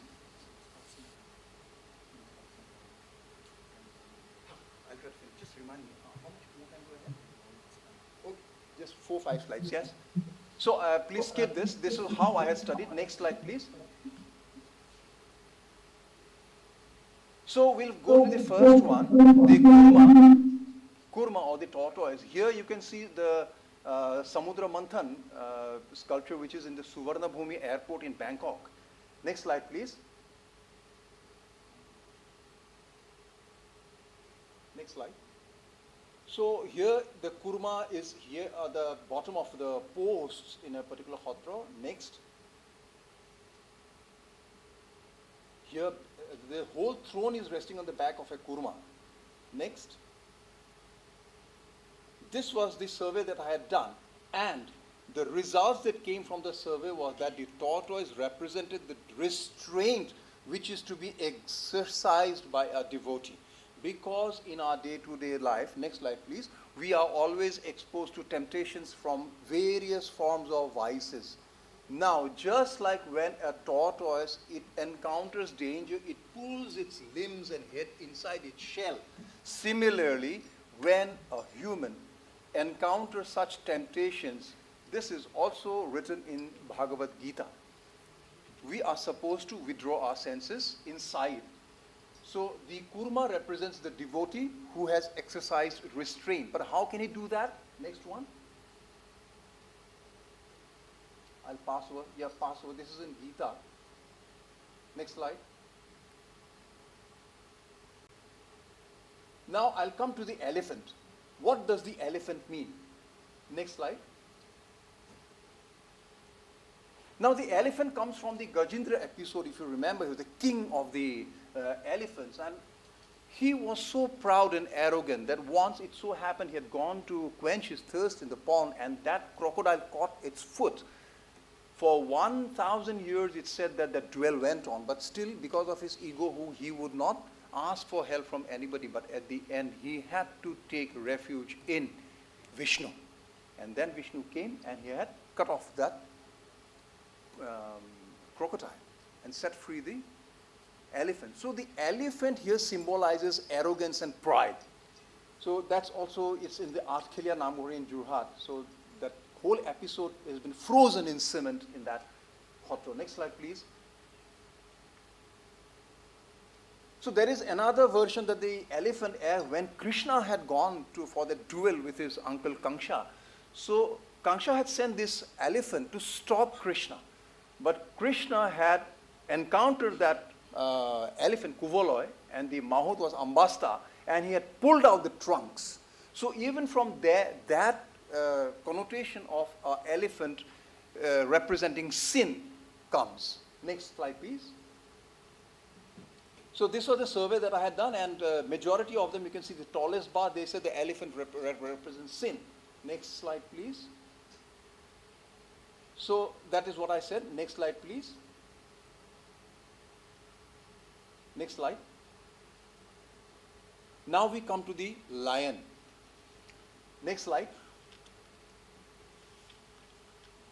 So lion can be seen, it's not that it's seen in totality with that kurma and elephant. Sometimes it also has an individual existence. But here in this symbol, the lion represents the chanting of the name of the Lord. Now we can see the whole symbol in totality, that a devotee has to exercise restraint from temptation, but how can he or she do so? Only by taking the name of the Lord or chanting the name of the Lord. Next slide, please. Next slide.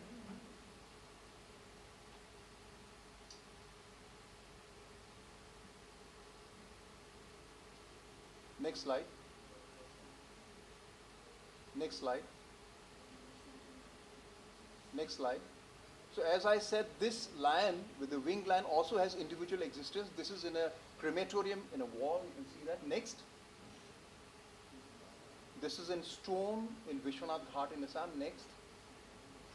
Next slide, please. Next slide. Next slide. Next slide. This is the result of the survey. So even in Bhagavad Purana we find, in Assamese it had been translated in Namgukha like Punno Oronnoro Maje Madhavaro Namo Kingho Prakaho Koroyoti Bore Jar Dhoni Kuni Bhoye Mohapap Hosti Soy Polayoti Trachotolo. That is, the elephant symbolizes sin, and when the elephant hears the roar of the lion, which is actually the name of the Lord, the elephant runs away in fear. Next slide, please. So these are all the things from the Bhagavad Purana that I have given here, but I'll skip it. Next. Next. Next. Even in nature you can see that, the lion dominating the elephant. Next. So the meaning of the symbol is chanting the name of the Lord can empower the human mind to resist the great temptation from vices and evil passions to fall prey to it. So this is the meaning of the symbol according to the Neo-Vaishnavism in Assam. there can be different meanings of it and different connotations, because this symbol, I would have shown you some slides, but I don't have the time. You can find it in Ramappa temple. You can find it a lot in the Rameshwaram, Meenakshi temple, and all of those temples where it's called the Vyali. In Orissa, it's called Gojo Simho or Gojo Biralo. There are many other names to that. I will not go into that. As I said, I'll confine myself to only the connotations according to the Neo-Vaishnavism theology of Assam. Thank you very much. Thank you, Dr. Majumdar. Nama Sankirtanam Yasya Sarva Papa Pranashanam Pranami Dukkha Shavanam Tannamami Harim Param. That is the conclusion of the Srimad Bhagavatam. In fact, the very last verse of the Srimad Bhagavatam. So thank you very much. Kindly remain seated, Dr. Majumdar. I will be grateful for your contribution. We continue with this session. Just want to ensure that everybody restricts themselves to the time allotted to you, which is 20 minutes. Unfortunate but true. We have a few devotees, we have a few scholars whom I could not call on stage because of my overlooking the next sheet. We have now in the, we have Dr. Neelam from the BDMM Girls Degree College, Shikohabad, Firozabad. She'll be speaking about the Vaishnava Sant Ramanuja Charika, Samaj Darshan.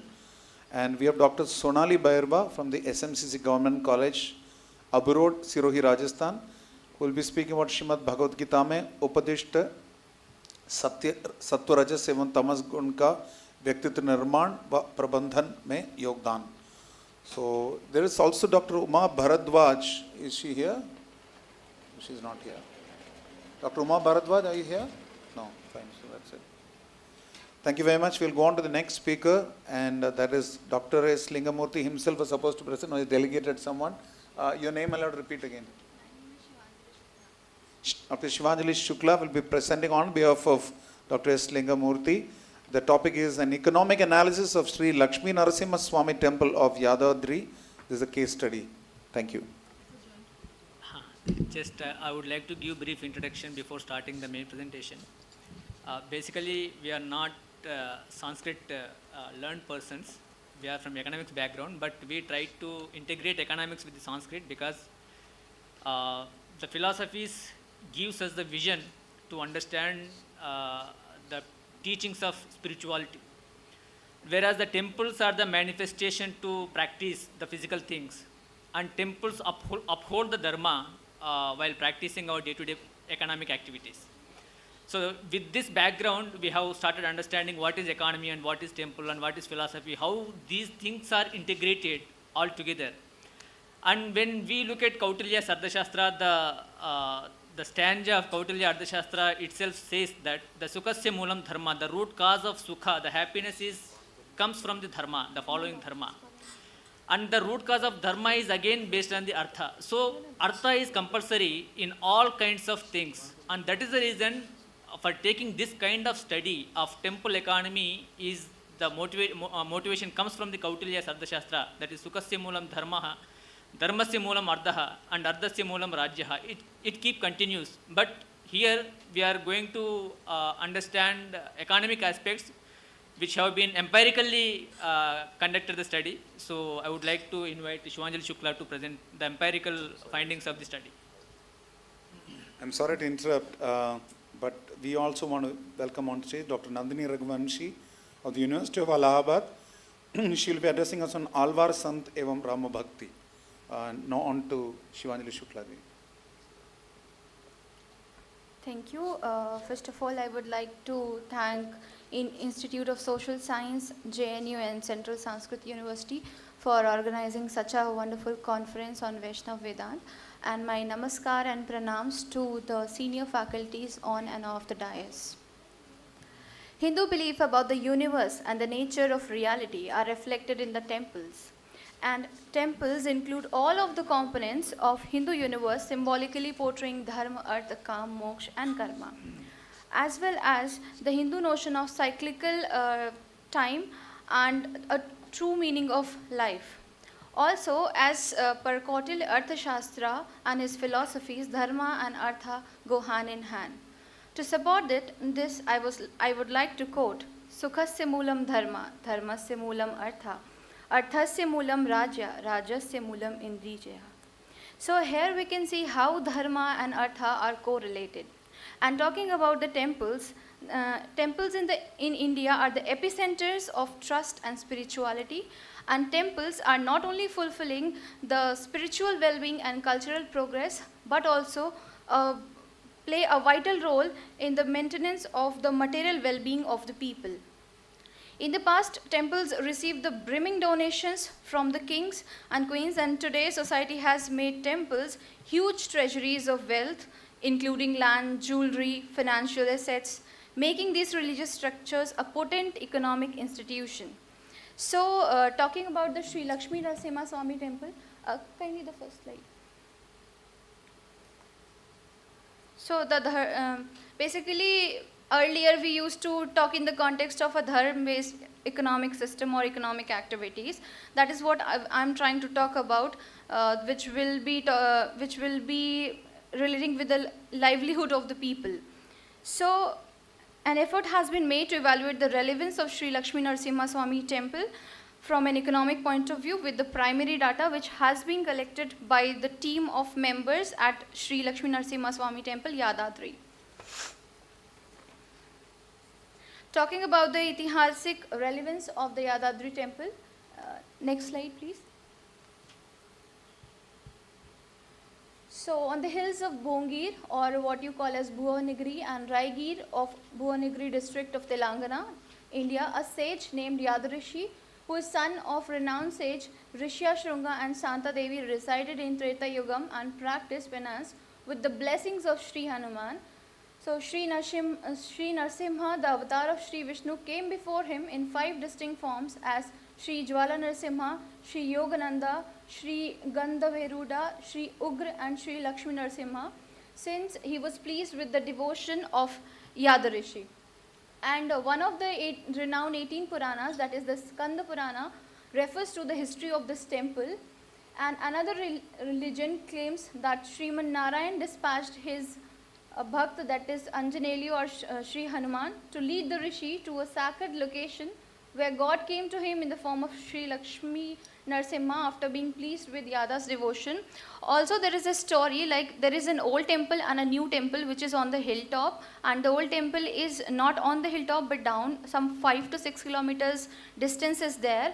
There is a story behind that. After Yadrishi gained moksha, then people, or basically the tribals were living there. They tried to pray the Lord, and but the Lord wasn't impressed because they were following an puja paddhati which was not as per the rituals being followed there. So later on, a woman had a dream because she was a strong devotee of Sri Narasimha Swami. So later on, he resided onto the new temple. That is the story behind that. Also, a temple at the base of Yadgiri hill marks his location, which is roughly 5 kilometers away from the current temple. And this temple's puja and aradhana are conducted in accordance with Pancharatra Agmam. Next slide. So these are the popular celebrations of the temple, which includes Brahmotsavams, Jayanti, Swati, and other celebrations include Sri Krishna Janmashtami, Sri Ram Navami, Navratra, Hanuman Jayanti, etc. So I have just mentioned few. There are more popular celebrations also happening there. Yeah. Coming on to the methodology, as this you can see that Yadgiri Gutta is located on a hill in Nalgonda district of Telangana, which is 6 kilometers from Raigi railway station and 30 kilometers from Bhuvanagiri town and 60 kilometers from Hyderabad. Due to its proximity to the capital city, the devotees' flow to the temple is extremely considerable. Almost 5,000 to 8,000 people visit on the daily basis. And talking about Saturdays and Sundays and special occasions, then definitely the number increases. Talking about the research design, so it is an empirical research basically which is done with the help of a pre-tested questionnaire which we have already used for collecting data in other 2 temples. And a set of team, like 2 to 3, 4 people, we have visited the Yadgiri temple, and there we have collected the data by interacting with the pilgrims, by interacting with the vendors there, and also there have been temple reconstruction, due to which we can only take sample of 49 vendors or the shop owners. Earlier there were more than like I can say approx 200 shops being there, but still the temple is in construction, so they have told that they have been told that they'll be given places for their shops, but currently only few of the vendors we have interacted. And the total sample size of the vendors is 49 and the pilgrims is 214. However, in many cases only 207 pilgrims have responded. Therefore, in pilgrims analysis, tables will vary with a total sample of 207 to 214. And the objective of this study is to understand the expenditure pattern of pilgrims during the visit to the temple and to analyze the livelihood pattern in and around the temple in the study area. Next slide.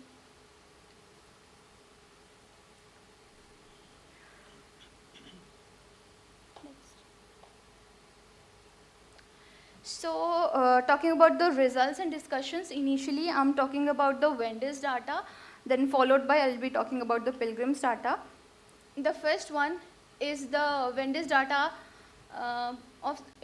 Basically we have taken into consideration the socio-economic aspects of the vendors, like their age, caste, their income which they receive from all sources, from the shops, etc. So the majority of the vendors, they have vacated the shops because of the displacement owing to reconstruction of the temple supported by the government of Telangana. And among the existing shops, the majority of the shops are related to gifts and toys, which can be seen in the data, which comprises 38.78% of the whole, followed by the bangles and the general store, and puja, coconut, mess and others are among the other shops. With regard to the age group of the vendors, majority of the vendors belong to the age group of 31 to 50 years and followed by 20 to 30 age group. So the result shows that, talking about the caste, that is the category. So maximum of them belong to the OBC category, followed by the general and the SC/STs. So temples accommodate both. Next slide. No, please come back to the previous slide only. Yeah, sorry. Talking about the gender, maximum of them who are there in the shops, they are the males, and approx 11 respondents we talked to are females.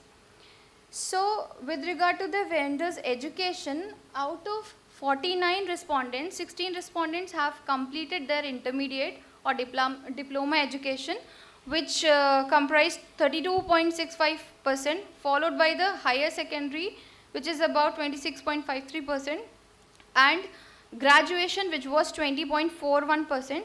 So the table shows that more than 50% of the respondents have completed intermediate and above education among the vendors. Next.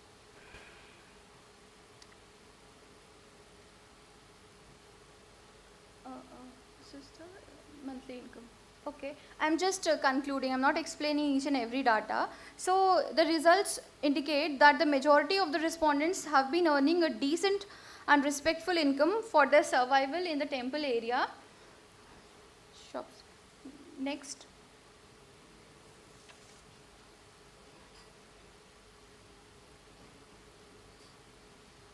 Table 3. Okay, from table 3 to 5, it was in previous slide.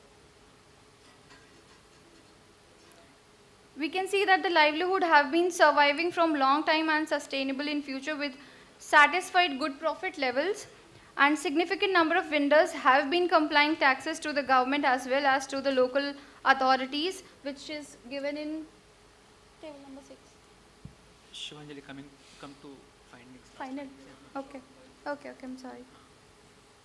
We cannot explain each and every table, so it takes so much. Okay. Discussion and results. That Tonga ride was there. Next slide. Next. Yeah.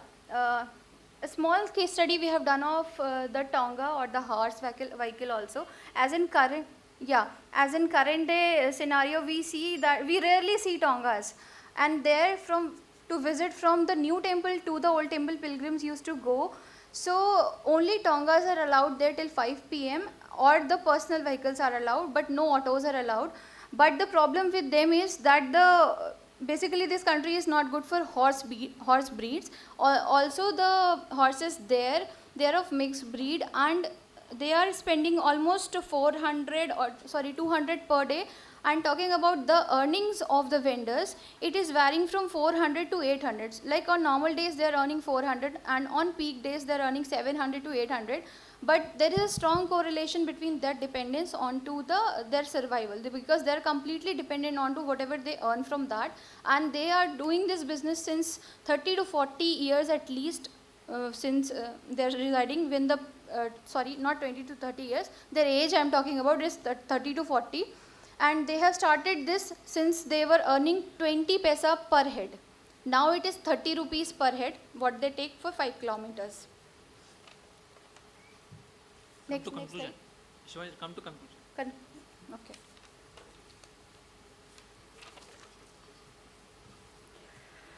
So the study shows how economic models can be changed to fit the belief, customs and traditional values of people in India and how they act. It also looks at how a temple can connect the traditional values of people in India and how they act. And also it looks at how temple connects the traditional values of people and the market economy, and the way people, groups and organizations think about the act in the economy. And Yadadri temple keeps the economy in vibrancy through the vendors as well as through the pilgrims in sustainable way, which is an economic model itself integrating with Vaishnava philosophy. And the few recommendations which we would like to suggest to the government of Telangana to look into it are as follows. So the temples must be seen as an important aspect of both mental and material progress and economic growth by policymakers, academicians, scholars, civil society, also the government. And there is a high potentiality of tourism development integrating with the temple and temple rituals. As along with the Yadadri temple, as I mentioned, there is old temple and new temple. Also there is Surendrapuri where people used to visit. So not only one place people are visiting, if they are visiting there, they are visiting the nearby places also. So one can look at the tourism aspect also.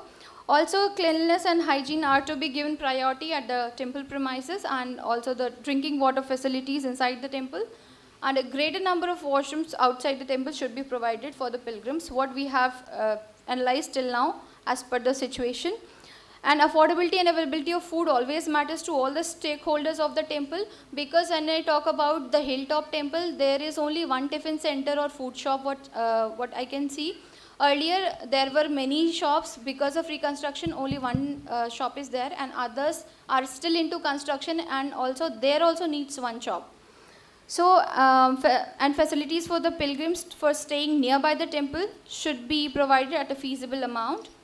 And an alternate source of employment should be provided to the vendors who have already lost their shops in construction of the temple, or the workers who were completely dependent on the temple.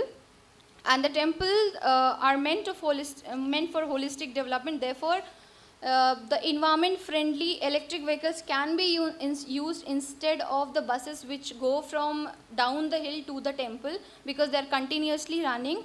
Also, the government and temple authority should consider the Tonga pullers to lead their decent life along with their fellow neighbors. So this is how it shows that the Yadadri temple keeps the economy in vibrancy through the vendors as well as through the pilgrims in a sustainable way.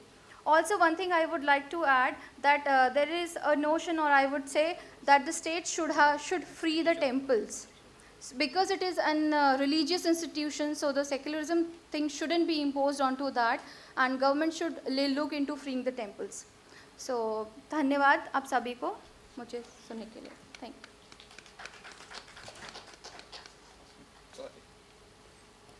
you. Use your phone.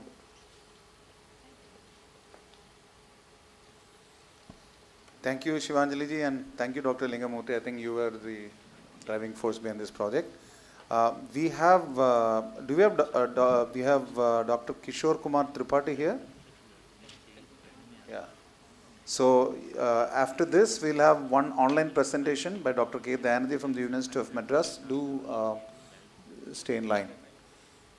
Dr. Kishore Kumar Tripathi, Member Secretary, Oro Bharati, Sri Aurobindo Society, Puducherry. He will be addressing us on the medieval Vaishnava saints, Alvars, and the philosophy of Vaishnava Vedanta, culture, mysticism, tradition, and continuity, directly in line with the topic of this conference. Thank you. I request all the presenters to consider the time constraint. What is the time? 10 minutes. Yeah, you have. Each presenter will have 10 minutes because 5:15 they are going to start valedictory session. I will finish before 10 minutes. Thank you. So 10 minutes is a very precious time in our life. So, Om Shri Gurubhyo Namaha Harihi Om Gananantva Ganapatigum Havamahe Kavim Namupashavastamam Jyeshtharaj Brahmanam Brahmanaspata Anaha Srinnanno Debheshi Dashadanam Om Idam Namah Harshibhya Purvajebhya Purvebhya Pathigdrubhya Namaha. Salutations at the lotus feet of Lord Vishnu. The Shastra says Tad Vishnoho Paramam Padam Sada Pashyanti Shuraya. Even if forget about the human beings, the gods also always aspires for the lotus feet of Lord Vishnu. Before I start my presentation, I would like to pay my sincere gratitude to the authorities, to the management committee of 3 of the most prestigious institutions, Institute of Science and Spiritual Studies, Jawaharlal Nehru University, and Central Sanskrit University for hosting such a beautiful conference, especially which is the need of the hour. And I'm special thanks to Professor Upendra Rao ji, who has invited me and for giving me an opportunity to speak in this beautiful environment. My topic is medieval Vaishnava saints, the Alvars, and the philosophy of Vaishnava Vedanta, culture, mysticism, tradition, and continuity. It's a long paper actually, it will take half an hour. I will not go into tips. I just want to start my presentation with a simple query. That is, all our activities are proclaimed or confined by our thoughts, which is the functioning of the mind.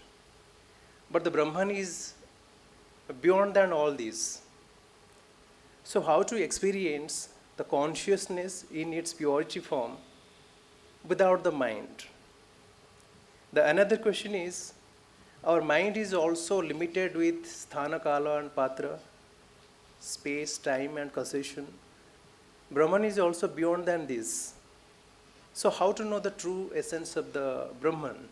I think it is the main essence of all the Shastras.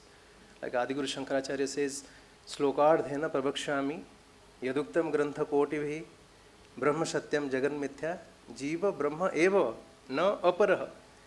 He said that only within the half of the slokas I will define what the crores of the scriptures, Grantha Kotivhi, Brahma Satyam, the ultimate reality is the Brahman. Jagat is the Mithya, and Jiva Brahma Eva. There is no difference between the Jivan and the Brahman. So if we'll go to this Vaishnava tradition, is one of the most, you can say, the intangible cultural heritage. Before joining with Sri Aurobindo Society, I was part of the Ministry of Culture for 12 years, and especially we worked on many of the projects, and our main approach was how to connect this culture with all its aspects. Like we talk about the literature, what's about the culture, what's about the heritage, what's about the architecture, what's about the living traditions. It is involved in that. So if you refer to this Vaishnavism, one of the most intangible cultural heritage, when we talk about the intangible, especially the medieval Vaishnava saints will find that it was flourished through the acharyas, the saints and the acharyas. There are 12 alvars. And the Acharya, that's Natha Muni, he compiled all the creations of these 12 alvars, the 4,000 Naradiya Dibya Prabandham. It refers the intangible cultural heritage of humanity. Please allow me to say the Sankirtan tradition of Manipur. It was included the UNESCO's intangible cultural heritage. if you refer to the teachings of the Alvars, we find some of the significant points. The first is the traditional, contemporary, and the living practices. You can say that Vaishnavism is a core principles of Indian spirituality. When we say that a Hindu spirituality or Indian spirituality, there is no such spirituality like Indian spirituality, American spirituality, Nepali spirituality. As long as we have the spirit, we are spiritual, what we feel. Because the Shastra says that is beyond than the mind to think about. Because all our activities are proclaimed by the thoughts, but functioning of the mind. The second is the inclusive. You say how this Vaishnava tradition, this Alvars, through their teachings, they have created an inclusive structure to imbibe many of the traditional, many of the sects, many of the forms, many of the traditions.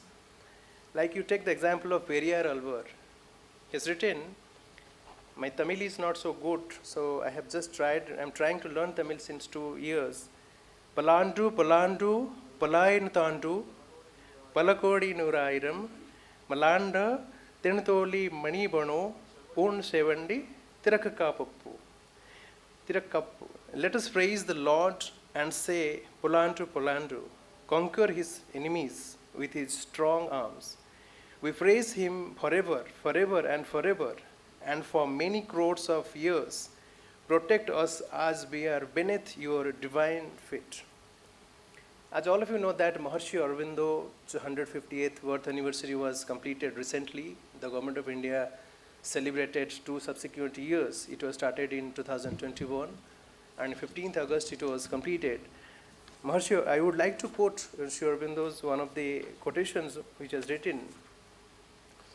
In Vaishnavism is the same trio, the Bhagavata, the Bhakta and the Bhagavan. The Bhagavata, which is the law of the Vaishnava dispensation of adoration and love, the Bhakta representing the fellowship of those in whom that law is manifest, Bhagavan, the divine lover and the beloved, in whose being and nature the divine law of love is founded and fulfills itself. The Avatara represents this third element, the divine personality, nature and being, who is the soul of the Dharma and the Sangha, informs them with himself, keep them living and draws men towards the felicity and liberation. I am on quote Sri Aurobindo. Maharshi Aurobindo has also told a lot of things about the Alvar traditions, especially before the independence, with the help of Mahakavi Subramanya Bharati, the famous Tamil poet and patriot. He has tried to translate the Tamil texts.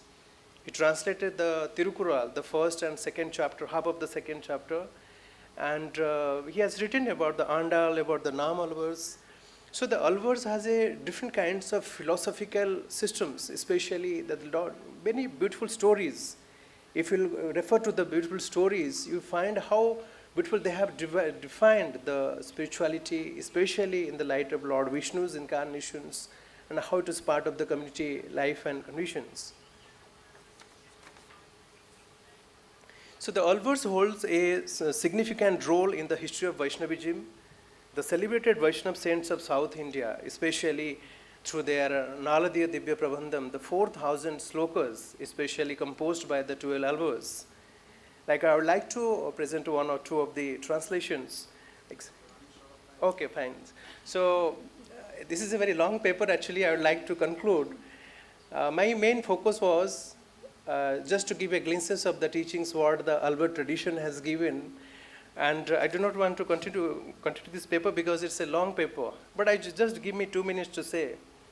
When we talk about such kind of issues, especially conferences like this and like institutions like Institution of Science and Spirituality, JNU, and Central Sanskrit Universities and there, I request that we should also focus, especially if you refer to the Alvar tradition, the temple cultures, like you take many of the Sadagamas, the temple tradition, how it has influenced. And you take up the festive celebration. Many of the unique celebrations related to the 12 Alvar traditions are also there.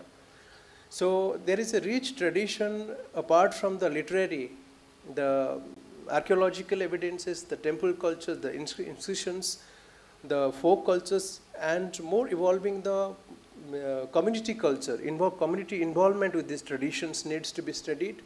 And in my tradition, in my paper also, I have given a long list of the temples and the festivals which is being celebrated through these Alvar traditions.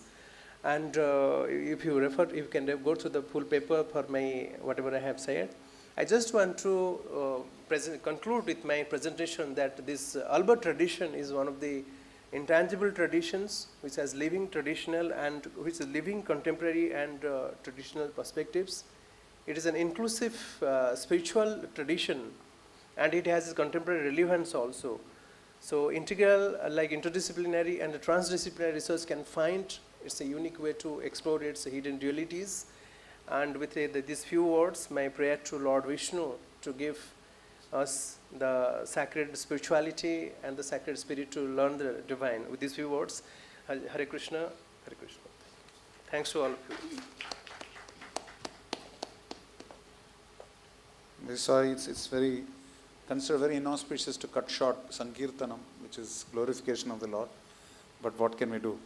The time is also the energy of the Lord, and so without much delay, we'll move into, thank you Dr. Kishore Kumar Tripathi for your presentation on Nalayara Divya Prabandham and the Alvars. Now we move on to Dr. K. Dayanathy from the University of Madras. This has been an online presentation. This is inspiration from Nalayara Divya Prabandha in the formation of Sri Bhashya.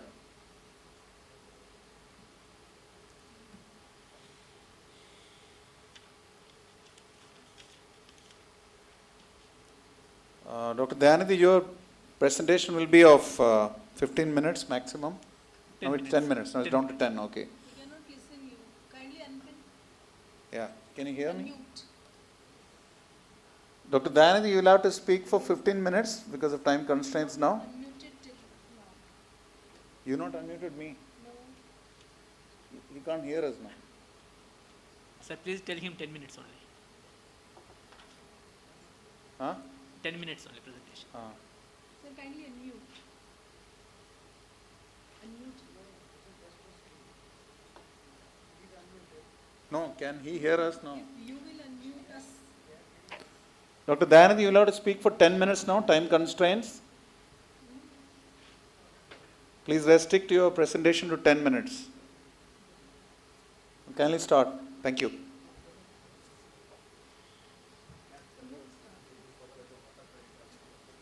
शठकोपवाङ्मयं सहस्रशाखोपनिषत्समागमं नमाम्यहं द्राविडवेदसागरम् उपवीतिन ऊर्ध्वपुण्ड्रवन्तं त्रिजगत्पुण्यफलं त्रिदण्डहस्तं शरणागतशास्त्रवाहमीडे शिखया शेखरिणं पतिं यतीनाम् तत्र भवताम् आयोजकानां अध्यक्षपादानां च प्रणम्य मम भाषा आङ्ग्लभाषायां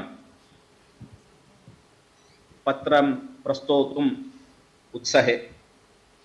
My topic is inspirations from Nalayara Divya Prabandha in the form of Sri Bhashya by Ramanuja. It is my great pleasure to present the paper on this conference. A Shastra says, Upakrama Upasamharaha iti. As previous speaker Kishore Kumar has given a Upakrama of inspiration of Nalayara Divya Prabandha of Alvar. Now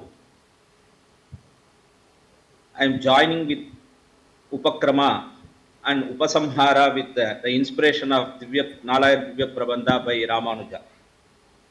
First of all, until the Ramanuja period, there were demands for the recognition of Alvas by Acharyas as Nathamunigal. Ramanuja instituted in the inner thoughts of Alvar and gave a critical explanation of Alvar's experience.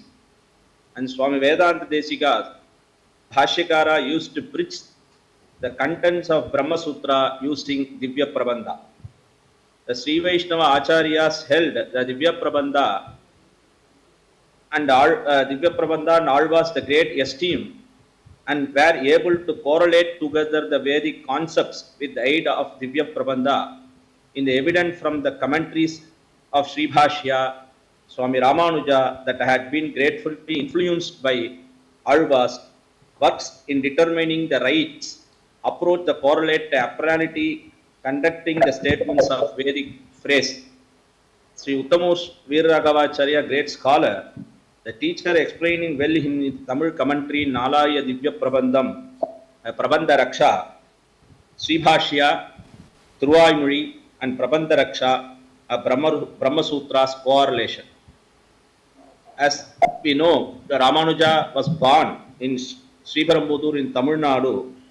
He travelled across the country to dedicate his life to reviving the Vaishnavism following the Alvars. He vouched that the eyes of Supreme God, Sri Vishnu, all beings are equal and every being deserves to attain mukti through bhakti. He was greatly influenced by the Thondarpudi Alvar in Tirumala. Ramanuja decided to fulfill the wishes of Acharya, Yamunacharya, that of producing the personalist commentary on Vedanta Sutra of Badarayana. He learned the only place the Bodhayana's gloss was available was at Sharada Pita in Kashmir. And so he sent on the long journey to accompany his disciple Kuresha and reached the Sharada Pita when he asked permission to study the Bodhayana class, the library. They became alarmed and felt that it is personalist scholars study the text he would be able to create havoc with the Advaita philosopher. Later, the goddess Saraswati, as presiding deity of mud, herself appeared before him.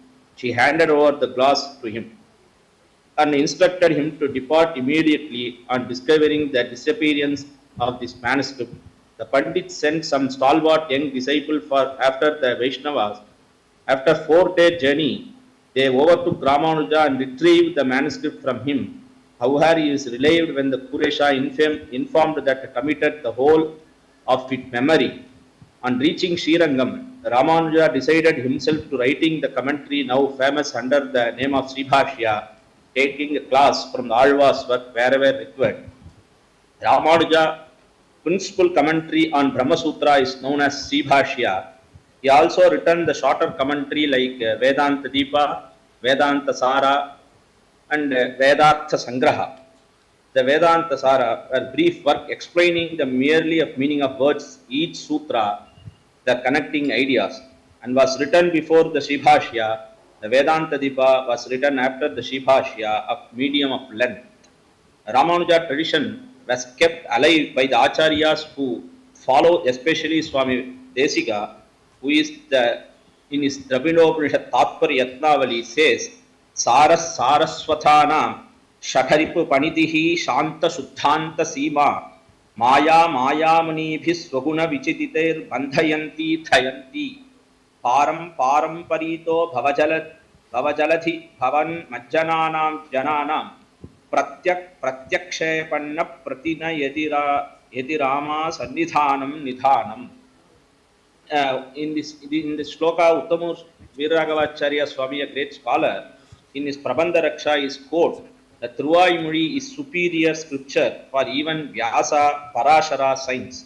It is pleasant to hear it talk nothing about the Yemberuman Sriman Narayana's glory and applicable for all type of personal and provide the difficulty of Vedic terminology like Vishishtaadvaita, simple word.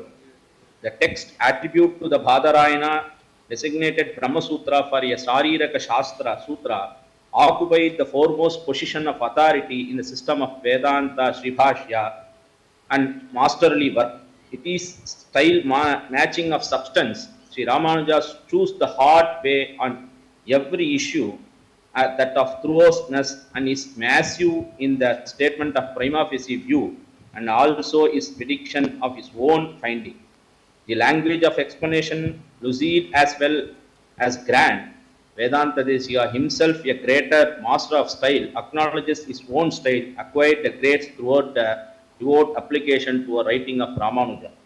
in the compass of vision, the fullness of exhibition of splendor of style, Sri Bhashya reaches the highest excellence. Ramanuja includes in the category of secondary scripture, the body of inspired mystical poetry, collective name as Divya Prabandha, composed and sung by Alvar, a total Sharanagati Shastra. The basis of Sri Bhashya refers the basic quality of Brahman as being very cause and sustains to everything. It is first two chapters.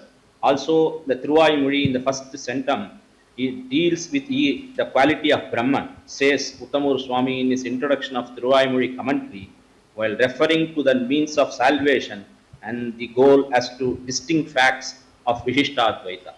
The Uttamur Swami says in the Thiruvaimozhi first three cantum, these how our Acharya from Sri Ramanuja have classified the Prabandham, same aspect, and deal the Sri Bhashya in his second and third chapters.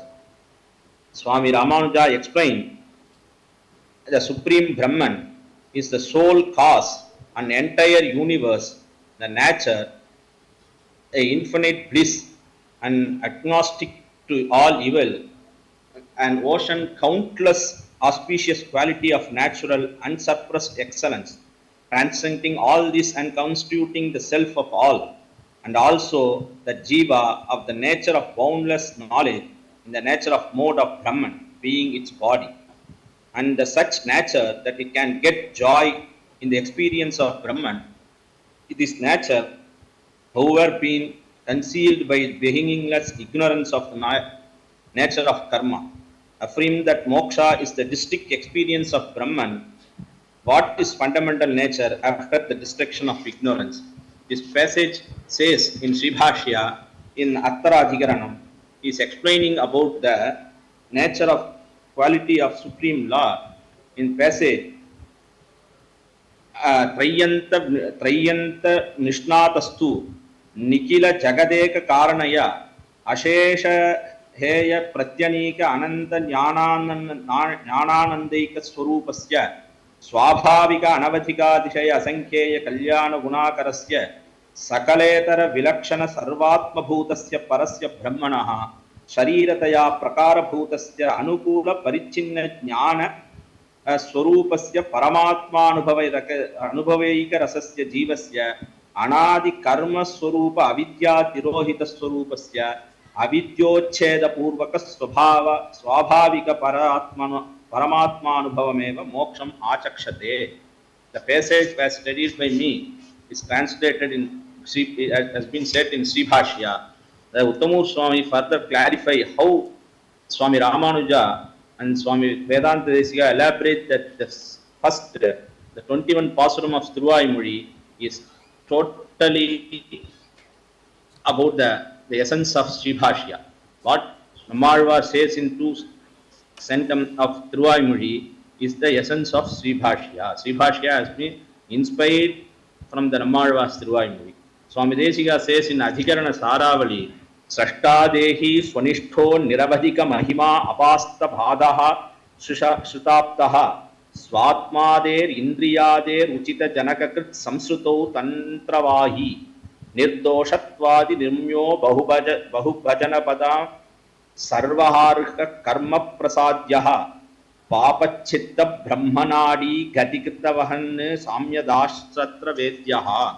He says, explain that like the Brahma Sutra, which is divided into 2 divisions, Dvikam. The first 21 Pasuram is divided as 11 Pasuram describing the Brahma Sutra's first chapter, Dr. Dayanati, and later 10 Pasuram you. describing the rest of Sri Bhashya. Sorry to interrupt you, Swami Dr. Ramanuja, influenced by the Alvar's Pasuram in his explanation of Brahma Sutra, and perceivable in many instances throughout the commentaries of Thiruvaimozhi by all our Acharya. Dr. Dayanati, yes. Would request you to kindly summarize. Yes, 2 minutes, sir, I conclude.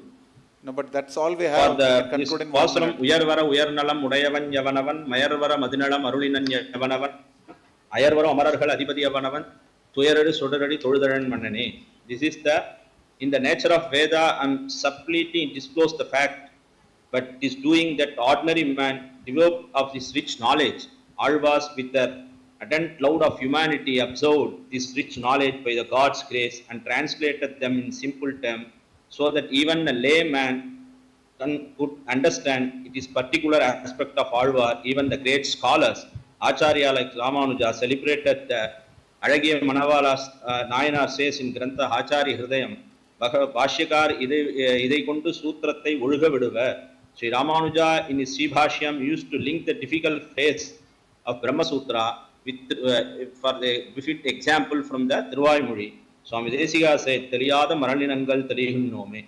With the help of the Alvar Pasuram, we can get clarity and difficult areas of Vedas. This is the inspiration of Alvar's Pasuram by Sri Ramanuja. I thank the organization for given me the great opportunity in the Vaishnava conference. धन्यवादः. कवितार्किक सिंहाय कल्याण गुणशालिने श्रीमते वेंकटेशाय वेदांत गुरवे नमः.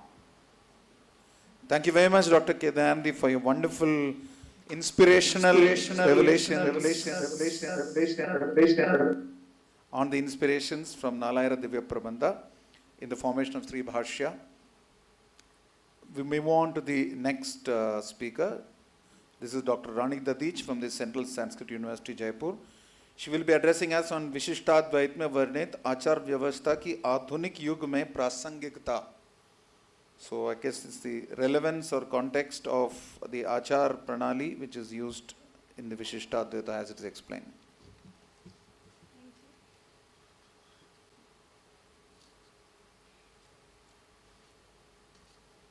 श्री कृष्णाय नमः.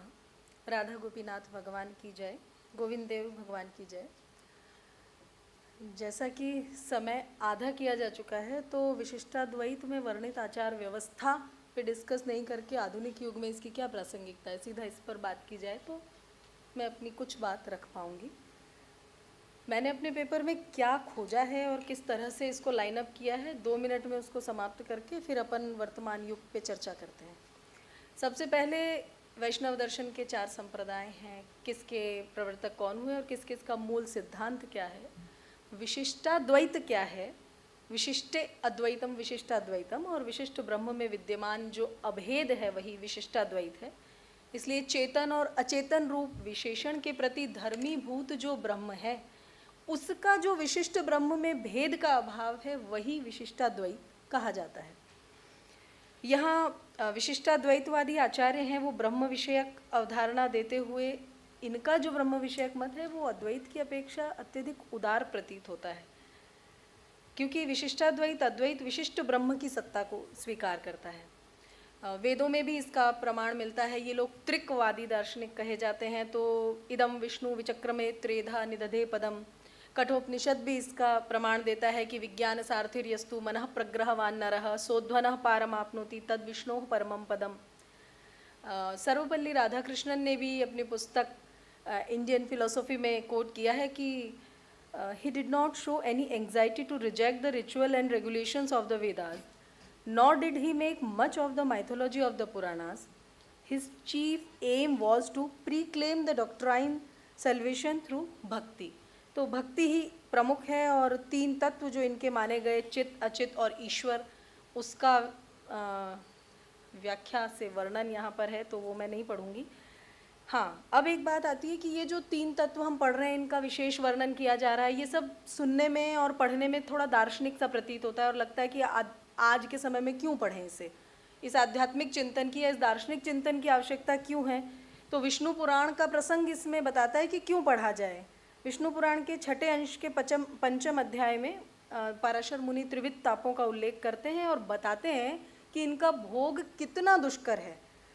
और पहले तो तापों को बताते हैं कि आध्यात्मिकादि मैत्रेय ज्ञात्वा तापत्रयं बुधः उत्पन्न ज्ञान वैराग्यः प्राप्नोत्यात्यन्तिकं लयम् आध्यात्मिकोऽपि द्विविधः शारीरो मानसस्तथा शारीरो बहुभिर्भेदैर्भिद्यते श्रूयतां च सः.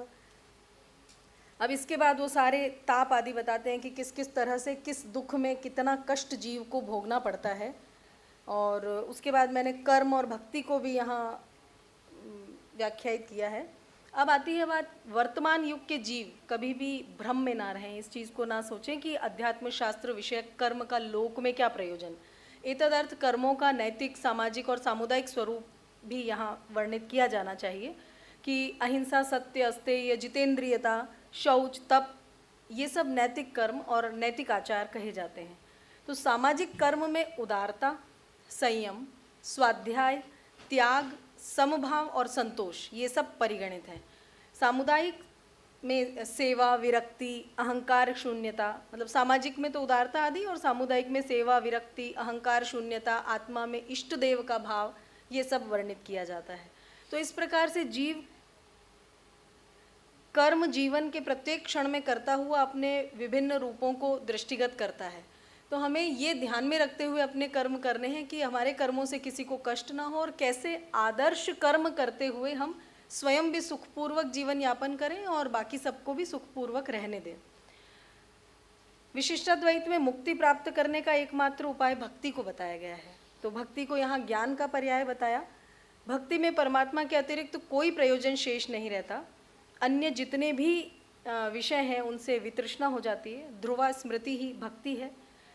भक्ति में विवेक, विमोक, अभ्यास, क्रिया, कल्याण, अनवसाद, अनुद्धर्ष, संज्ञक, जितने भी तत्व हैं, इन 7 तत्वों को यहाँ समाहित किया गया है। और आजकल दिन प्रतिदिन घटित होने वाली घटनाओं को हम अखबार, टीवी, न्यूज़ चैनल वगैरह पे देखते हैं, तो एक नए से शब्द कुछ आजकल सुनने में आने लगे हैं, एंग्जाइटी, मेंटल डिसऑर्डर या डिप्रेशन, हाइपरटेंशन, ये सब पहले नहीं था। अब जो असंतोष या मानसिक अशांति होने लगी है, ये बच्चों में भी हो जाते हैं, बड़ों में ही नहीं। जिम्मेदारियां हमें लगता है कि एक उम्र के बाद हम जिम्मेदार हैं, लेकिन छोटे छोटे बच्चे भी एंग्जाइटी और मेंटल डिसऑर्डर्स के पेशेंट बन रहे हैं। तो ये जो उपासना है, उपासना रूप भक्ति से ज्ञान, ज्ञान से भगवत साक्षात्कार और उससे आनंद और शांति की प्राप्ति यहाँ पर वर्णित है। भागवत पुराण में नवधा भक्ति को बताया ही है, हम सभी जानते हैं। श्रवणम कीर्तनम विष्णु, स्मरणम पाद सेवनम, अर्चनम वंदनम दास्यम, सख्यम आत्म निवेदनम। तो सांसारिक जीव निर्लिप्त भाव से भक्ति करता हुआ किस प्रकार अपने जीवन को, अच्छा, अब वैष्णव वेदांत व्यक्ति को जीवन में कुछ निर्धारित सिद्धांतों का पालन करने का संदेश देता है।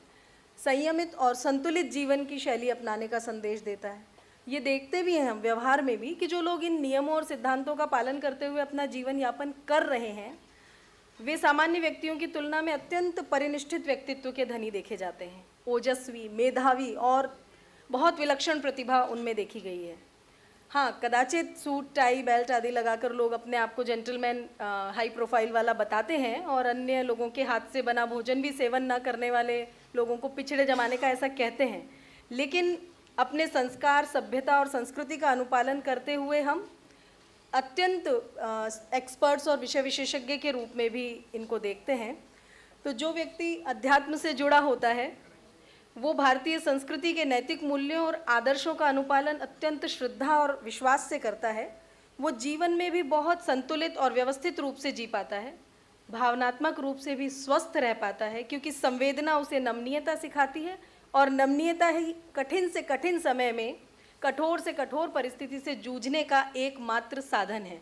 इसलिए ये स्पष्ट है कि भक्ति मार्ग को वैष्णव वेदांत के सिद्धांतों को अपनाकर और उनको वर्तमान से जोड़कर भारतीय ज्ञान परंपरा के गूढ़ और महत्वपूर्ण सिद्धांतों को दैनंदिन जीवन में अपनाकर एक आदर्श समाज की स्थापना की जा सकती है और उसका संचालन किया जा सकता है। आयोजकों को मुझे अवसर देने के लिए हृदय से धन्यवाद, और यहीं मैं अपनी बात को समाप्त करती हूँ। धन्यवाद। Thank you.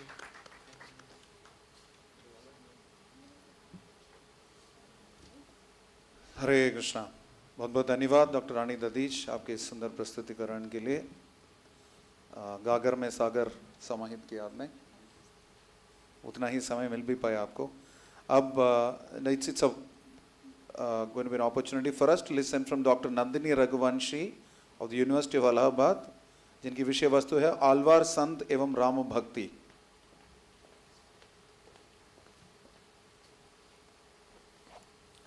ओम त्वं हिनः पिता वसो त्वं माता शतक्रतो बभूविथ अथा ते सुम्नमीमहे ॐ शान्ति शान्ति शान्तिः। नमः सभाभ्यः सभापतिभ्यश्च। सभा कक्ष में उपस्थित सभी विद्वज्जनों को मेरा प्रणाम। मेरा विषय है आलवार संत एवं राम भक्ति। समय के आधे होने के साथ सौभाग्य से मेरा वक्तव्य भी आधा हो गया है। इसके लिए मैं डॉक्टर किशोर कुमार त्रिपाठी सर और के दयानिधि सर की आभारी हूँ कि मेरा जो भी वक्तव्य था आलवार संत परंपरा और नालायर दिव्य प्रबंधम, वो सर ने बहुत अच्छे तरीके से समझा दिया है। अब मेरा वक्तव्य बचता है आलवार संतों की राम भक्ति। वैष्णव संप्रदाय जो ये आलवार संत परंपरा है, प्रायः हमें लगता है कि वैष्णव परंपरा है तो श्री कृष्ण भक्ति की ज़्यादा बात होगी। कृष्ण भक्ति है, प्रधानता है, लेकिन राम भक्ति भी वहाँ पर विद्यमान रहती है।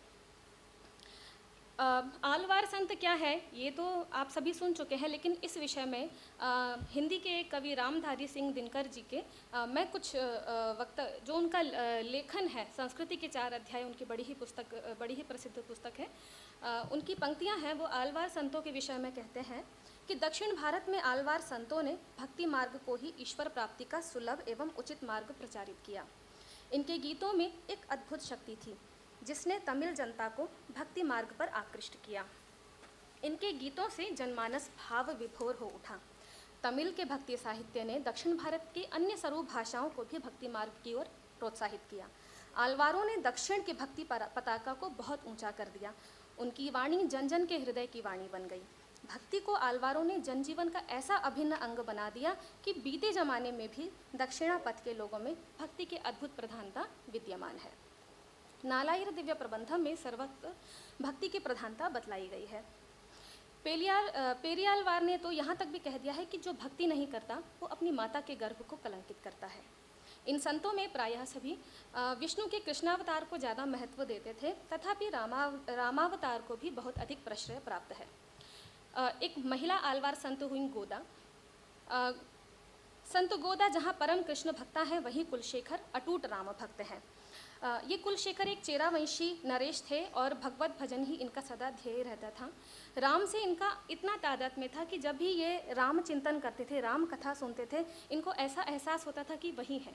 एक बार इनकी सभा में इनके पुरोहित इनको रावण के द्वारा सीता को हर ले जाने का प्रसंग सुना रहे थे और ये इतने भाव विभोर हो गए कि इनको लगा कि मुझे अपने श्री राम की सहायता करनी चाहिए। और इन्होंने ये भी नहीं ध्यान दिया कि मैं किस युग में हूँ। इन्होंने अपने सेनापति को आदेश दिया कि जाओ एक सेना तैयार करो, हम भी लंका पर आक्रमण करेंगे। सभी बड़े आश्चर्यचकित हो गए कि ऐसा कैसे हो सकता है, तथापि राजा थे, राजा का आदेश टाला नहीं जा सकता। तब ये गए और कहते हैं कि इनको बहुत तरीके से समझाया बुझाया गया, ये नहीं समझ में आए। तभी एक पौराणिक या एक किंवदंती है कि स्वयं श्री राम आए और उन्होंने उनको समझाया कि मेरे ऊपर जो संकट आया था वो दूर हो चुका है, रावण को मैंने मार दिया है, कि अब चलो हम घर चलते हैं। और कहते हैं कि श्री राम स्वयं इनके साथ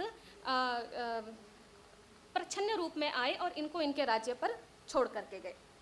तो इतनी अगाध श्रद्धा इनकी राम विषयक थी कि इनको कुलशेखर पेरुमाल कहते थे। पेरुमाल शब्द का जो अर्थ होता है तमिल में, उसका तमिल ये पेरुमाल शब्द है, इसका अर्थ होता है राम, अर्थात जिसने राम परक इतनी स्तुतियाँ की कि उनको टाइटल ही पेरुमाल दे दिया गया। और इनका जो ग्रंथ है उसका नाम है पेरुमाल तिरुमोझी, जिसमें 105 पद्य संग्रह हैं। पेरुमाल तिरुमोझी की जो अंतिम 3 दशक हैं वो मुख्य रूप से राम कथा पर ही आधारित हैं। और उसका जो प्रथम दशक है उसमें श्री राम को सुलाने का, जिस प्रकार से एक लोरी सुनाते हैं किसी बच्चे को सुनाने के लिए, उस प्रकार की लोरियाँ गाई गई हैं। और ये जो लोरी की जो ये तमिल शैली है इसको बोलते हैं ताड़ाट्टू। और ताड़ाट्टू इसको इसलिए बोलते हैं क्योंकि इसके हर पद्य के अंत में ताड़ेलो ताड़ेलो करके एक पद का प्रयोग होता है, एक या एक से अधिक बार। जैसे मुझे तमिल नहीं आती है, मैं अशुद्ध उच्चारण भी करूँ तो उसको क्षमा कर दीजिएगा। मन्नु पगड़ कोशड़ईतन मणिवायुरुवायित्वने तेन्य लेंगई कोण मुड़िगल सिंधु वित्ताय शेमपोन शेर कन्नी नन्मा मदिल पुड़ई शूल कणबुरत्तेन करुमणिये एन्नुडेय इन्नमुदे इराघवनो तालेलो। Thank you. इस श्लोक में राम को संबोधित करते हुए कहते हैं, माँ कौशल्या के गर्भरत्न, दक्षिण स्थित लंका के राजा के मुकुट को पतित करने वाले, स्वर्ण कलश से सज्जित प्राकार युक्त तिरुकर्णपुरम के आंखों के तारे, तुम मेरे लिए दिव्य अमृत हो, हे राघव सो जाओ।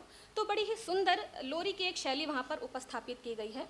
इन स्तुतियों में राम की स्तुति के साथ साथ राम जन्म, ताड़का वध, सीता विवाह, कैकई के द्वारा वन गमन, बंधुगणों का साथ चलना, भरत को शासन का भार सौंपना, लंका प्रवेश, रावण वध आदि का प्रसंग है।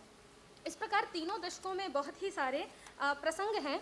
उस दशक की एक अंतिम पंक्ति है जिसमें कि राम जो है वो वनगमन राम का हो रहा है और जो दशरथ हैं वो बहुत अधिक शोक से विह्वल हैं। वो कहते हैं, काणगमे मिग विरुम्बिनी तुरंद वलनगरई तुरंदुनानम वानगमे मिग विरुम्बी पोनिगेन्नम मुनकुलतार कोवे। अब यहाँ पर जो पहला पद था काणगमे और दूसरी पंक्ति में जो पहला पद है वाणगमे, यहाँ पर इनके काव्य शास्त्रीय जो प्रतिभा है वो भी दिखाई देती है। तो पेरुमाल तिरुमोजी के जो अंतिम दशक हैं इनको किसी कवि ने संक्षिप्त रामायण के रूप में संकलित किया है और इसमें जो कुलशेखर जी हैं वो स्वयं कहते हैं कि कृपा सिंधु भगवान से अपने पापों को क्षमा करने के लिए कहते हैं कि भगवान के दास मंडल में मुझे आप अपने दास मंडल में स्वीकार करें। तो कुलशेखर आलवार की ये जो भक्ति है ये दास्य श्रेणी में आती है। इनके अतिरिक्त तिरुमगे आलवार ने भी 20 पदों में राम कथा प्रसंग का वर्णन किया है। क्रमिक तो नहीं है लेकिन राम कथा का यत्र तत्र वर्णन वहाँ पर मिलता है। पेरियालवार ने भी पेरियालवार तिरुमोझी में राम प्रसंग का वर्णन किया है। इस दशक में दो सखियों के परस्पर वार्तालाप से विष्णु के कृष्ण अवतार और राम अवतार दोनों का वैशिष्ट्य बतलाया गया है। इसके अतिरिक्त नम्मालवार मधुर कवि के पदों में भी राम स्तुति के अंश देखे जा सकते हैं। निष्कर्षतः वैष्णव आलवार संत परंपरा प्रधानतः कृष्णोपासक थी, परंतु साथ ही ये राम उपासक भी थे। नालाई दिव्य प्रबंध में आए राम प्रसंगों को अगर हम क्रमों से एकत्रित करें तो यह अपने आप में एक संक्षिप्त रामायण बन सकती है। प्रबंध के टीकाकार ने राम संबंधी इन्हीं संकेतों को व्यवस्थित भी किया है जिसको पाशुरप्पड़ी रामायण के नाम से जाना जाता है। तो इस प्रकार राम कथा सर्वत्र विविध रूपों में प्रसृत होती ही भारतीय संस्कृति की प्राण स्वरूपा तो है ही, और ये कथा वो कथा है जिसने उत्तर भारत से लेकर के दक्षिण भारत तक की जो समस्त हमारी एक सांस्कृतिक जो निधि है उसको एक सूत्र रूप में पिरोया है। और इस राम कथा के सूत्रधारों के रूप में आलवार संतों का यह समावेशी योगदान सदैव ही अनुकरणीय एवं प्रेरणीय रहेगा। धन्यवाद। Thank you very much doctor Nandini Raghuvanshi. आपने बहुत ही सीमित समय में एक महत्वपूर्ण विषय को प्रस्तुत किया। राम भक्ति आलवार संतों के जितने भी कृतियाँ हैं उनमें। अब ओके नाउ अभी बारी है डॉक्टर नीलम BDMM गर्ल्स डिग्री कॉलेज से शिकोहाबाद फिरोजाबाद से। आपकी विषय वस्तु है वैष्णव संत रामानुजाचार्य का समाज दर्शन। So continuing in the line of the topics that we have for Ramanujacharya on Ramanujacharya, this is the social vision of Sripad Ramanujacharya. I mean, I have to say this in English because we have an international audience also and online, that's all. Om Pavakanah Saraswati Vajevirvajinevati Yajjam Vashthodhiyavasu। सम्मानित मंच को मेरा नमन। इस सभागार में उपस्थित समस्त सुधीयजन, विद्वज्जन, श्रोतागण सभी को मैं नमन करती हूँ। साथ ही मेरे लिए ये गौरव का क्षण है कि मैं JNU की ही छात्रा रही हूँ और अपनी इस छात्रा को यहाँ पर आमंत्रित करने हेतु मैं आयोजन समिति का हृदय से आभार व्यक्त करती हूँ। मेरा जो पत्र है उसका शीर्षक है वैष्णव संत रामानुजाचार्य का समाज दर्शन। अगर हम बात करें तो सर्वे भवन्तु सुखिनः सर्वे सन्तु निरामयाः की देववाणी से निनादित, विश्व बंधुत्व के ओज से प्रकाशित, समृद्धता सहिष्णुता के लिए प्रसिद्ध, करुणा के रस से आह्लादित भारत की गौरवशाली परंपरा एवं इस संस्कृति से प्रकाशित समय समय पर भारत की इस देवधरा पर ऐसी दिव्य विभूतियों का अवतरण हुआ है जिन्होंने सांप्रदायिक संकीर्णता को नकार कर जन कल्याण, राष्ट्र कल्याण को प्रधानता देते हुए सांप्रदायिक समन्वय को अपनाया और भारतीय संस्कृति को नवीन दिशा प्रदान की। हाँ, मैं बात कर रही हूँ भारत की इस देवधरा की। इसमें कुछ ना कुछ तो ऐसी खास बात है, there is something unique in this soil, कि यहाँ समय समय पर ऐसे ऋषि मुनि, ऐसी दिव्य विभूतियाँ अवतरित होती रहती है। यहाँ पर मैं बात कर रही हूँ वैष्णव परंपरा के महान संत आचार्य रामानुज की। अगर हम बात करें तो आचार्य रामानुज 1017 में तमिलनाडु के पेरम्बदूर में जन्मे। उन्होंने अपना संपूर्ण जीवन सुधारवाद के लिए समर्पित किया और लोगों के मन और जीवन से अंधकार को मिटाने में उन्होंने कोई भी कसर नहीं छोड़ी। उनका प्रमुख योगदान सामान्य रूप से समाज और विशेष रूप से वैष्णववाद के लिए किया गया।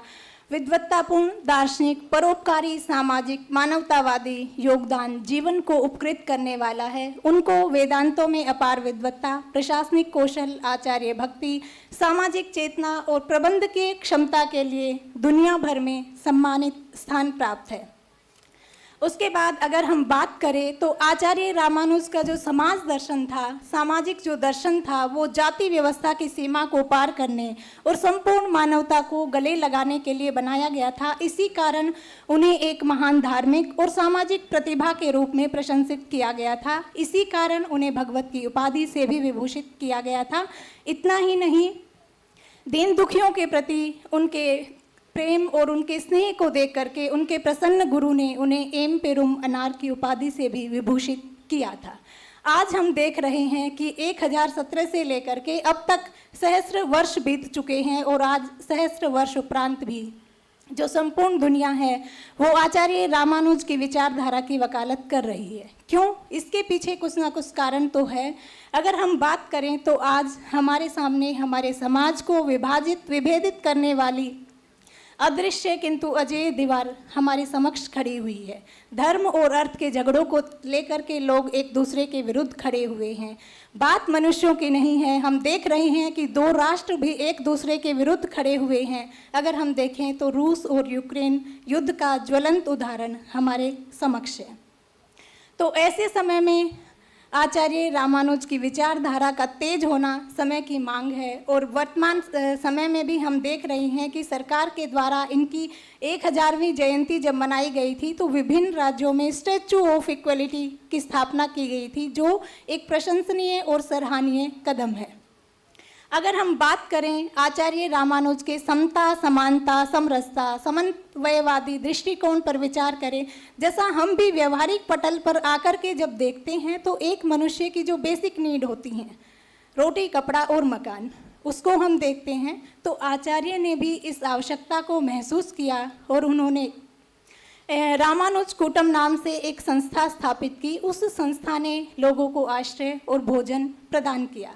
नैतिकता को आचार्य रामानुज ने जीवन की सार्थकता माना। उन्होंने कहा कि सभी जो प्राणी हैं वो भगवान के अवतार हैं, इसलिए उनके साथ दया, स्नेह, करुणापूर्वक व्यवहार किया जाना चाहिए। उसके बाद एक जो उनका प्रमुख विचार था वो था वंचित समुदाय हेतु संसाधनों के आरक्षण की बात की थी। ये जो इनका विचार था वो वर्तमान समय में कितना अधिक प्रासंगिक है, इसका अंदाजा हम इस बात से लगा सकते हैं। हम देखते हैं कि वर्तमान समय में हमारे देश में जो 1% अमीर लोग हैं उनके पास 53 से 54% धन इकट्ठा हो गया है। तो इससे क्या हो रहा है कि अमीर जो हैं वो अमीर होते जा रहे हैं और गरीब जो है वो गरीब होते जा रहे हैं। अमीर और गरीब की जो खाई है वो बढ़ती ही जा रही है। यहाँ पर मुझे किसी कवि की वो पंक्तियाँ स्मरण हो उठती हैं कि एक तन पर सोने के तार खिंचे, एक तन पर सोने के तार खिंचे, एक तन पर सुत के तार नहीं, एक तन पर सोने के तार खिंचे, एक तन पर सुत के तार नहीं, मैं इसलिए बगावत करती हूँ, ये न्याय मुझे स्वीकार नहीं। देखिए मेरे भारत देश की विडंबना कि एक तरफ सोने की प्लेट में कुत्तों को बिस्किट खिलाए जा रहे हैं और दूसरी तरफ जब हम देखते हैं वो हृदय विदारक, वो दिल को दहलाने वाली तस्वीरें जब आती हैं कि डस्टबिन से छोटे छोटे बच्चे खाना खाते नजर आते हैं, तो ऐसे समय में आचार्य रामानुज के जो विचार हैं वो हमारे लिए कितने अधिक प्रासंगिक हो सकते हैं, इसका हम अंदाज़ा लगा सकते हैं। उसके बाद अगर हम बात करें तो आचार्य रामानुज ने जो जातिगत भेदभाव था उसकी समाप्ति के लिए भी उनके द्वारा किया गया जो कार्य है वो अविस्मरणीय है। उनका यहाँ पर एक प्रसंग उल्लेखनीय है कि वृद्धावस्था में जब वो स्नान के लिए जाते थे तो 2 ब्राह्मणों के कंधों का सहारा लेकर के जाते थे, और जब स्नान कर वापस आते थे तो 2 चर्मकारों के कंधों का सहारा लेते थे। जब लोगों ने इस पर आपत्ति की तो उन्होंने क्या कहा? उन्होंने कहा, अरे मन की कलुषता को समाप्त करो। उनका मानना था कि जाति नहीं वरन क्या गुण ही कल्याण का कारण है, न जाति ही कारणम लोके गुणः कल्याण हेतव है। जाति नहीं अपितु गुण ही कल्याण का कारण है। इसी बात को आचार्य भवभूति ने भी उत्तर रामचरित में बड़े सुंदर ढंग से कहा है, गुणः पूजा स्थानम गुणीषु न च लिंगम न च वयः। उसके बाद एक वर्तमान समय का एक प्रसंग जैसे हम सुनते रहते हैं, शबरीमाला मंदिर सुर्खियों में लगातार बना रहता है। तो आचार्य रामानुज ने तत्कालीन समय में मंदिरों में प्रवेश की अनुमति दिलवाई थी, जबकि एक विशेष वर्ग हेतु यह सख्त वर्जित था। तो यह योगदान भी आचार्य रामानुज का हमारे लिए अतुलनीय अविस्मरणीय है। उसके बाद उन्होंने जाति लिंग पंथ से परे जन जन तक ईश्वर के दिव्य संदेश को फैलाया। साथ ही उन्होंने देवालयों से वेदों के रहस्य, सर्वोत्कृष्ट ज्ञान और सच्चे सार को जनमानस के सामने प्रकट किया। इतना ही नहीं, जैसे हम देखते हैं हमारा जो भारत देश है वो यहाँ पर विभिन्न धर्म विभिन्न जातियों के लोग रहते हैं। तो आचार्य ने हिंदू और मुस्लिम सौहार्द को बढ़ाने में भी महत्वपूर्ण काम किया। यहाँ पर भी उनका एक प्रसंग उल्लेखनीय है कि एक बार दिल्ली के सुल्तान की बेटी की शादी उन्होंने मुस्लिम शासक की उपस्थिति में हिंदू रीति रिवाज से कराई, जिससे यहाँ पर हम समझ सकते हैं कि हिंदू मुस्लिम सौहार्द को बढ़ाने में भी उनका योगदान हमारे लिए अतुलनीय अविस्मरणीय है। उसके बाद समाज कार्य का 2 मिनट 1 मिनट उसके बाद एक जो समाज कार्य का उनका सशक्त उदाहरण है कि कर्नाटक में उन्होंने थोंडनूर झील के निर्माण में अपना मास्टर प्लान दिया था। वो भी इस समय में समाज कार्य का एक सशक्त उदाहरण हमारे समक्ष प्रस्तुत है। अंत में मैं इतना ही कहना चाहूँगी कि आचार्य रामानुज के विचार, उनका दर्शन, उनका जो समाज दर्शन था वो तत्कालीन समय में जितना अधिक प्रासंगिक था वर्तमान समय में भी उतना ही अधिक प्रासंगिक है। अगर हम उनके विचारों को व्यवहार पटल में लेकर के आएंगे, अपने व्यवहार में लेकर के आएंगे, तो मेरा ऐसा मानना है कि मेरा देश भारत फिर से विश्व गुरु की पदवी को शिरोधार्य कर सकता है। इसी आशा, इसी भावना, इसी मनोकामना के साथ मैं अपनी वाणी को विराम देती हूँ। धन्यवाद। Thank you very much doctor Neelam. क्षमा याचना आपसे, समय की सीमा है, सबको मर्यादा का ध्यान रखना पड़ता है। कृष्ण स्वयं बोलते हैं कालोस्मिन् लोकक्षयकृत प्रवृद्धो। तो अभी will hear from doctor Sonal Bhairava of the SMCC government college Abu road, Sirohi, Rajasthan, जिनकी विषय वस्तु है श्रीमद् भागवत गीता में उपदिष्ट सत्व, रजस व तम गुण का व्यक्तित्व निर्माण व प्रबंधन में योगदान, personality development and management, contributions और role of the modes of material nature as enunciated in the Bhagavad Gita towards personality building and towards management. That is Dr. Sonal Bhairava. And after that we have Dr. Uma Bharadwaj from the RWTH Ashton University, Germany, waiting to present online on the contribution of Sri Madhvacharya towards Vaishnava Vedanta, a comprehensive review. And after that we'll have the valedictory section of the proceedings. So thank you very much, and Dr. Sonal Bhairava, all yours.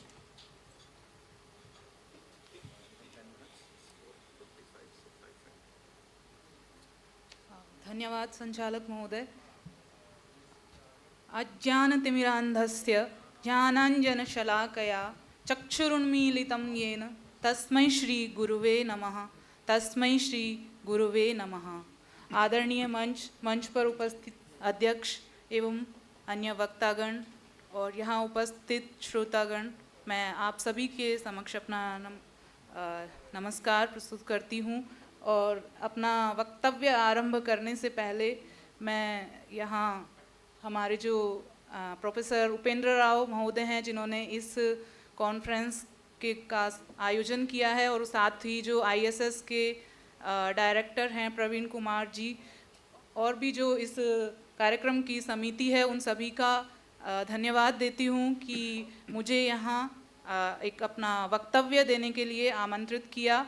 मैं बताना चाहूँगी कि अभी कुछ ही माह पहले मैं कर्म भूमि में अपना प्रवेश जो किया है, उससे पहले मैं यहाँ संस्कृत एवं प्राच्य विद्या अध्ययन संस्थान की ही छात्रा रही हूँ। तो इसी संदर्भ में मैं एक श्लोक के माध्यम से अपना वक्तव्य और प्रस्तुत करना चाहूँगी। क्व सूर्य प्रभवो वंशः क्व च अल्प विषया मतिः तितिर्षु दुस्तरम मोहाद उड़ुपेनास्मि सागरम। यह श्लोक मैंने इसीलिए बोला है क्योंकि जो ये द्विदिवसीय यज्ञ चल रहा है, इसमें लगभग सभी विषय प्रस्तुत कर दिए गए हैं और एक बहुत अच्छे रूप से सभी वक्ता गणों ने अपने वक्तव्य को प्रस्तुत किया है। और मेरा जो विषय है वह जैसा प्रतीत आप सभी को हो रहा होगा एक सामान्य विषय है, लेकिन जैसा मुझे लगता है कि यह विषय आज के समय में काफ़ी प्रासंगिक है, क्योंकि श्रीमद् भगवत गीता को हम सभी जानते हैं। सत्व रजस तमस इन गुणों को भी संस्कृत के जो विद्यार्थी हैं लगभग वे भी अध्ययन करते हैं योग सूत्र में, सांख्य कारिका में, और उनका व्यक्तित्व निर्माण में कैसे योगदान हो सकता है और हम अपने व्यक्तित्व को कैसे प्रबंधन कर सकते हैं, मैनेजमेंट कर सकते हैं, ये एक संक्षिप्त में मैं अपने वक्तव्य के द्वारा बताना चाहूँगी। व्यक्तित्व होता क्या है, व्यक्तित्व से हम क्या समझते हैं? जो हमारा व्यवहार है वही हमारे व्यक्तित्व का द्योतक होता है, हमारे शब्द हमारे विचारों का द्योतक होते हैं। तो ऐसा हमारे जो अन्य जो हमारे विचारक हैं उन्होंने भी व्यक्तित्व की इसी प्रकार परिभाषाएं दी हैं कि व्यक्तित्व जो है हमारे कुछ गुण हैं, जो हमारे कुछ पक्ष हैं चरित्र के, उनका संकलन है और वो किस प्रकार अन्य पक्षों से विशिष्ट हैं उन्हीं को प्रकट करना व्यक्तित्व कहलाता है। तो कैसे श्रीमद् भगवत गीता से हम अपने व्यक्तित्व को प्रबंधित कर सकते हैं, यह मैंने अपने पत्र के द्वारा प्रस्तुत करने का प्रयास किया है।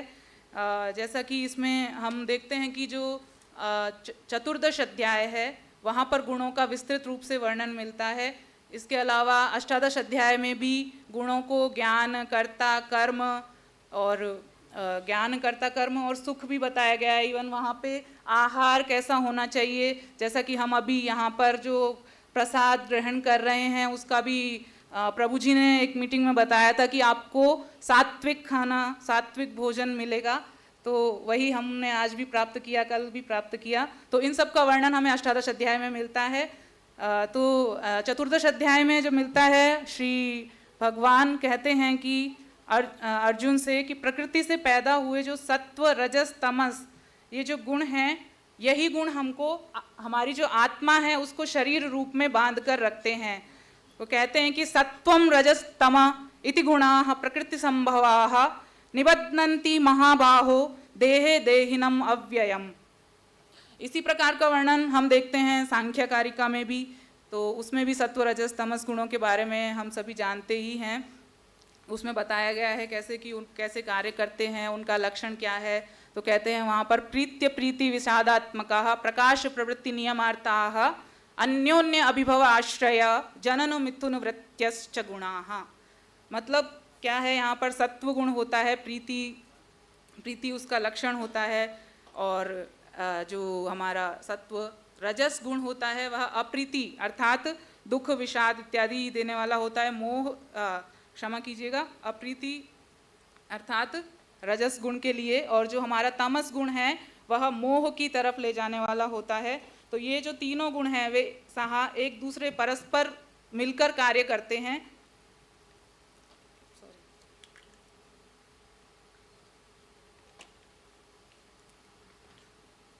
आगे चलकर इनके बारे में वहाँ पर मिलता है कैसा उसका वो है। सत्वम लघु प्रकाशकम इष्टम उपष्टभगम चलम च रजः गुरुवर्णकम एव तमः प्रदीपवच्च अर्थतो वृत्ति। इस प्रकार गुणों का जो कार्य है वो किस तरह करते हैं वो बताया गया है। और सत्व गुण जो है क्या करता है, वह प्रकाश करता है किसी भी चीज़ का, और ज्ञान का प्रकाश करता है, हमारे अंदर सुख जो है वह देता है। तो सुख क्या है, सुख जो हम आज समझते हैं वह सुख सत्व गुण वाला जो सुख प्राप्त होता है वह नहीं है। हम तो जो रजस गुण से या कुछ लोगों को तामस गुण से जो प्रधानता है उसको भी वो समझते हैं कि यह सुख है, लेकिन वास्तव में वह सुख नहीं होता है। जैसे हम कोई चीज़ प्राप्त करते हैं, अभी प्राप्त करने के बाद में हम उसमें सुख किंचित वो अल्पकालीन सुख होता है, क्योंकि हमें उसके बाद में ऐसा हम बौद्ध दर्शन में भी पढ़ते हैं कि तृष्णा जो है वह सभी दुखों का कारण है। और इसमें भी भगवत गीता में भी श्री कृष्ण ने बताया है कि तृष्णा ही सभी दुखों का कारण है। तो तृष्णा जो है इसको तुम छोड़ दो, ऐसा भगवान श्री कृष्ण यहाँ कहते हैं। तो मैं बता रही थी जैसे हम कोई चीज़ प्राप्त करते हैं, प्राप्त हो जाती है, उसके बाद में ये रहता है कि ये हमारे पास ही रहनी चाहिए, मतलब उसके प्रति आसक्ति रहती है। तो ऐसी आसक्ति किस गुण के द्वारा रहती है? ये रजस गुण का कार्य है कि वो हमें आसक्ति में बांधे रखती है। तो उस आसक्ति के बाद में हमें ये रहता है कि ये चीज़ हमसे खोनी नहीं चाहिए, तो खो जाएगी, और यदि खो जाती है तो दुख उत्पन्न होगा। तो इस प्रकार का जो सुख हमें प्राप्त होता है वह क्या होता है? क्षणिक सुख होता है, आंशिक सुख होता है। आगे मैं बताना चाहूँगी कि सत्व गुण जो है, हम देखते हैं कि सत्व गुण क्या करता है? सकारात्मक वातावरण पैदा करता है। तो व्यक्तित्व में कैसे हम सत्व गुण को यदि बढ़ाएंगे, तो ये कोई मैं अलग से पॉइंट्स नहीं बता रही हूँ, ये सब कुछ हमारा श्रीमद् भगवत गीता का जो 14वां अध्याय है उसमें पूरा वर्णित है। जो हम अभी पढ़ते हैं, अभी टेक्निकल जो इंस्टीट्यूट्स हैं वहाँ पर भी श्रीमद् भगवत गीता को शामिल किया गया है, तो उनमें भी यही चीज़ें पढ़ाई जाती हैं। इसके अलावा जैसे 18वें अध्याय में कहते हैं हम कर्ता को कैसा होना चाहिए, कोई भी कर्म करते हैं तो वो कर्ता भी यदि सात्विक होगा तभी वह आगे कर्म सात्विक करेगा। तो सात्विक कर्ता के लिए कहा गया मुक्त संगो अनहंगवादी धृत्युत्साह समन्वितः सिद्ध्य सिद्ध्यो निर्विकारः कर्ता सात्विक उच्यते। अर्थात कर्ता को कैसा होना चाहिए? आसक्ति से रहित, मुक्त संगो, संग इत्युक्ते आसक्ति, आसक्ति से रहित होना चाहिए। अनहंगवादी, अहंकार नहीं होना चाहिए उसके अंदर।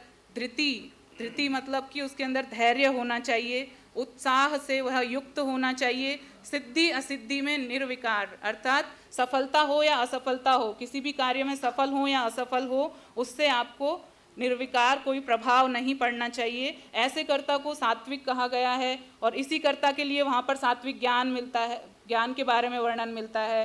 फिर सात्विक ज्ञान है तो उसी के अनुसार यदि कर्ता को सात्विक ज्ञान प्राप्त होगा तो वह कर्म भी सात्विक ही करेगा। इस प्रकार का वर्णन भी 18वें अध्याय में मिलता है। तो जैसा कि हम देखते हैं या मैंने भी अनुभव किया है कि हम जो सामान्यतः जो मनुष्य हैं वह रजोगुण या तमस गुण के आधिक्य वाले होते हैं। सत्व गुण के आधिक्य वाले मनुष्य आज कम ही देखने को मिलते हैं।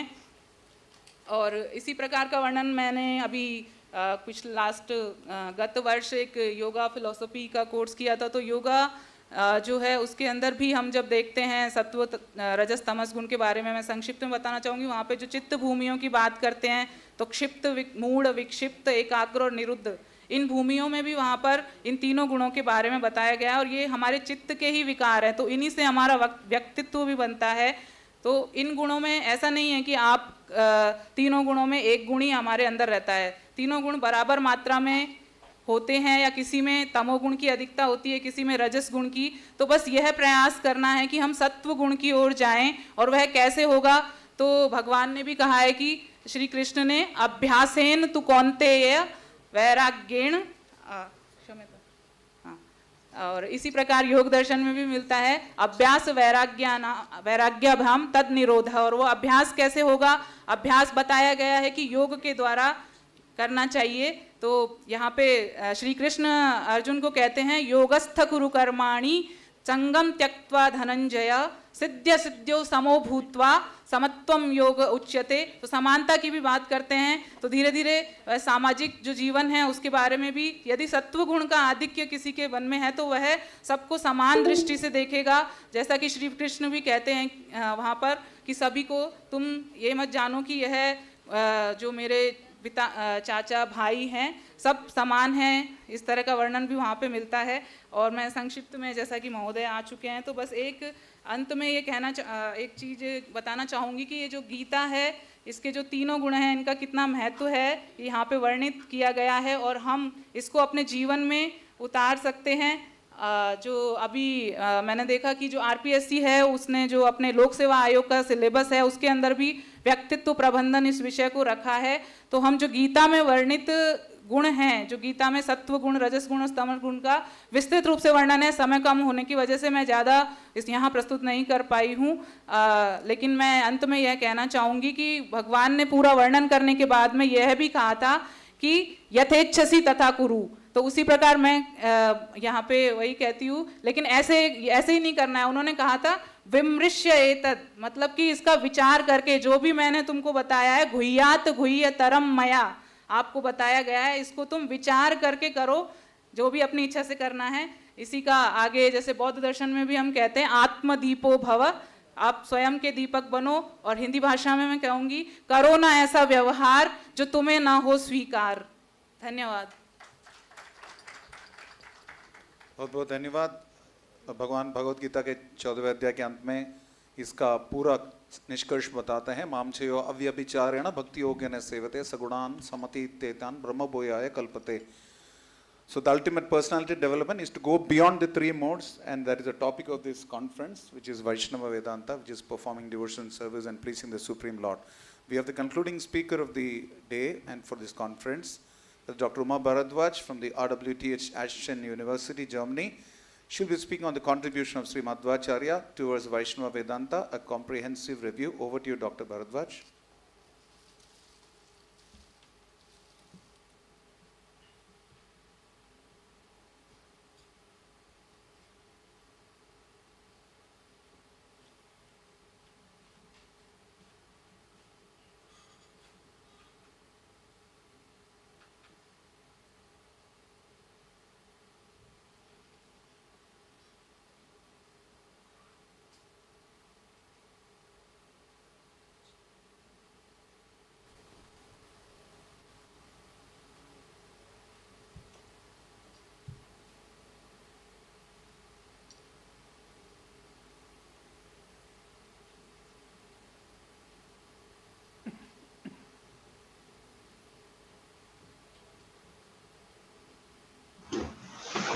Hare Krishna.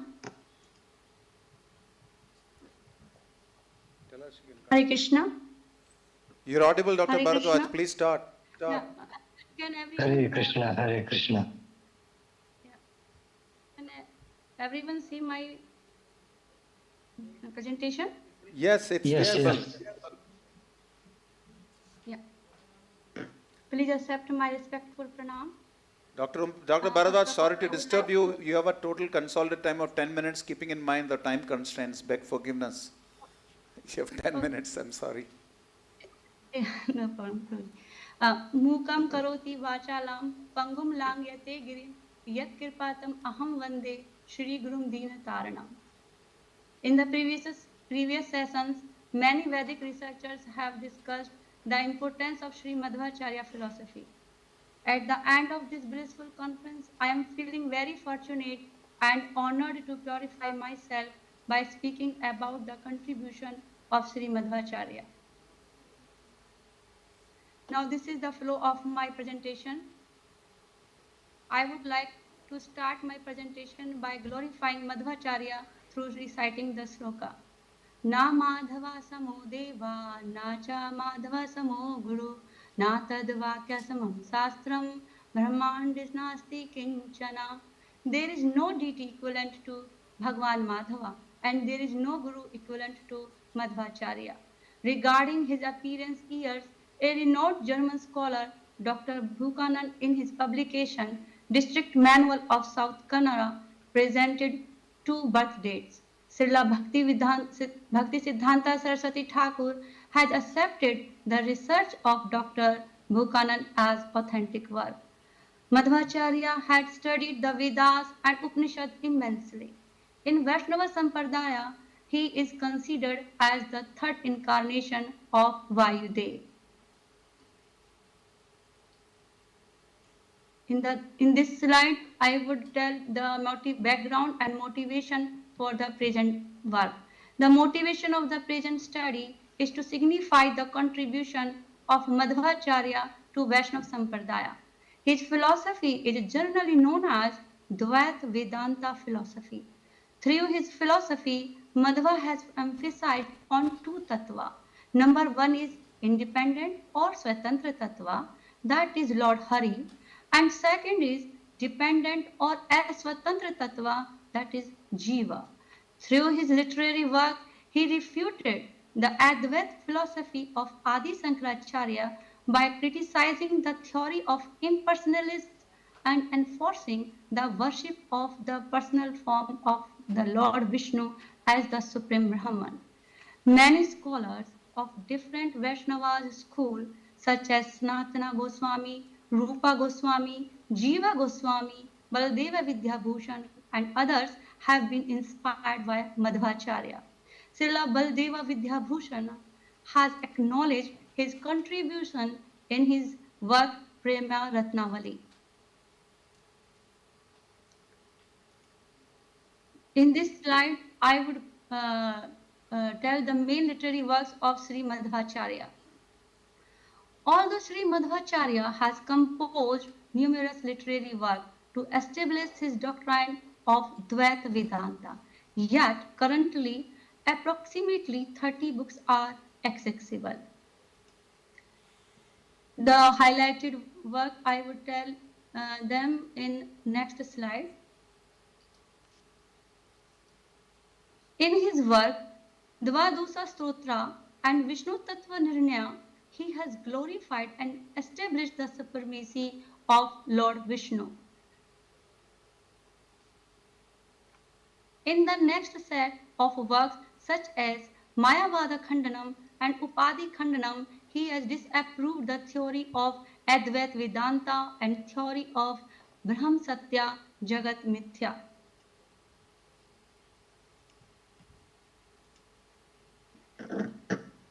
In this slide, I would tell the philosophy of Mayavad of Shankaracharya in brief. During the 5th century before Christ era, Buddhism, Jainism and other non-Vedic schools of philosophy were dominating in Indian subcontinent. That time, the existence of the Vedas was completely discarded and neglected. Then, the great Vedic scholar Adi Shankaracharya renounced these contemporary non-Vedic philosophies and propounded the doctrine of Advaitism. Adi Shankaracharya classified the path of liberation into the three main categories known as the Prasthana Traya. Number one is Shruti Prasthana, second Smriti Prasthana, and third is Nyaya Prasthana. In this way, he re-established the Vedas again and revived the Vedic culture. But in his commentaries, the focus shifted from personal form of the Supreme God to impersonal Brahman. In the next slide, I will highlight the main philosophical features of Adi Shankaracharya. In his Advaita Vedanta, Adi Shankara has established the following Mahavakyas from Vedas: Tat Tvam Asi, Aham Brahma Asmi, and Soham. Adi Shankaracharya postulated that Brahm Satya Jagat Mithya, and due to avidya, the Supreme Brahman has forgotten its true identity under the spell of material nature. So in this way, we can see that there is only one tattva in Adi Shankara's philosophy, and that is impersonal Brahman. In this slide, I would tell the refutation of Adi Shankaracharya's philosophy by Madhvacharya.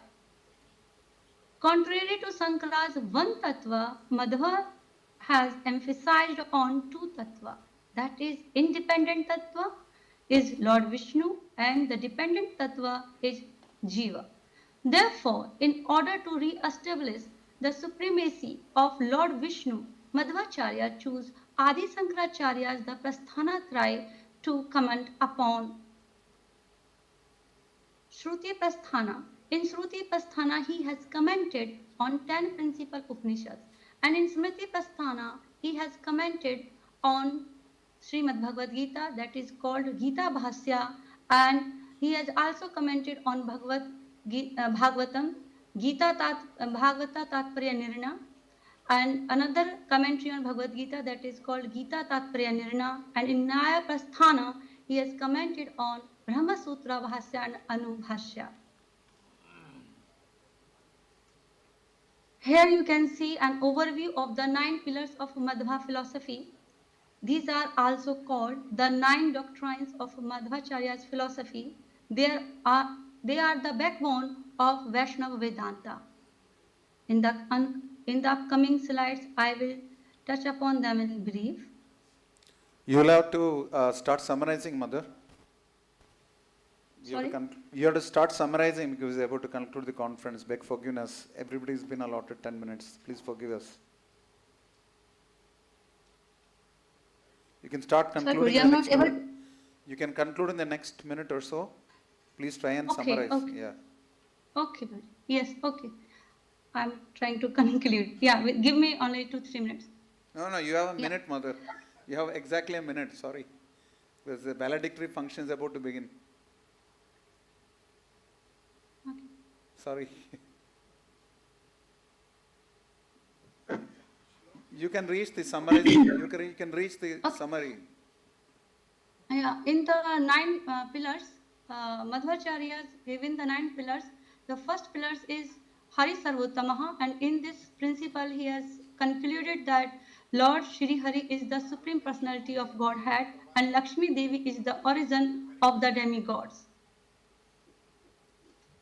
And in the second principle, he said the Jagat is real, and to refute Adi Shankaracharya's philosophy, he argued that how Supreme Brahman can come under the influence of Maya. If it is so, Maya will become superior to the Supreme Brahman, and then Maya will become the superior. And number 4th is Harer Anuchara. 5th is Tara Atmaya. Number 6th is Mukti Nija Sukha Anubhuti. 7th is Amla Bhakti Shiksha Tat Sadhanam.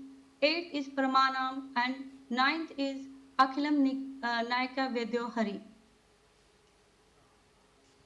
And the conclusion, now because due to the time constraint, I am not able to explain here. So,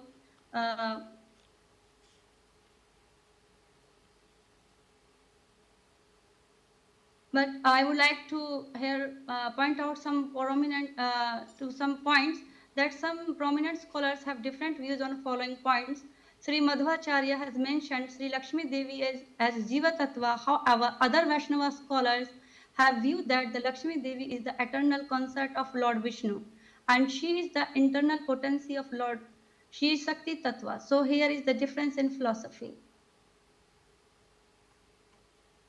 In conclusion, I would like to say that in accordance with Madhva, all the other Vaishnava philosophers such as Ramanujacharya, Vallabhacharya and Nimbarkaracharya also established Vishnu as the Supreme Lord. Thank you very much for your kind attention, and please forgive me for my mistakes. Thank you. Oh, thank you very much, Dr. Uma Bhardwaj, for your kind presentation on the contribution of Sri Madhvacharya. And before we conclude, I'd like to request our chair, Dr. Lingamurthy, to please sort of conclude the sessions that we had. Thank you.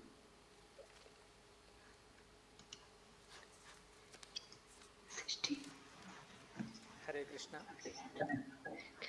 First of all, I would like to thank for giving me this opportunity, Professor Upendra Rao sir. Though I'm not a Sanskrit person, I'm not from philosophical person. Even though he invited me and asked me to chair this session, I am very grateful to him. And I thank all the organizers, Institute of Sanskrit University, ISKCON and JNU for conducting this kind of wonderful conference on philosophy, Vaishnava philosophy particularly. And in this session, 9 speakers, 9 learned scholars have presented on Vaishnava philosophy, covering various aspects of the philosophy. Basically, Vaishnava philosophy leads us to self-salvation, and somebody has mentioned as Atma-Deepo Bhava. And entire philosophy is centralized with Ekatmata. So all kinds of philosophies derived with Ekatmata by looking at into all creatures. So everybody has to be integrated and everybody's welfare is to be happened. And whatever the social problems are there, these social problems have to be handled with integrative approach. And a lot of sages and santus have come up with social emancipation practices like Ramanujacharya, Madhvacharya and all. And ultimate goal is one of the presenter of the session has presented that that sarve bhavantu sukhinah, sarve santu niramaya, sarve bhadrani pashyantu ma kaschit dukkha bhag bhavet. You take any kind of philosophy, the ultimate goal is to be keep everybody in happy. So this is a vision.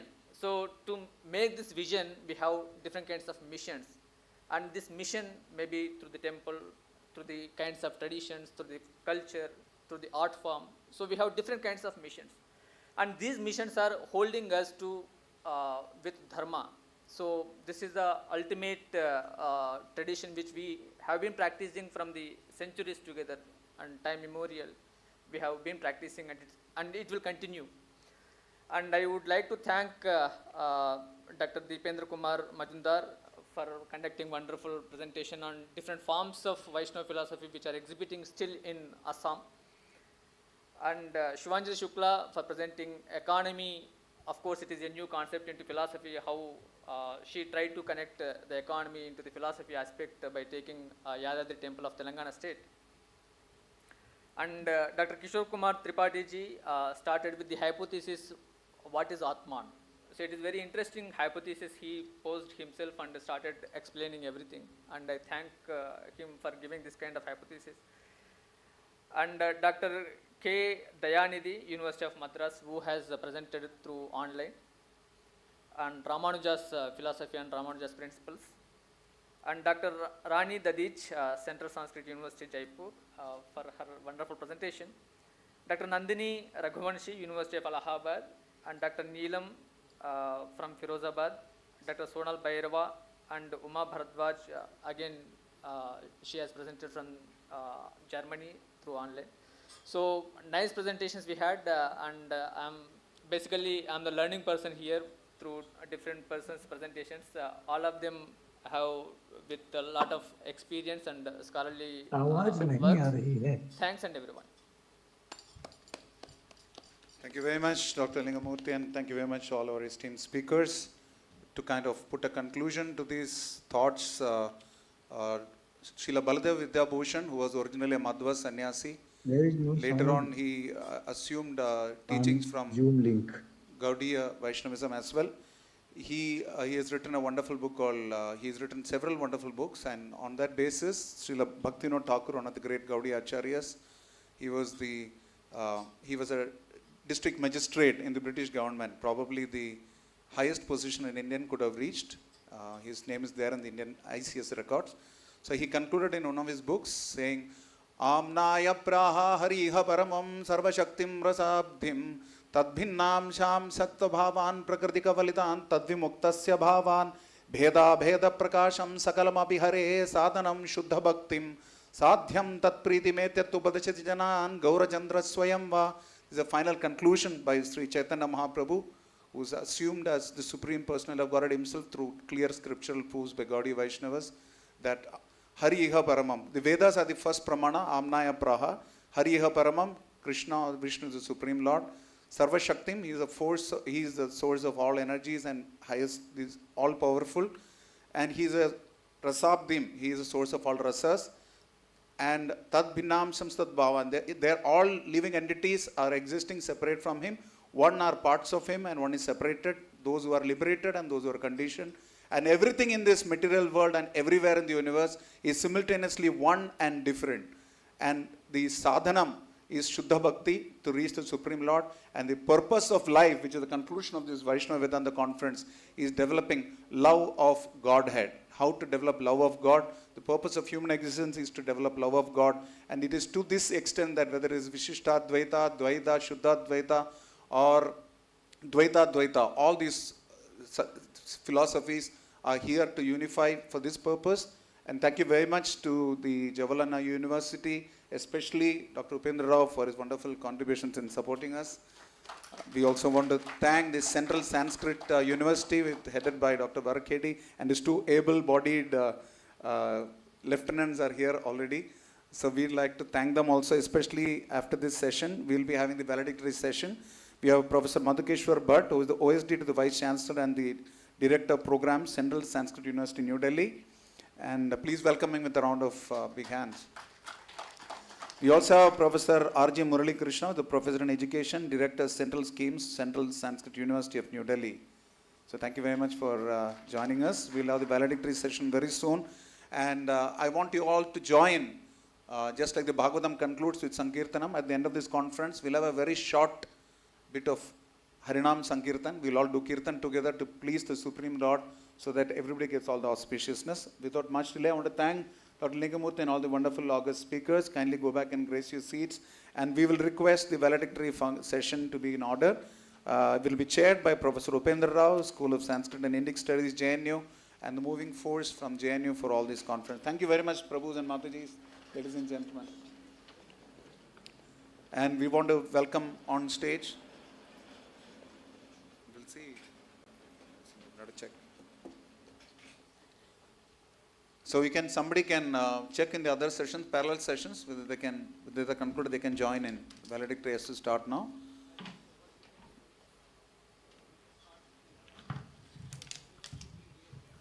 Okay, so the dignitaries can grace the stage. We'll start some Kirtan. By then, all the other sessions can join us. We'll start with Kirtan, they can come in. Yeah, I want to just call on, but you told me to stop, so.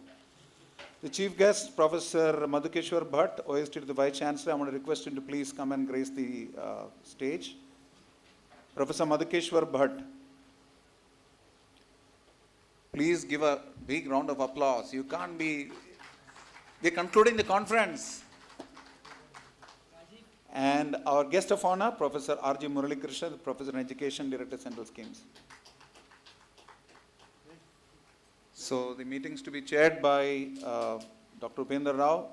I want to request His Grace Prem Kishore Prabhu, Mr. Praveen Kumar, the Director of Institute for Science and Spirituality, and the person who was with his teams slogged around the clock, slogged around the Indian clock, US clock, UK clock, and many other clocks to coordinate with many speakers. So please welcome on stage Prem Kishore Prabhu or Praveen Kumar. Is he here? Praveen Kumar? Okay, as usual, he is busy with some work. Please, somebody go and get him back on stage. And I am Rishi Kumara Das. I will be your MC for this session as well. Before we start the valedictory session, I request the dignitaries that we will start with a round of Kirtan, and by then others will join in. The parallel sessions are about to conclude.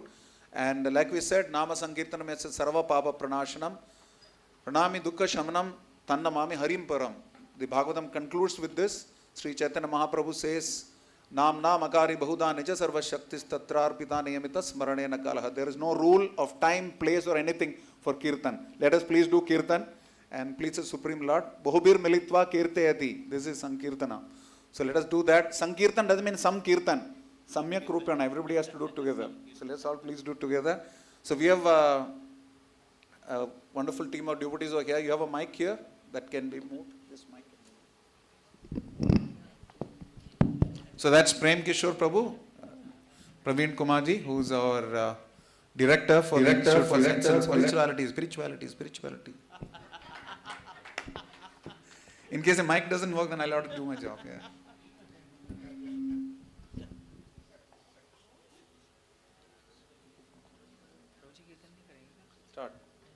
Start with. Okay, I can do it. I'll be here. Hands around. Namo Vishnu Krishna Bhutale Srimade Bhakti Vedanta Swami Namaste Saraswate Deve Gauravani Pracharine Nirvishesha Shunyavadi Pashyatya Deshatarine Jaya Sri Krishna Chaitanya Prabhu Nityananda Sri Advaita Gadadhara Shivasadi Gaura Bhakta Vrinda. Please put your hands together in a mood of prapati, Sharanagati to the Supreme Lord. Hare Krishna, Krishna Krishna, Hare Hare. Hare Rama, Rama Rama, Hare Hare. So do you want an Eastern tune or a Western tune? Eastern. Okay, Eastern then Western. Okay, we'll say Hare Krishna, Krishna Krishna, Hare Hare. Hare Rama, Rama Rama, Hare Hare.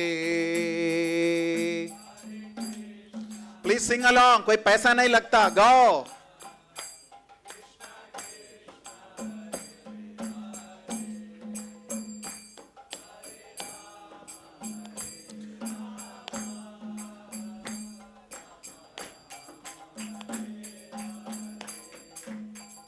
Hare Krishna,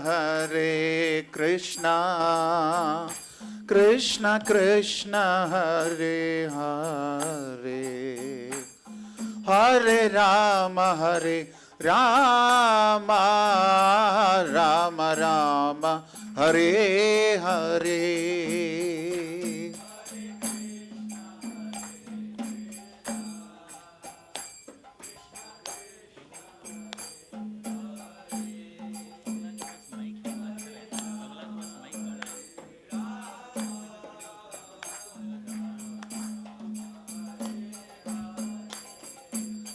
Hare Krishna, Krishna Krishna, Hare Hare, Hare Rama,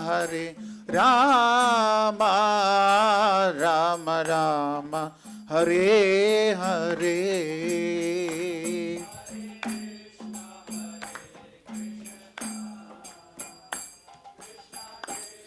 Please sing from your heart, not from your throat. Sing from your heart.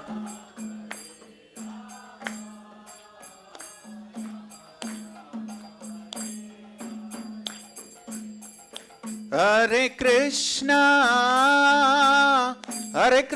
Krishna Krishna, Hare Hare, Hare Rama, Rama Rama, Hare Hare.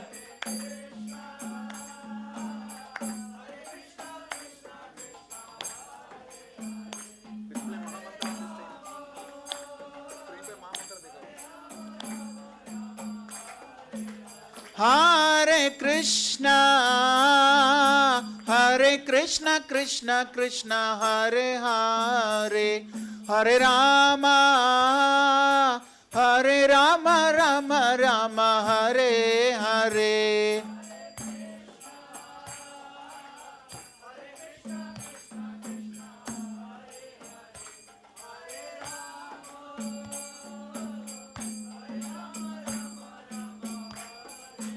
Hare Krishna, Krishna Krishna, Hare Hare, Hare Rama, Rama Rama, Hare Hare.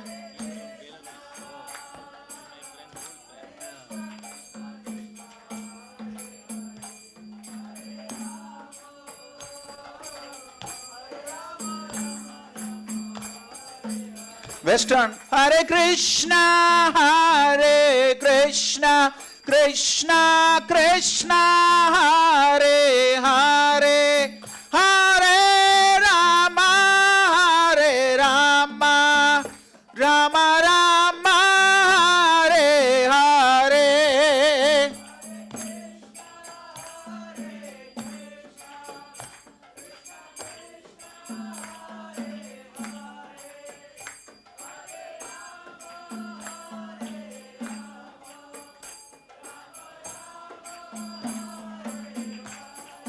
Hare Krishna, Krishna Krishna, Hare Hare, Hare Rama, Rama Rama, Hare Hare. Gradually increase the speed. Gradually increase the speed.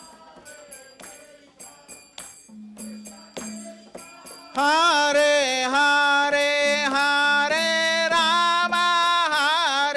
Rama,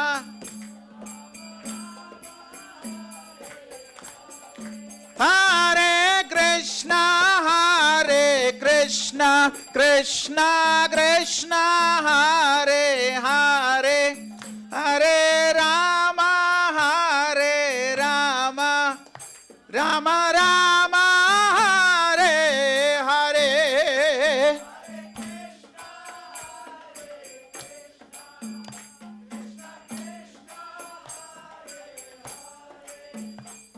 good news is you don't have to pay for this. Please chant the holy name. It's freely available. Please chant the holy name. Hare Krishna, Krishna Krishna, Hare Hare, Hare Rama, Rama Rama, Hare Hare.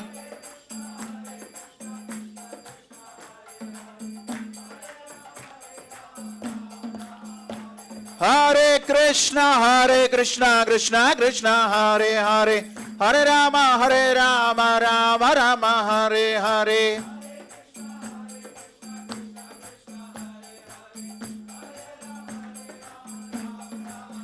Hare Krishna, Krishna Krishna, Hare Hare, Hare Rama, Rama Rama, Hare Hare.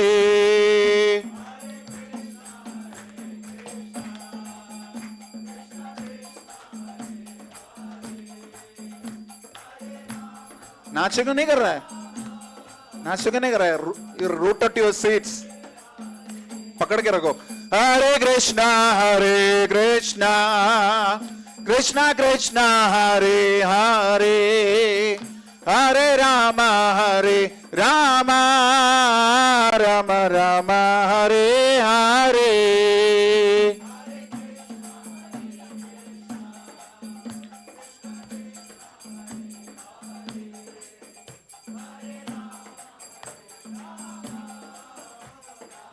Okay, just one sec.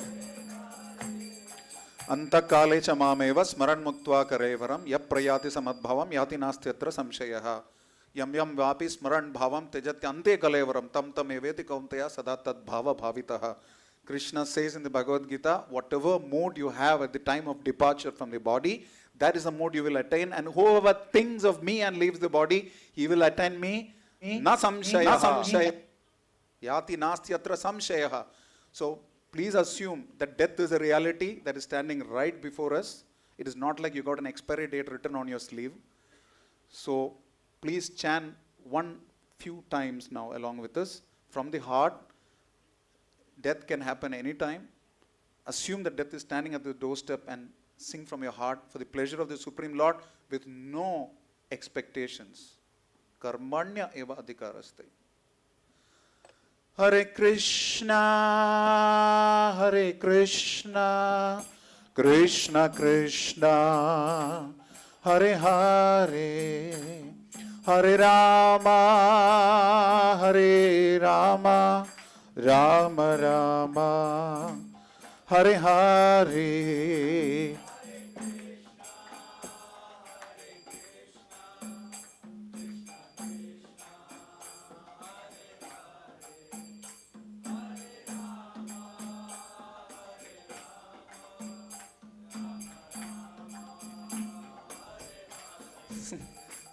Such a casual attitude to death. Huh? It's a very casual attitude to death. You just assume how death is standing before.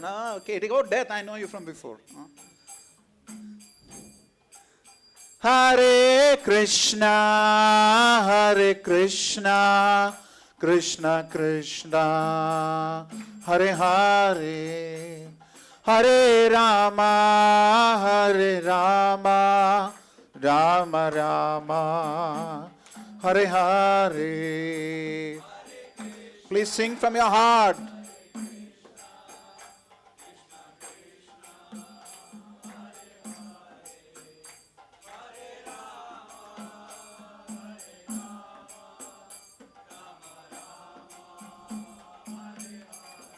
Okay, without the mic, let's see who's louder.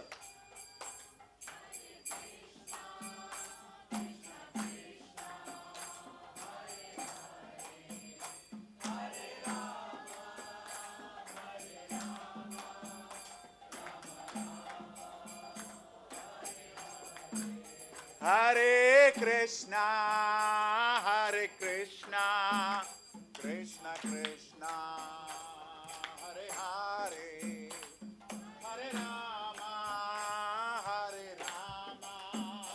Rama Rama, Hare Hare. Hare Krishna, Krishna Krishna,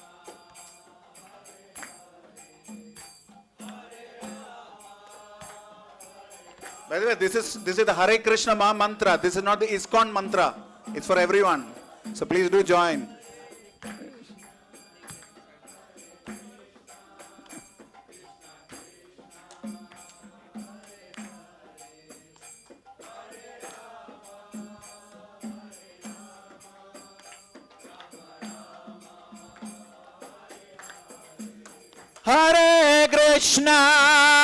Hare Krishna, Krishna Krishna, Hare Hare, Hare Rama, Rama Rama, Hare Hare.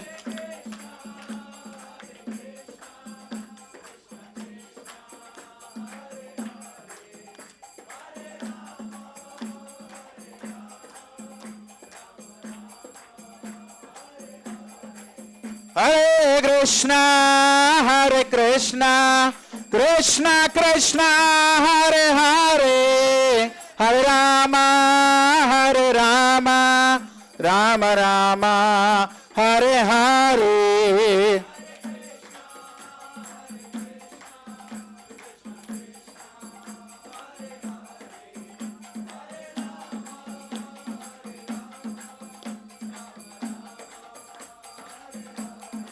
Hare Krishna, Krishna Krishna, Hare Hare, Hare Rama, Rama Rama, Hare Hare.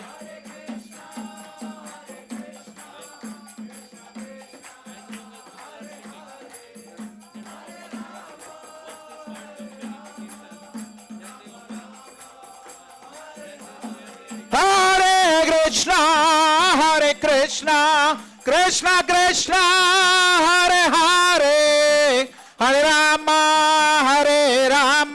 Rama Rama, Hare Hare.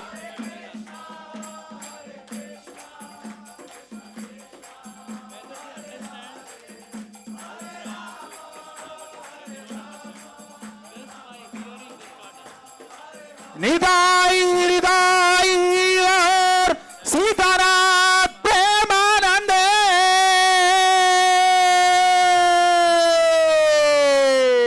Hari Bol. So thank you very much, Shraddhanshu Prabhu and the entire team. Who else is there? Please introduce everyone. Himanshu Prabhu, Aditya Prabhu. Okay, Himanshu Prabhu, Aditya Prabhu and Shraddhanshu Prabhu. So thank you very much. Please don't thank them because they may feel good, it's not correct. In case you thank them, they may actually feel good. So please don't. So thank you very much. Hare Nama eva kevalam kalau nastyeva gatiranyata. Neither by Jnana Yoga, nor by Karma Yoga, nor by Dhyana Yoga, but only by chanting the holy names of the Lord. This comes in Naradiya Purana. That's the only way that you can attain the Supreme Lord.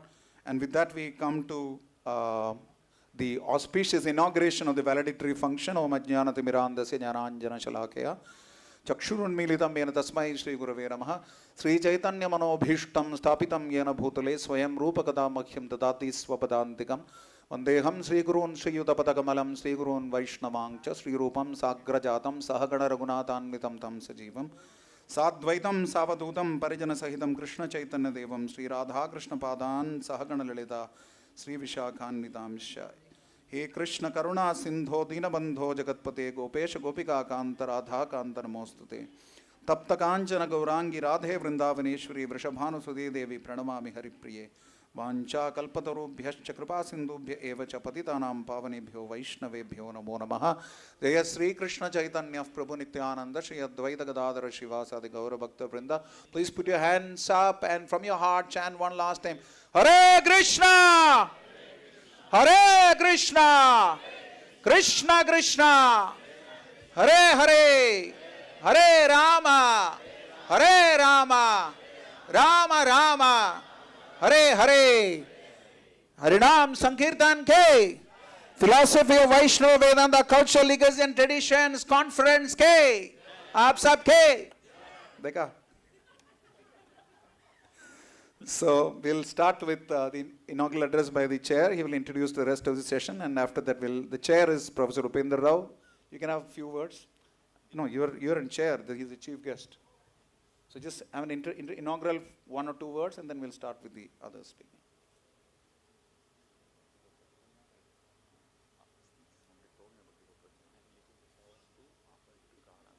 Tell me about it.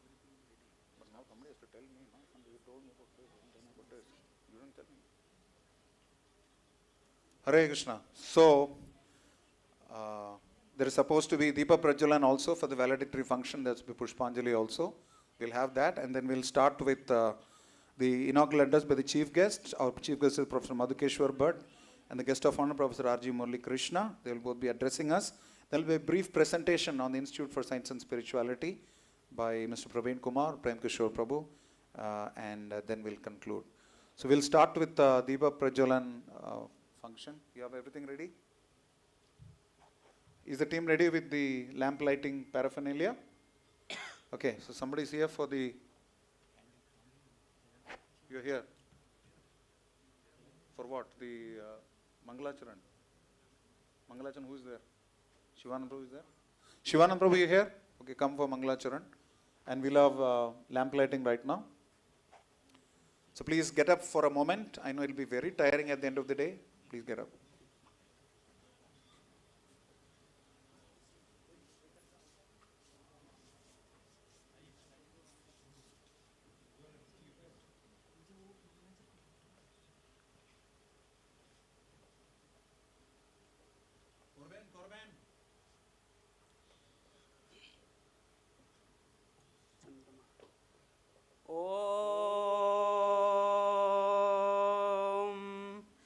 चंद्रमा मनसो जातश्चक्षुः सूर्यो अजायत श्रोत्राद्वायुश्च प्राणश्च मुखादग्निरजायत ॐ अग्निर्ज्योतिर्ज्योतिरग्निः स्वाहा अग्निर्वर्चोर्ज्योतिर्वर्चः स्वाहा अग्निर्ज्योतिर्ज्योतिरग्निः स्वाहा सजुर्देवेन सवित्रा सजुरात्रेन्द्रवत्या जुषाणो अग्निर्वेतु स्वाहा ॐ स्वस्ति न इन्द्रो वृद्धश्रवाः स्वस्ति नः पूषा विश्ववेदाः स्वस्ति नस्तारक्षो अरिष्टनेमिः स्वस्ति नो बृहस्पतिर्दधातु भद्रं कर्णेभिः शृणुयाम देवा भद्रं पश्येमाक्षवीर्यजत्राः स्थिरैरङ्गैस्तुष्टुवागुंसस्तनूभिर्व्यशे महि देवहितं यदायुः ॐ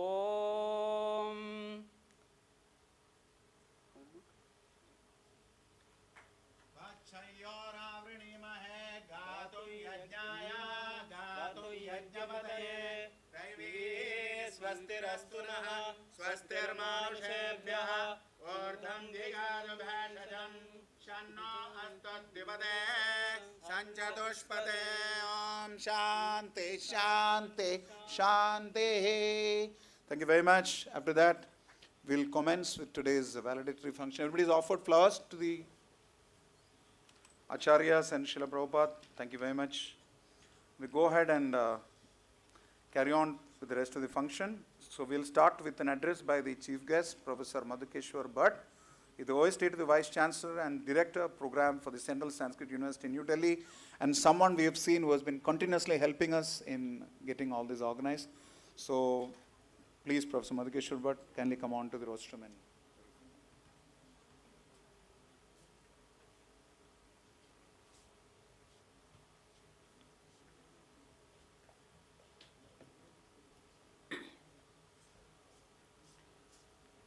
वसुदेवसुतं देवं कंसचाणूरमर्दनं देवकी परमानंदम कृष्णं वंदे जगद्गुरुं।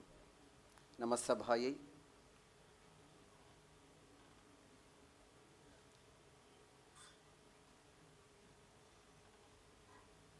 वैष्णव वेदांत विषयमधिकृत्य दिनद्वयव्यापिन्याः अस्याः संगोष्ठ्याः अन्तिमघट्टे वयं वर्तामहे।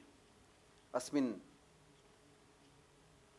कार्यक्रमे समुपस्थिताः अस्य कार्यक्रमस्य संयोजकाः आचार्याः उपेन्द्रराव महाभागाः, अपि च इस्कॉन संस्थायाः ये मुख्यप्रबन्धकाः, अपि च देशस्य विभिन्नेभ्यः प्रान्तेभ्यः समागताः विद्वांसः, अपि च छात्राः। वस्तुतः महतः हर्षस्य विषयः, यतोहि अद्य भजनं जातं। भजनं भक्तिः, अनयोर्मध्ये क्वचित् भेदः नास्ति।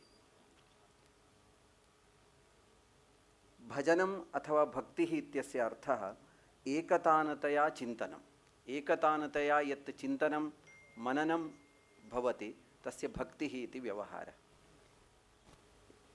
अद्य अधुनैव अस्माभिः श्रुतम् इयमपि काचित् भक्तिः, अपि च भवद्भिः यत् विषयस्य यत् चिन्तनं कृतं दिनद्वये तदपि भक्तिरेव।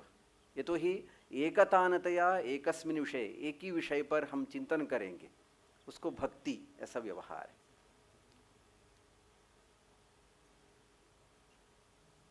भक्ति जो है व्याकरण शास्त्र में एक कारक प्रकरण में एक उदाहरण है। भक्ति ही ज्ञानाय कल्पते।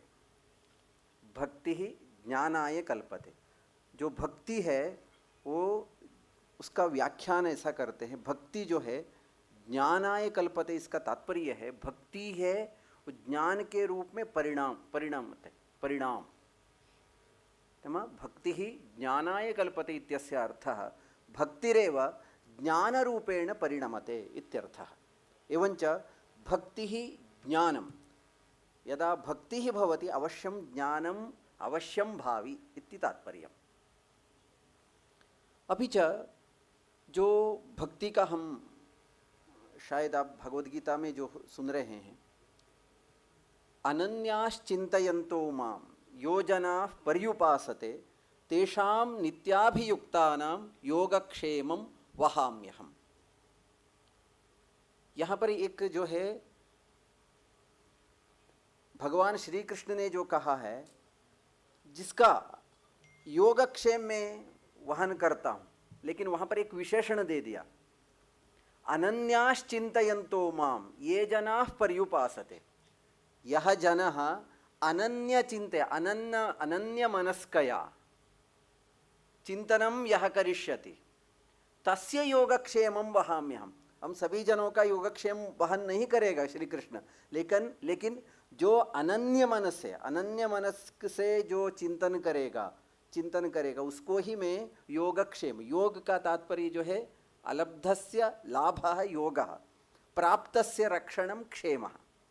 जो हमारे पास जो नहीं था उसका प्राप्त हुआ है उसको योग कहा है, और जो प्राप्त हुआ है उसका संरक्षण करना भी आवश्यक है। इसके लिए पदवी प्राप्त हो सकता है, लेकिन पदवी का जो संरक्षण करना बहुत कठिन है।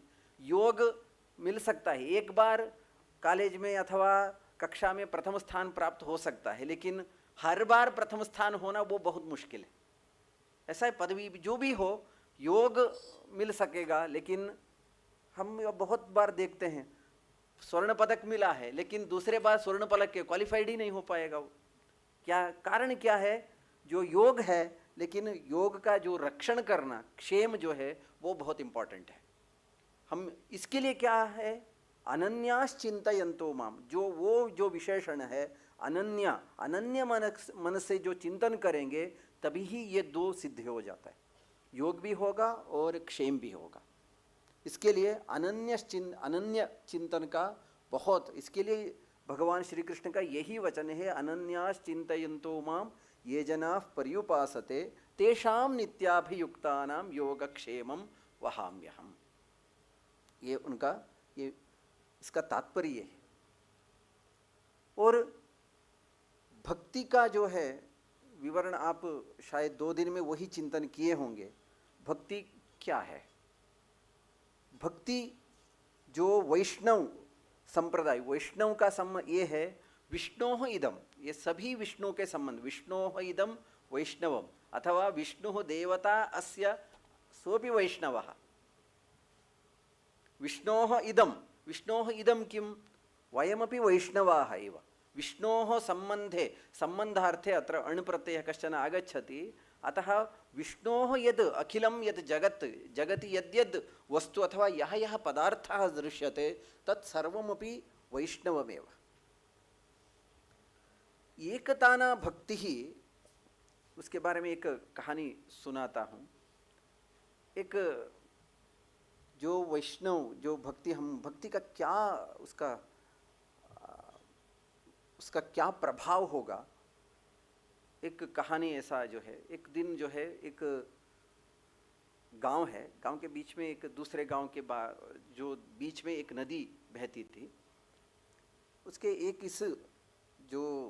एक कस्मिन पार्श्व एक जगह में जो था, वहाँ से एक जो महिला थी वो हर दिन जो है दूसरे जो गांव के लिए जो दूध लेके जाती थी, दूध जो देना, हर घर को दूध देना उनका काम था। एक दिन ऐसा हुआ है जो बाढ़ आ गई है। वो उस गांव में क्या होता था, एक मंदिर भी था, मंदिर में हर दिन उनको दूध देना। क्यों? हम जानते हैं जो फूल माला जो होते हैं, मंदिर को पहले फूल देते हैं, बाद में वो उसको बांटते हैं सभी को जो पैसा का जो, लेकिन मंदिर को एक पहले फूल चढ़ाना उनका एक ये बनता है, एक आस्था है। उसी जैसी जो है आस्था, उनकी आस्था थी।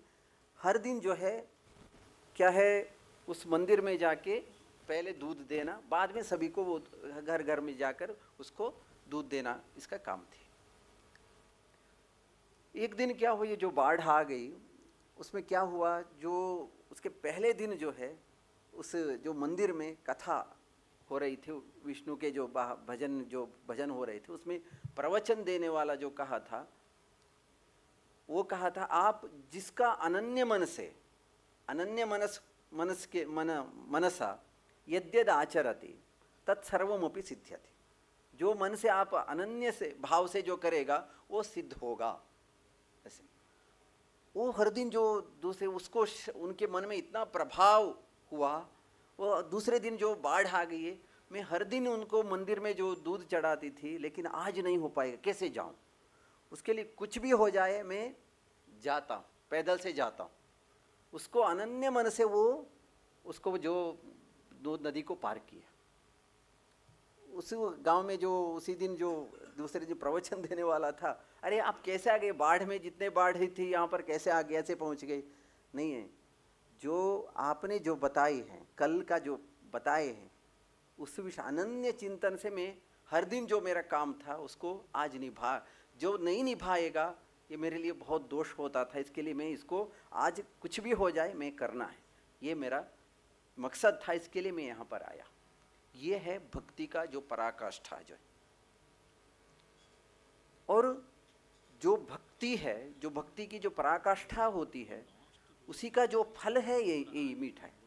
ऐसा जो भक्ति का जो पराकाष्ठा का जो है अनन्य भाव से जो चिंतन मनन जो होगा उसका ये है।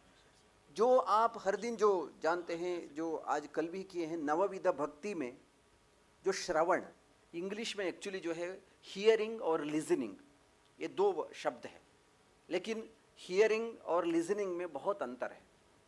एक्चुअली श्रवण का जो तात्पर्य है जो लिसनिंग मतलब क्या है? लिसनिंग का जो तात्पर्य है, हम जो भी एक विषय को हम सुनेंगे, उस विषय सुनकर हमारे मन में अथवा बुद्धि में एक परिस्पंद अथवा नूतन चिंतन का जो भाव उठेगा, उसको कहेगा श्रवण। हियरिंग मतलब जो सुनेगा, अभी हम घर में होते हैं, जो बीवी कहेगी कुछ भी कहे, हाँ सुन लिया, ये हियरिंग है, लिसनिंग नहीं है। लेकिन लिसनिंग वो होती है जो सुनने के बाद हमारा एक भाव प्रकट होगा। अभी मंचन में होगा एक नाटक का, श्री राम का अथवा श्री कृष्ण का एक अभिनय हो रहा है, उस अभिनय को देख के उसमें हमारे भाव एक प्रकट होता है, विचलित हो जाता है, मन है अरे ये कैसे होगा, यो सीता अपहरण हो रहा है अथवा द्रौपदी का वस्त्रापहरण हो रहा है, ये से कैसे ये कर रहा है, इसका एक भाव हमारे मन में जो उठता है उसका एक लहर कहेंगे, एक कंपः इति उच्यते, कंपनं यत् जायते तथा भावः यत् प्रकटीभवति मनसि तदेव श्रवणम् इति व्यवहार है। श्रवणम कीर्तनम जो हम किए हैं, श्रवण का दूसरा स्टेज है ये कीर्तन। श्रवण जो लिसनिंग जो अच्छी तरह से हुई अथवा श्रवण जो अच्छी तरह से हुआ तभी कीर्तन के स्टेप है ये, नो स्टेप्स है ये। एक्चुअली जो है हम सोचते हैं भक्ति का जो है 9 अलग अलग है, लेकिन 9 अलग अलग नहीं है, वो एक है। एक हम ऊंची जगह पर उन्नत मंदिरम प्रति गमनाय मतलब 9 सोपानानि, एकमपि सोपानं परित्यज्य वयं गन्तुं न शक्नुमः। यदि परित्यज मध्ये यदि पदं परित्यजामः तत्तु अग्रे गमने पुनः अधः पतनं स्यात् क्वचित्। इसके लिए जो नवविध भक्ति में श्रवण जो है वो प्रमुख होता है। सभी में श्रवण आपने जो 2 दिन में जो की है श्रवण, मैं जानता हूँ कि आप श्रवण किए हैं, न लिसनिंग किए हैं, न तो हियरिंग और लिसनिंग का जो है यही भेद है। इस 2 दिन के अंदर जो है हमने, आप शायद इस फिर सुनने में आपके भी ताकत नहीं होगी, क्योंकि आज 2 दिन से आप बैठ के ये सुन रहे हैं, इस विषय पर जो मंथन चिंतन जो कर रहे हैं, जो आखिरी अंतिम चरण पर है हम, इसके लिए जो बहुत दूर से भी आए हैं। जवाहरलाल नेहरू विश्वविद्यालय में जो हो रहा है भक्ति के, शायद उपेंद्र राव जी आज कह रहे थे ये पहली बार जो है भक्ति का जो है इस विश्वविद्यालय के प्रांगण में ऐसा कीर्तन हो रहा है, ये बड़ी बात है। क्योंकि ऐसा भक्ति योग के बारे में यहाँ पर कीर्तन भी हो रहा है, मनन भी हो रहा है, वो भी श्री कृष्ण के बारे में। इसका जो 2 दिन से इतने बहुत देश विदेशों से जो जुड़े हैं वो बड़ी बात है। क्योंकि केवल हम जो मिले हैं ऐसा हम नहीं सोचना है, विदेशों से, जर्मनी से अभी वो कह रहे थे लगभग 10-15 देशों से यहाँ पर जुड़े हैं ऑनलाइन के माध्यम से। ये बहुत जो इस विषय पर जो हमने चिंतन किए हैं, केवल इसके चिंतन करने से नहीं होगा, इसका हम क्या अभ्यास में लेके आना है, ये प्रमुख है। हम चिंतन करेंगे लेकिन उसको अभ्यास में जब नहीं आएगा, भक्ति का जो अभ्यास जो है, अभी देखिए वो कह रहे थे अभी जो भक्ति का जो श्रवण का जो अभ्यास है वो कीर्तन है। जो कीर्तन किए हैं वो श्रवण का और भक्ति का जो अभ्यास हम कर रहे हैं, इसको हम अभ्यास में हमारा रूटीन वर्क में कैसे आ जाएगा उसके बारे में हम चिंतन करना है। और मैं फिर एक बार जो है जो हमारे लिए जो अस्माकं कृते यत् अवकाशं दत्तवद्भ्यः आचार्येभ्यः उपेन्द्रराव महाभागेभ्यः एवमेव उस्क्यान् प्रमुखाः आचार्याः प्रतिदिनं प्रायः सम्पर्के एव आसन्। अनुदिनम् अस्माभिः एतत् अस्मिन् विषये चिन्तनं कृतम् आसीत्। अतः एतेषाम् इस्कान् ये आचार्याः वर्तन्ते।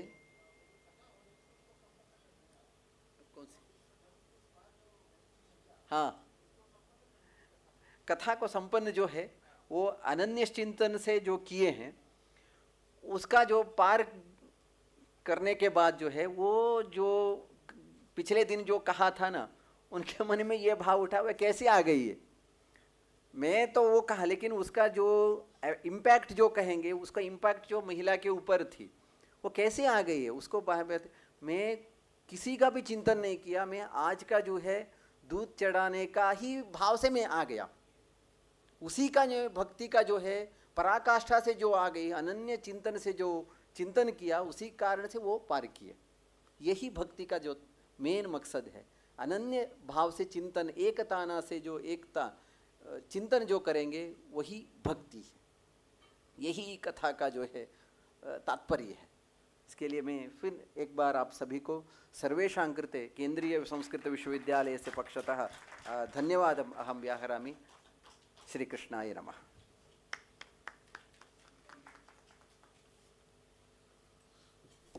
Thank you very much. This has been, I'm increasingly beginning to feel that this is an ISKCON program. Person after person is actually speaking directly about the Lord.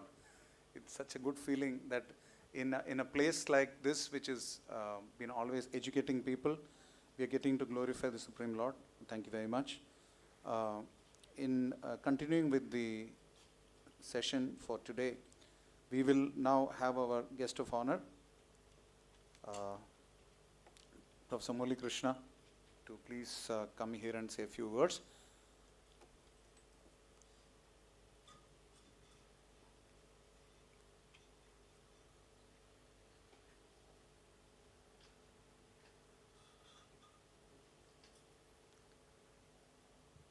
सभाकल्पतरुं वन्दे विद्वन्मणिगणमण्डिताम् वेणुनादकृततानदानकलगानरागगतियोजना शोभनीयमृदुपादपातकृततालमेलनमनोहरम् पाणिसङ्क्वणितकङ्कणं च मुहुरं शलम्बितकराम्बुजं शोणिबिम्बचलदम्बरं भजतरासकेलिरसडम्बरम् अत्र अयं श्लोकः नारायणीयात् उद्धृतः। नारायणीयं नाम केरलेषु एकः प्रमुखः ग्रन्थः भवति, प्रातःकाले स्मरणीयः ग्रन्थः भवति नारायणीय। नारायणभट्टपादमहोदयः नारायणीयं मध्ये रासक्रीडा इति अत्र श्लोकानां रचनां कृतवन्तः। केशपाशघृतपिञ्चिका वितति सञ्चरन्मकरकुण्डलं हा इत्यादिक्रमेण अत्र रसस्य स्थायीभावं स्वीकृत्य रासकेलित्वं तैः प्रतिपादितं विद्यते। रसो वै सः,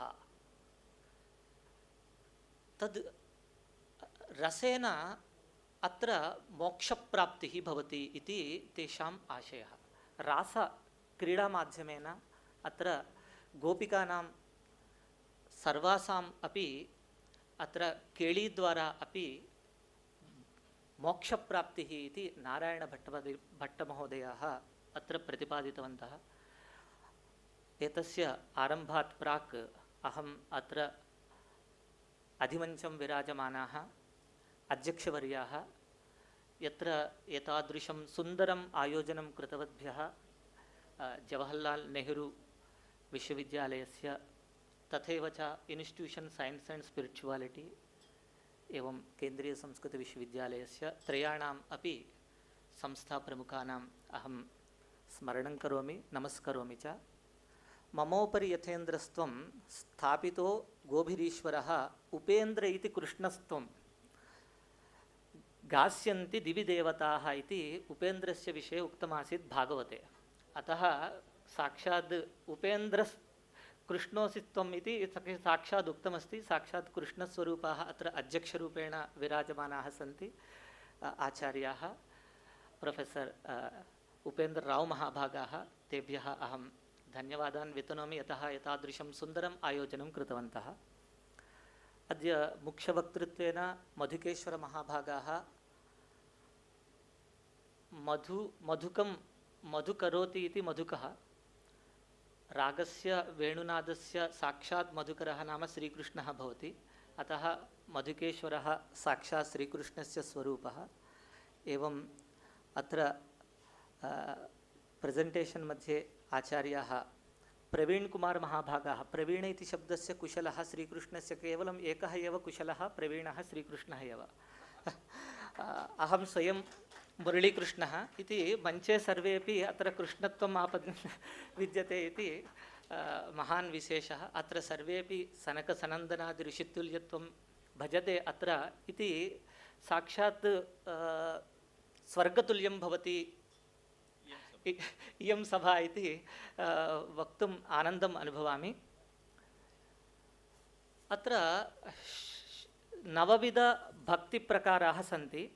श्रवणं कीर्तनं विष्णोः, स्मरणं पादसेवनम्, अर्चनं वन्दनं दास्यं, सख्यम् आत्मनिवेदनम् इति पुंसाम् अर्पिता विष्णोः भक्ति नवधा स्मृतम् इति नवभक्तिप्रकाराः उक्ताः सन्ति। कनकदासः इति एकः विद्यते, प्रायः उडुपी प्रदेशे कर्नाटके कनकदासः इति। कभी आप लोग गए हैं तो देख लीजिएगा, उडुपी में श्री कृष्ण के एक मंदिर होते हैं। उस मंदिर में आपको साक्षात द्वार से श्री कृष्ण का दर्शन नहीं होते हैं, केवल खिड़की से देखना पड़ता है। पूरा प्रपंच में किसी भी जगह पे ऐसा कोई भी मंदिर नहीं है कि भगवान का दर्शन हम साक्षात द्वार से देखते हैं, परंतु पूरा प्रपंच में एक ऐसा मंदिर है जिसका दर्शन हम खिड़की से देखते हैं। कनकदासा, जो भगवान अपना भक्त के लिए जो द्वार से लेते हुए वो खिड़की से, वो उस समय में उन लोगों का अंदर आने की प्रवेश नहीं होता था, उन लोगों दूर से देखना पड़ता था। तो कनकदास का अपना श्रवण और कीर्तन से भगवान का विग्रह अपना द्वार से लेके खिड़की तक उनको देखने के लिए, उनका दर्शन देने के लिए हो गया था। ये होता है वैष्णव भक्ति। हमारा पूरा विश्व में एक एक मंदिर आप देखेंगे तो कण कण में शंकर जैसे दिखते हैं, वैसे हमको पूरा प्रपंच में वैष्णव भक्ति का एक एक उदाहरण हमको मिलेंगे। भागवते प्रोक्तम विद्यते दानव्रत तमो होम जपस्वाध्याय संयमैः श्रेयोभिर्विविधैश्चान्यै कृष्णे भक्तिरिहि साध्यते इति कृष्ण भक्तेः विषये प्रोक्तं विद्यते। भक्तिः नाम केवलं श्रवणं कीर्तनं मननम् एतदेव नास्ति। दान व्रत तप होम जप स्वाध्याय संयमैः, स्वाध्यायः संयमः अपि विष्णुभक्तेः एकैकम् अर्चनं भवति। इतोपि अग्रे वदति अहिंसा प्रथमं पुष्पं पुष्पम् इन्द्रियनिग्रहः, सर्वभूतदया पुष्पं क्षमा पुष्पं विशेषतः, ज्ञानं पुष्पं तपः पुष्पं शान्तिपुष्पं तथैव च सत्यम् अष्टविधं पुष्पं विष्णोः प्रीतिकरं भवेत्। यदि अस्माभिः भक्ति आराधनं कर्तव्यं चेत्, कुछ आराधना करना है तो किस प्रकार से करना चाहिए? पुष्पों की कोई जरूरी नहीं है। अहिंसा प्रथमं पुष्पम, अहिंसा। पुष्पम इंद्रिय निग्रह, इंद्रिय निग्रह। सर्वभूत दया, क्षमा पुष्पम विशेषतः, ज्ञान पुष्पम, तपः पुष्पम, शांति पुष्पम तथैव च सत्यम अष्टविधम पुष्पम इति सत्य संभाषणम इत्यादि रूपेण भगवतः आराधनम् अस्माभिः कर्तुं शक्यते। एतदस्ति वैष्णवम् अस्माकं। यत्र कुत्रापि वैष्णवं नाम मतप्रचारः न, वैष्णवं नाम स्व आचारः। अस्माकम् आचारः यद्यदाचरति श्रेष्ठः तत्तदेवेतरो जनः यः यत् प्रमाणं कुरुते लोकस्तदनुवर्तते। इस्कॉन जो करते हैं अपना स्वयं आचरण करते हैं, लोगों से आचरण करवाते हैं। यही होता है वैष्णव का मत का एक विशेष आदर। बहुत समय नहीं लेता हूँ क्योंकि सभी लोगों को जाना भी है, सर्टिफिकेट लेने के लिए बहुत उत्सुक भी था। 4-5 उदाहरण, केवल 2 उदाहरण के साथ मैं अपना वक्तव्य समापन करता हूँ। एक अद्भुत श्लोक शंकराचार्य जी ने बताया है सौंदर्य लहरी में, भवानी त्वं दासे। इतना ही शंकराचार्य जी शुरुआत किए थे। वो बताते हैं कि सौंदर्य लहरी में भवानी त्वं इतना ही बताए हैं।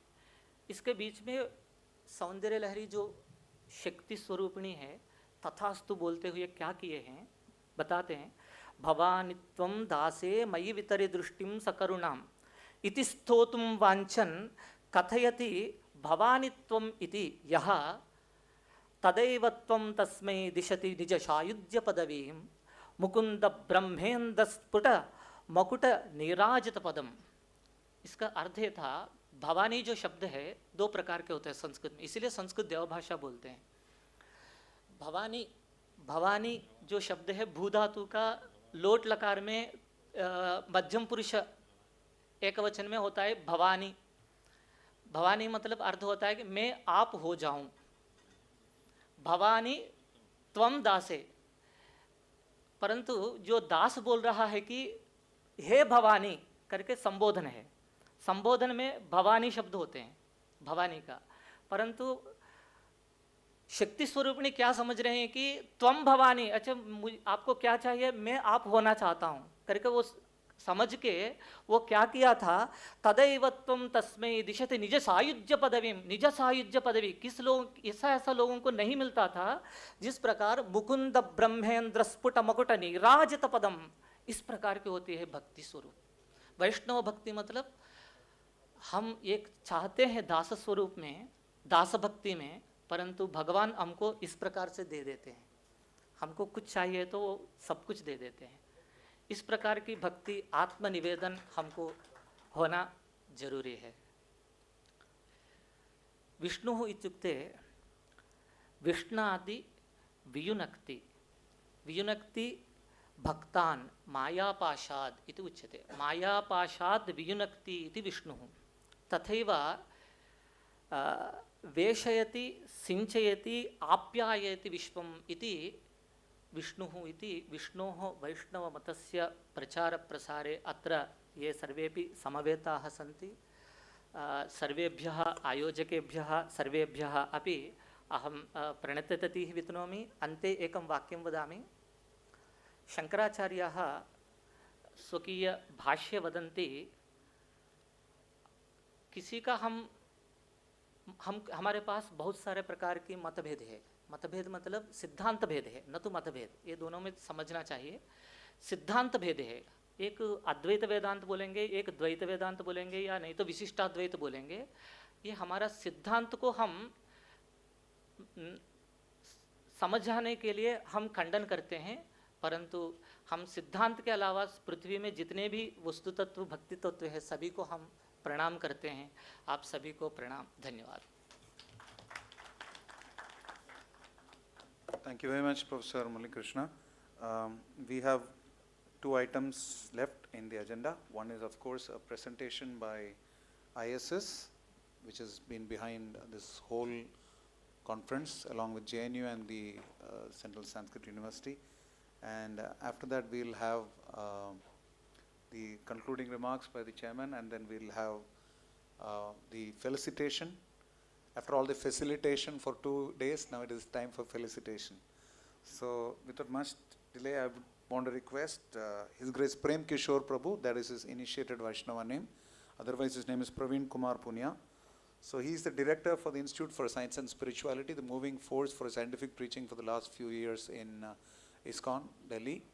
And he is a product of Delhi Technological University and currently pursuing his PhD in theology. Let me welcome amongst you all Mr. Praveen Kumar, or His Grace Prem Kishore Prabhu. Please put your hands together. Hare Krishna.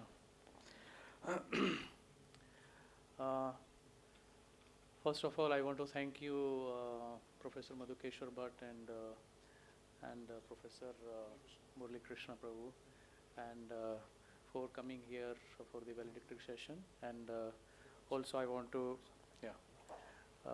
thank all the participants for staying so long till the last valedictory session. Thank you very much for that. So, I'll give a little presentation about Institute for Science and Spirituality, which is a scientific research wing of ISKCON Delhi, and what are our activities and how you can participate in the activities of ISS. Yeah. And as you know, this ISS is also a IKS research center. IKS means the Indian Knowledge System Research Center, which is approved by or recognized by the Ministry of Education. Yeah, next slide.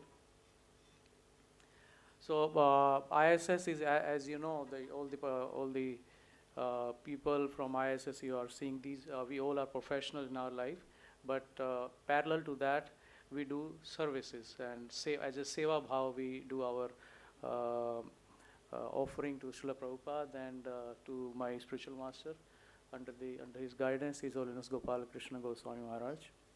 Yeah. Next.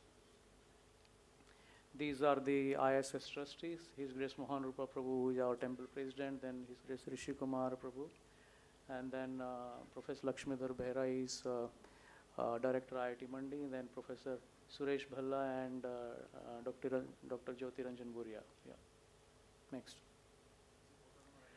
And this is our research team. I will not take all the names. You can go next. and international advisors and the core executive team. Next. Yeah, ISS was founded in 2011, and even before that, ISS has within the scientific presentation of Krishna consciousness, ISS has a parent organization with the name Bhakti Vedanta Institute, which Srila Prabhupada founded in 1976. When Srila Prabhupada, who is the founder Acharya of ISKCON, when he went to New York and founded ISKCON, he realized, even before that, in 1959, Srila Prabhupada wrote first book. The name was Easy Journey to Other Planets. Like now our scientists are trying to reach, and we have already landed our rover on the moon.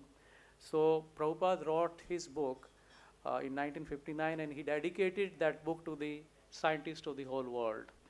And Prabhupada discusses in that about the material world and the spiritual world. And it's a wonderful book. If you want to read that, that's wonderful.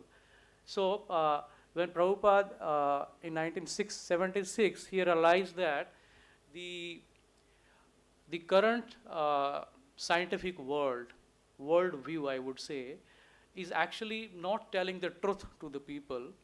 And the whole scientific worldview is based on mainly three philosophies.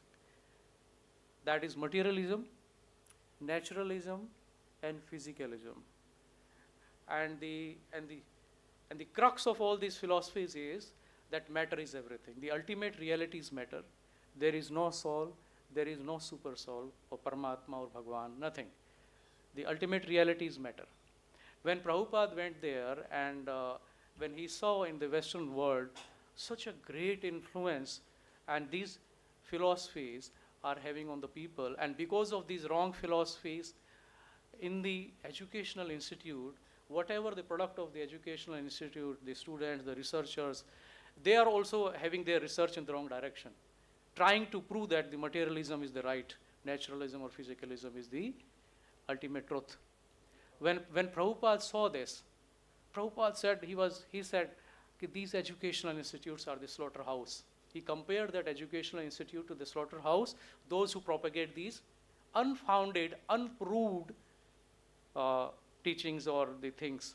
So Prabhupada gave that formula in 1976 to his scientific students, his direct disciples who were the professors and PhDs that time in various US universities. And Prabhupada gave the formula that life comes from life. Life does not come from matter. So before that, in 1952, Urey and Miller, they did some experiment, and they trying to prove that the life has originated from matter. कि जीवन जो है पदार्थ से पैदा हुआ है. Prabhupada was dead against this, because if that philosophy is propagated, that means your all Vedas are nullified.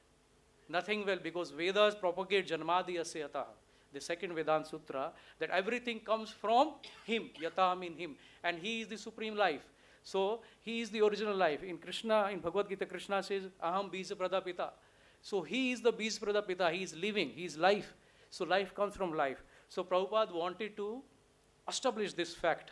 So he guided his PhD students that time, and he founded this Bhakti Vedanta Institute. You travel around the world, go to each and every university, institute, and present this philosophy of life comes from life, and challenge these people who are propagating this wrong philosophy. They don't have any basis for saying that life comes from matter. So he took that, and also apart from other that, he also guided the research, guided his students for many other research areas. And he was also dead against Darwinism.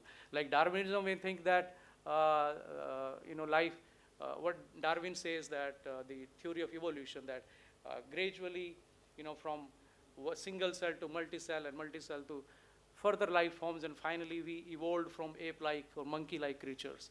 This is all bogus. Bhagavad Gita and Srimad Bhagavatam and our Vedic literature says that our origin is from Brahmaji and from the Lord. We have not come from monkey. So this is all bogus philosophies, right? So Prabhupada wanted to prove this thing to the world. That's why he founded that institute, to prove to the world scientifically that no, these are wrong, bogus philosophies. So in line with that, ISKCON Delhi founded in 2011, Institute for Science and Spirituality. And the motto is same, to prove to the world, to the scientific world, that we have to be open-minded. We can't be, we as a scientist, we can't be, blindfolded, that whatever is taught to us in the institutes and whatever, sometimes we do research just to get the grant. Yeah. So, so the idea is this, so that's why I wanted to explain a little bit. Okay, go next slide. So I'll just rush through the slides. Our research areas in Institute for Science and Spiritualities are, okay, next. So we have two research areas. One is the philosophical part and another is the science part. Yeah. Next. So one is the Bhagavad Sankhya. So most of us know the Sankhya by the Kapila Muni.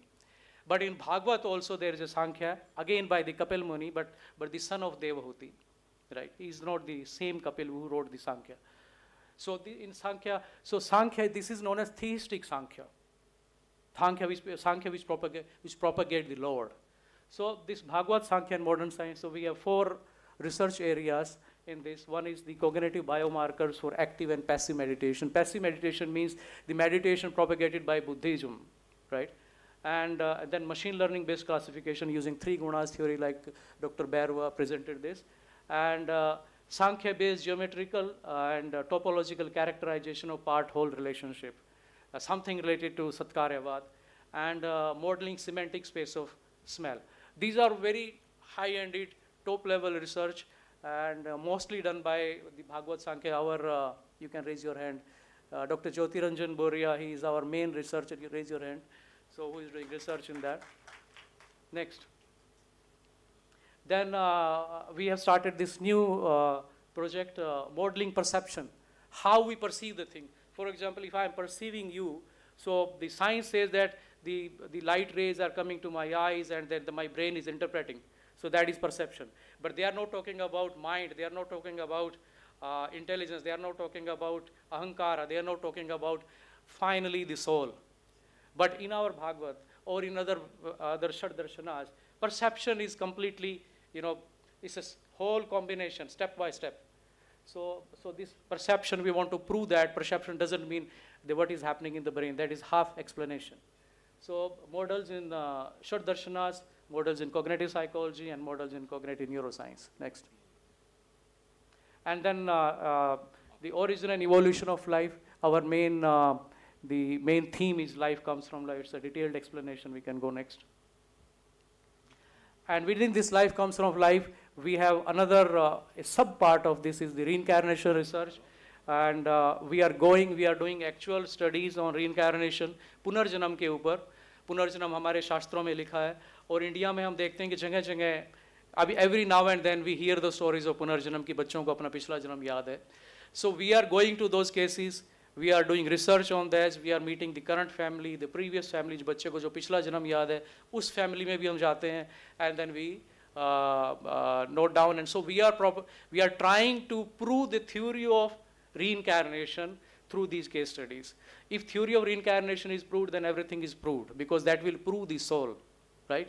So the main research is led by Dr. Neha. You can raise your hand here. Next. And in philosophy part, so our research is mainly based on the Gaudiya Vaishnavism Vedanta, and this is the contextualization, cultural outreach, and dissemination of Gaudiya Vaishnava Vedanta. How did the works of different Bharatiya Bhashas, every Vaishnava Acharya has written so much, and they have written so much in terms of their own language, Bengali songs.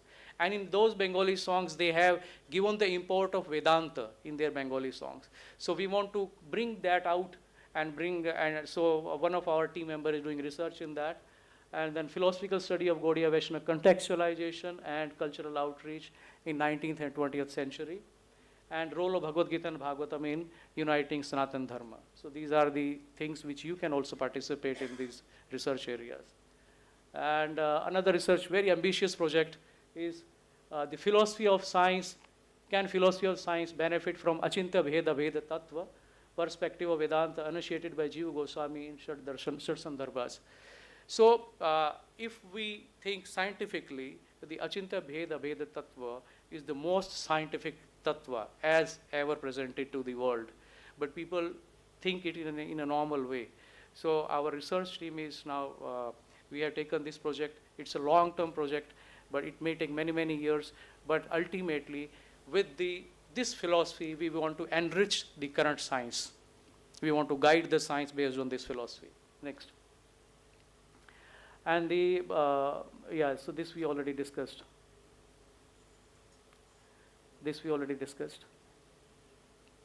Next. So our outreach activities, ISS is, so as I explained in December, we have a conference in IIT Mandi on Mind, Brain and Consciousness Conference, and we are leading a special session on perception there. So if any one of you, because you are all expert in Shastras, and you are all expert in perceptions, you know how perception is mentioned in the scriptures. If you want to participate, you can contact us and we can help you in participation. Next. These are some of our, we have done in last 10 years, 11 years, 10 national international conferences, 300 weekly seminars, 300 plus, 10 batches of ASPS is Art and Science of Practical Spirituality. If any one of you want to get connected to ISS and also want to practice bhakti in a structured manner, you want to become, so this ASPS course, 3-month course, it has various levels. To ASPS level 1, it's a 3-month course and weekly 1 class, 2-hour class. So you can join, this is all free of cost, and proper training is given from philosophical and practical point of view related to Bhakti Yoga. And then we have touched 7,000 plus students and professors throughout these last 10 years. Yeah, next. These are some of the snapshot of the past conferences. Next. 3S International Conference. 3S means the sustainability, spirituality, and simplicity. Next. These are all since 2011 till 2018. Next.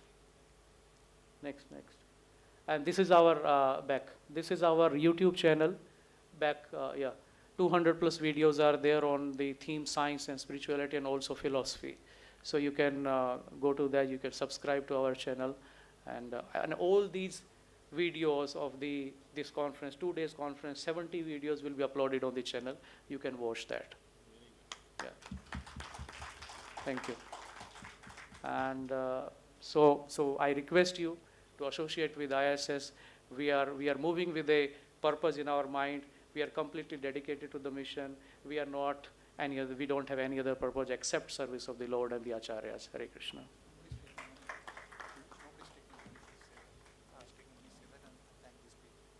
Yeah, and yes, I want to thank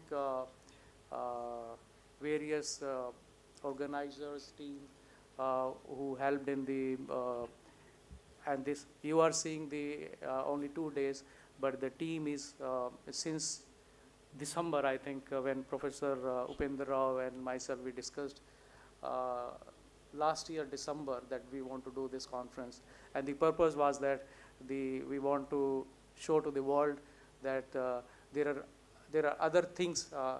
If you talk about Vedanta, there is not only Advaita Vedanta, there is Vaishnava Vedanta also. That was the beginning of discussion, and then so the last 6-7 months, this has culminated in this 2 days conference, and with a lot of effort from Professor Upendra Rao and his team. I want to thank all of you for doing and working a lot for the success of this conference. I want to thank specifically, I would request Professor Upendra Rao to take the name of JNU students, because I don't know them except Shivananda Prabhu and Ankit Prabhu.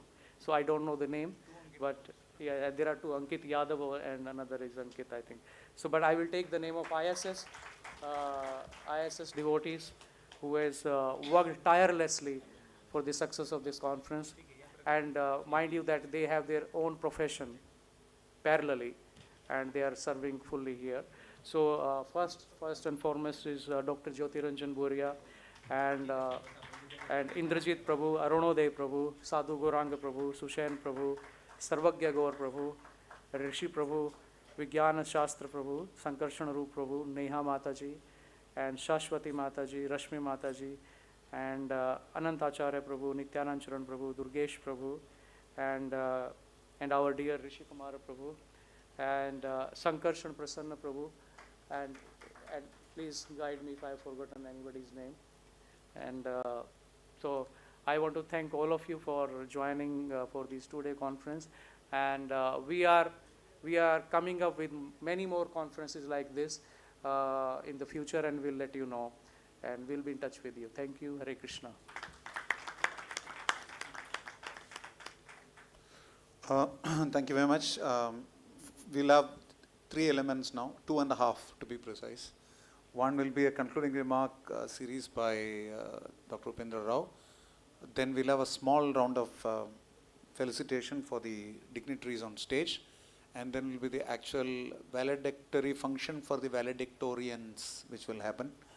So I want to welcome on stage our dear Dr. Upendra Rao, who has taken big steps through this. Upendra took only 3 steps. He had to take 3 steps for this. He had to take many more steps. So we want to, he's not Upendra, he's Upendra Dasa. All of us are Dasas. So just adding an element to Murali Krishna Dasa and Madhukeshwar Dasa, Prem Kishore Dasa and Upendra Rao Dasa, and I'm Rishi Kumara Dasa. So please come and address us.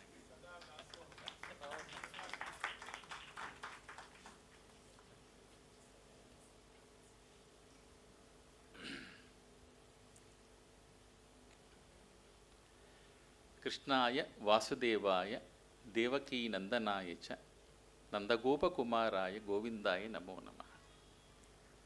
When Prabhuji was telling my name, Upendra Dasa, it was so nice for me also to listen also. So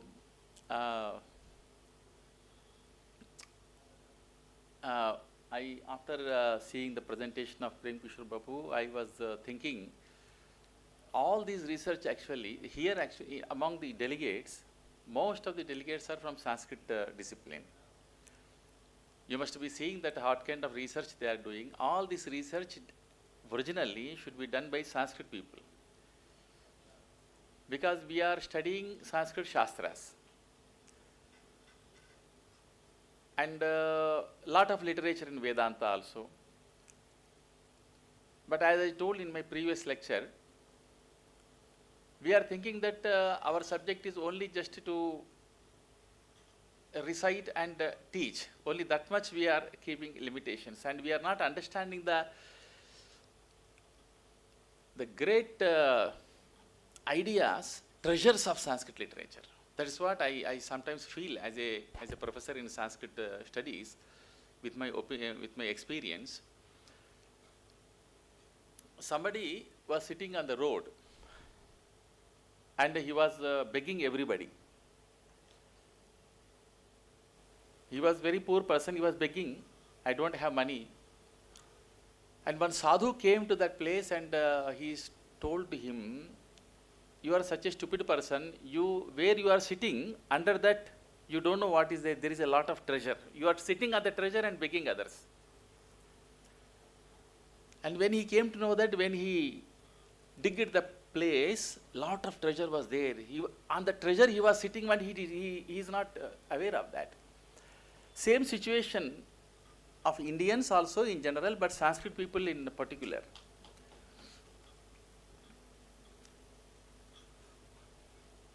Because why I am saying this, in Sanskrit literature, at least 90% of Sanskrit literature is scientific literature, basically.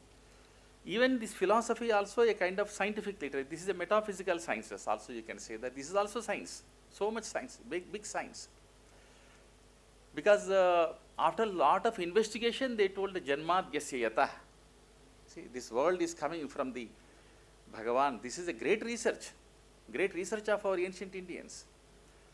And that we became a kind of religious thinking. We are thinking that, okay, somebody, God is there, but not like that. Sanskrit literature never says, it is not blind. It never says anything without pramana. It's so logical. Sanskrit language itself is illogical. It's like mathematics. You cannot say even single word without grammatical rules. That's why we say, mantro hinaha swarato varnato va mithya paryuktaha natamartha maha sa vagvajro yajamanam hinasti yathentra shatruhu swarato paradha. You cannot say anything That's why somebody in ancient India, there was a grammatical teacher, व्याकरण के एक आचार्य थे, उनका एक बेटी थी और व्याकरण का उनके बहुत सारे शिष्य थे व्याकरण पढ़ने वाले, और वो व्याकरण का आचार्य सोच रहा था एक आदमी बहुत अच्छा है, उनसे हमारे बेटी का शादी करेंगे, एक मेरे छात्र से मेरा दायित्व भी खत्म हो जाएगा. Then but he does not know Vyakarana. That's why she says that, Father, you are asking me to marry such a person who is reading every day, he is coming to your classes, but he is not really originally studying with interest, he is not studying grammar. And she says that, yasya shashti chaturthi cha vihasya cha vihaya cha. Yasyaham cha dvitiyasya dvitiyasyamaham katham. So like that, Sanskrit language itself is so wonderful language. That's why we have to understand this greatness. And all Shastras are like that. Vedanta Shastra, entire Vedanta, many. And our particular aim in organizing this conference is a lot of Vaishnava literature is in Sanskrit. Jiva Goswami, Rupa Goswami, and Chaitanya Mahaprabhu, and Ramanuja onwards. Ramanuja Acharya and Madhvacharya, so many works they wrote. All these texts are not studying in Sanskrit curriculum, nowhere. We know that. I am not saying that only these texts should be studied, but some text should be there, no? At least some text should be there in Sanskrit curriculum. But I don't know how it happened that even single text is not being prescribed. So these things are very important things. And also, not just always this conference, organizing in conference, not only just to invoke Bhakti Bhavana. Bhakti Bhavana is everybody has to, you see, through conference, it is not easy to spread the Bhakti Bhavana. You have to go to temple and you have to go to Satsangatve Nisangatvam. Nisangatve Nirmohatvam. Nirmohatve Nischalatatvam. Nischalatatve Jivan Mukti. That's what Shankaracharya says. So you have to go, you have to have the association of good people, saintly people. Only then you will get the bhakti. Not through academic lectures and not through conferences. But that is why I say that our complete aim is not to inculcate bhakti only, but also to focus on the Vaishnava literature, Vaishnava Vedanta also. So many texts are there, that is why our purpose. And bhakti is very important. That is we have been discussing that. But as one Prabhu was reading one verse, everybody in India thinks that in the last time, प्राण जाने के समय में जो भगवान का नाम लेगा वो मोक्ष को प्राप्त करेगा. गलत है in my view. Not just by uttering once at the end of the life, he will get moksha. It is not said by Bhagavan also. You see what he said, antakale cha. He said, cha is very important. Once Swamiji was stressing on the cha. Antakale cha. Antakale cha mameva means every time you had to remember, but also in the end of your life. Also, not only in the end of life. Antakale cha mameva smaran muktva kalevaram. मतलब जीवन भर मेरा नाम लेते रहना है, अंतकाल में भी मेरा नाम लेना है. नॉर्मली अंतकाल में वो भगवान याद नहीं आता है, अलग अलग चीज़ याद आते हैं. अरे मेरे बेटा कहाँ है, वो सब इस प्रकार. इसलिए वो स्ट्रेस देख के कह रहा है अंतकाल इच्छा, अंतकाल में भी होना चाहिए. एवं प्रकार है ना. Bhava Vishaya Santi. I am very thankful to all of you for coming from many places. As I told, from many kshetras also. Udupi, from Gopalachari sitting for 2 days, is very busy in Udupi. He is looking after the entire work of Puttigamatha. And Jnanaranjan Panda is very busy in organizing many programs in Tirupati. In the same way, Guru also, many people here from various, Shwetaji also came from, she is the head of the department. Many people came here, leaving so much work and respecting the subject also. And also they have enthusiastically submitted their papers, and we brought the book also. And in bringing the book, our Prabhu Jyoti Ranjan has a lot of contribution. Other people also have a lot of contribution. And this is a wonderful work which we could achieve before the conference. All these things could happen only with your cooperation, because many times we were sending back your articles. No, footnotes are not there. Some people, several times we sent. No. Again, you see that. Not correct. Add bibliography. So in this way, we want to give a kind of academic orientation training also. It is not that seminar का मतलब ये नहीं कि चलो कुछ लिखेंगे बस हो जाएगा, ऐसा नहीं. We should take it very serious. So in this way, we have completed this today and concluding ceremony in JNU, Jawaharlal Nehru University. We have been thinking about the Vaishnava Vedanta and Kirtana. This is very remarkable, and this could be possible only with the association of Institute of Science and Spirituality, Prem Kishore Das Prabhu, Rishi Kumar Prabhu and other Prabhus, and I am very thankful to them for coming to JNU and organizing such a wonderful prasada, wonderful conference, book and everything. And otherwise, if this seminar could not have happened, what? मतलब ये seminar नहीं होता तो हम क्या करते, एक बार सोच लिए, 2 दिन हम घर में सो जाते हैं. Saturday, Sunday, छुट्टी है.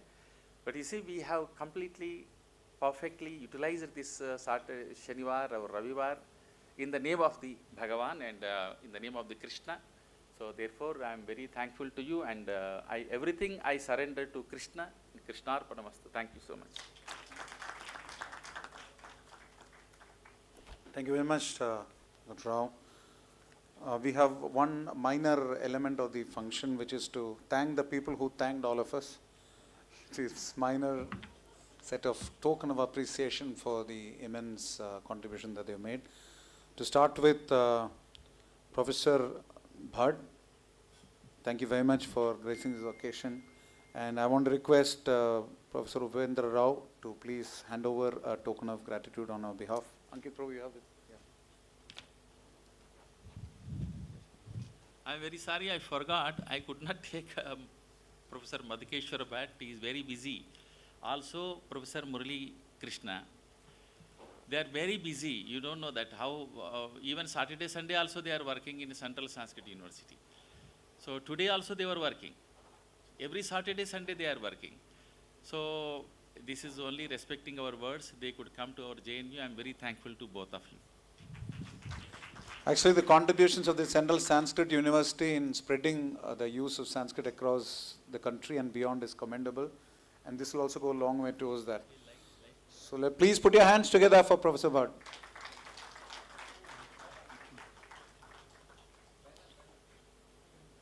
And okay, more cameras.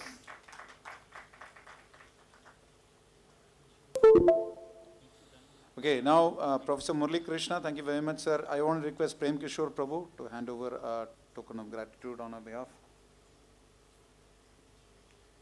Prem Kishore Prabhu. Thank you, Professor Bhatt. In fact, we could catch you when we came there also, we could catch you only on phone. That day you were in some other place. No, you shouldn't clap, by the way. No clapping. Sadho, sadho, that's what you should say.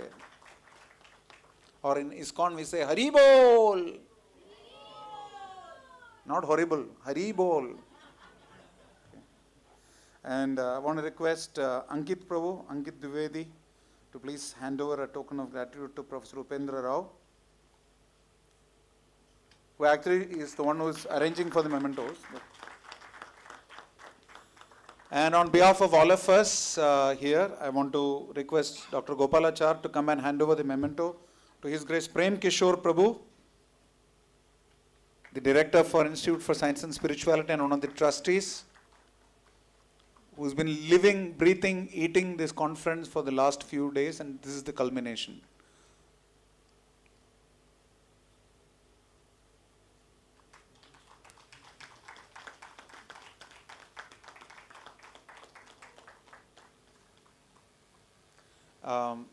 Srila Prabhupada, the founder Acharya of ISKCON, was told that normally the non-dualists or the impersonalists or the Advaita Vedantins, they are the only ones who are called Vedantins. So Srila Prabhupada said, if they're talking about the culmination of Veda, that is Vedanta, Vedaishcha sarvarahamaiva vedyo Vedanta krit veda videva chaham. If they're talking about Vedanta without Krishna, they are not Vedantis but Vedantis. There are no teeth. So there is teeth to Vedanta only if there is dharma swanishtita pumsam vishvaksena kathasuya na utpadayat yadiratim shrama eva hi kevalam. This whole conference would have been a waste if there is nothing that has been done for the pleasure of the Supreme Lord. So I want to thank all of you who taken part in this conference for having contributed immensely through your papers, through your presentations, through your enthusiasm, through your energy, and above all through your surrender to the cause of Vaishnava Vedanta. This conference is primarily meant for that, and I want to let us get to the business end of the conference. We'll now have the round of felicitations, and we have the certificates ready.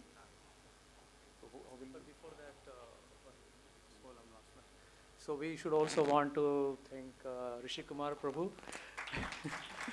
because of his so enthusiastic handling of stage. So we could, we were constantly being reminded of, and we were not sleeping during the conference session. So we want to present to Prabhuji also. If Professor Upendra Rao can present to Rishi Kumar Prabhu a small memento for the conference. Hare Krishna. Thank you very much. Hari Bol. Hare Krishna. Thank you. So Rishi Kumar Prabhu is the temple vice president of ISKCON Delhi, and he's ISS trustee also, and he preaches in the various corporate organizations, gives training, management training also combined with the Bhagavad Gita and all. So he's a very, very good trainer also. So whenever now you are visiting ISKCON Delhi, please contact him, and you will get very good treatment in the temple. Hare Krishna. I want him not to say it in public, but what can I do? Yeah. So we have the certificates. These are what? Is it different? Participant and this is different here.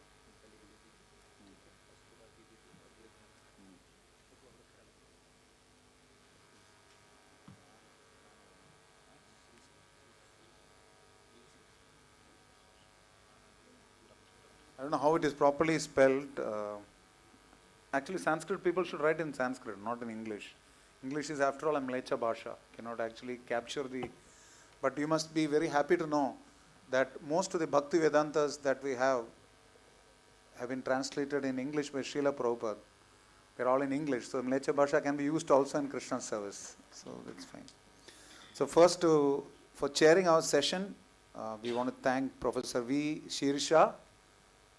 Here. It's spelled as Shirisha or Srisha, I don't know, but both are good. Shirisha. Professor V. Shirisha.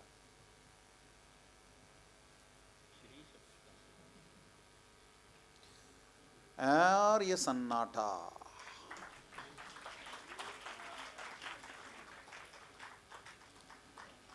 Thank you very much, Professor Shirisha.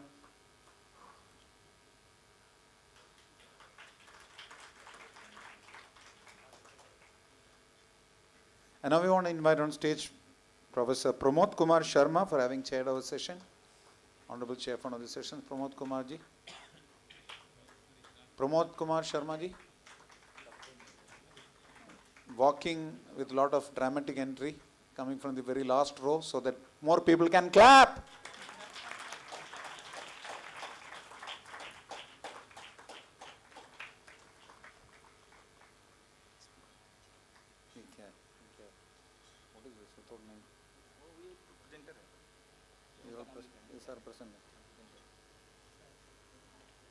Okay, now you can clap. Memento, certificate. I forgot my job because you guys didn't clap. Thank you very much, Professor Pramod Kumar Sharma. Now it's a round of certificates for the presenters. When Digvijay Pandit came to meet Rup Goswami and Sanatan Goswami and said that please give it in writing that I am better debater than you. So they just wrote and gave it because we don't have time. We are busy translating Vaishnava literature we're busy writing literature for the pleasure of the Supreme Lord. There's no time to argue. So, but these Pramana Patras are important because you're presenting Vaishnava Vedanta. So we want to thank Bhajan Lal, Professor Bhajan Lal, for being one of the presenters. Okay, only Bhajan Lal. Okay. All of us are actually Bhajan Lal. If you are able to glorify the names of the Lord, you're Bhajan Lal. Bhajan Lal, his name has Vishnoi in it, by the way. Bhajan Lal Vishnoi.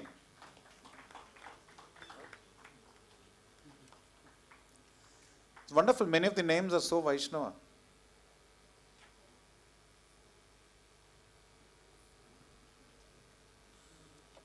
Avdesh Singh Ji.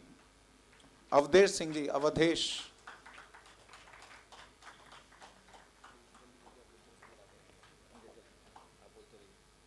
Okay, I'll call out a few names. Please start coming in. Shweta Jejurkar Ji. Rani Dadi Ji. Doctor, Professor as applicable. Huh? Please don't feel bad. Jyoti Gupta Ji. Mr. Lingamurti. Mr. First one is Shweta Jejurkar Ji. Please apply your appropriate designation. Sarvopadi Vinirmuktam.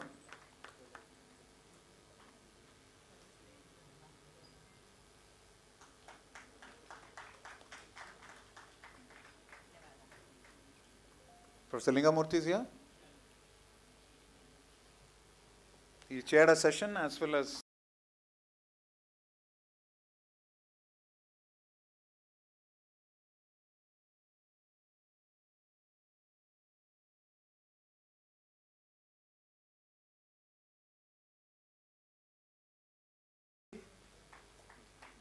Jnanaranjan Panda Ji, Nrusinganath Guru Ji. I know Guruji sounds better. Shivananda Bera Ji, Arpit Kumar Dubey Ji, Kishore Kumar Tripathi Ji, Anita Tiwari Ji, Polomi Ji. Okay, please put G within brackets also. Sonal Bhairva Ji, Lavanya Pallavi Ji, Priya Raghav Ji.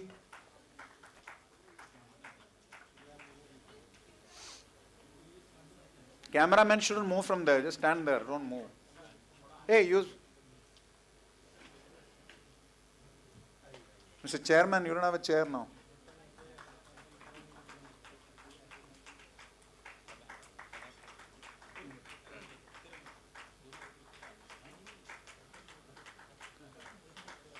Okay, Sankarshan, you are my secretary, at least you listen to me. None of these people, please keep clapping.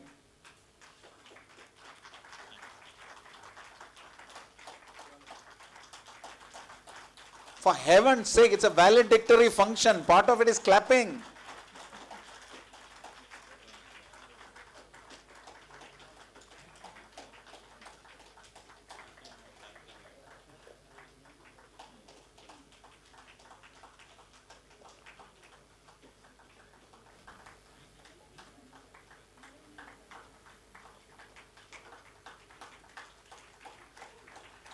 ISS वालों, नाक मत कटवाओ. Whoever has taken the certificates, don't run away. We will have a group photograph as well.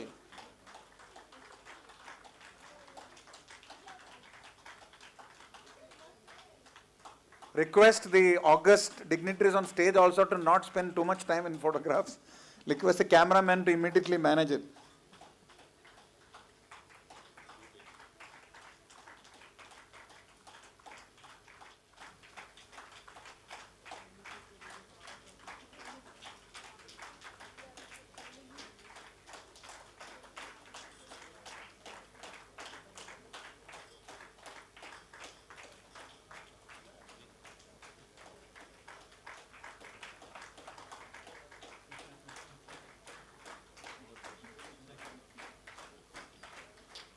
I feel bad for you guys, sorry, but I got a job to do. Priya Raghav ji, Neelam ji, Nandini Raghuvanshi ji, Ritu ji, B.R. Shantakumari ji, this is the only time Hindi comes useful. Dr. B. Gopalachar, Dr. K. Venkateshwarlu,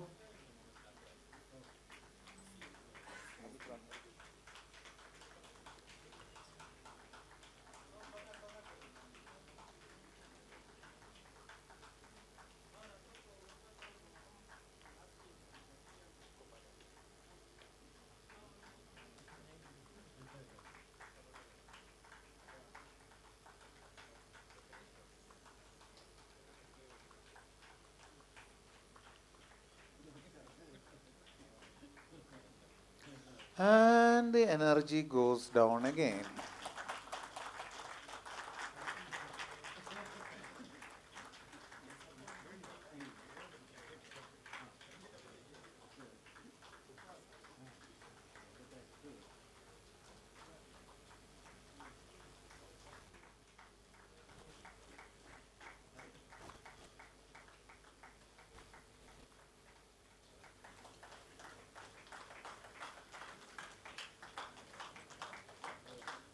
Calling on stage Amit Wagmare ji, Uday Kumar Panda ji, Divyendra Ghosh ji, Jai Shankar Singh ji, Pranjal Shukla ji, Kamlesh Kumar Sukwal ji, and Kajal Laurent ji, and also Niharika ji.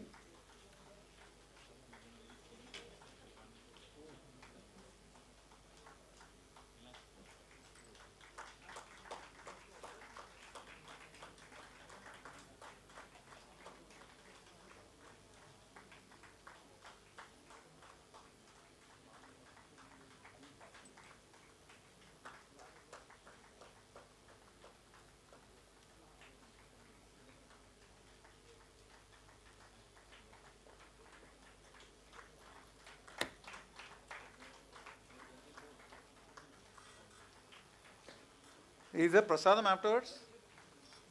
Is there prasadam afterwards? Huh? Hey, there is tea, by the way, huh? Clap.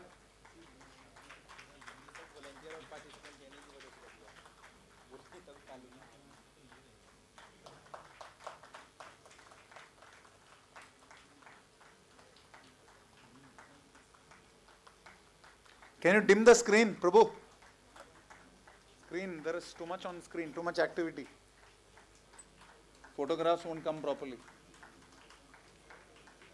Backdrop की बात कर रहा हूँ मैं.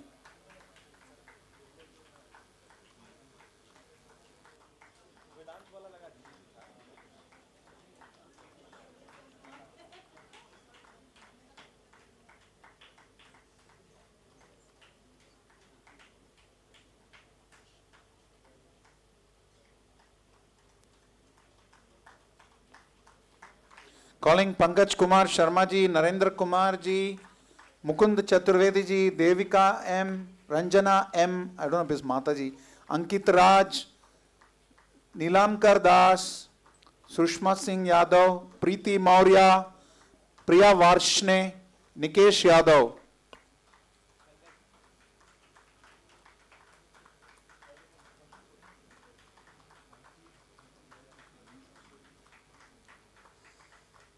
This is also Sankirtan, part of the Kirtan.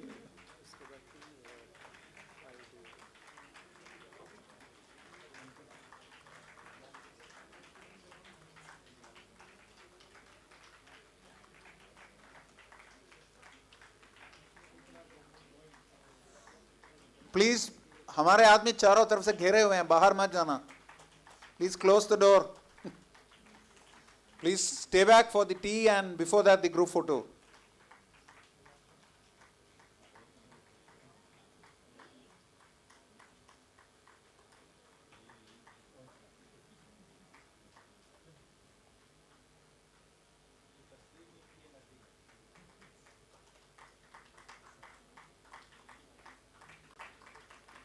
ओ अच्छा इसलिए बोल रहे हैं बैकड्रॉप चेंज करने के लिए, इसके अपने फोटो के लिए.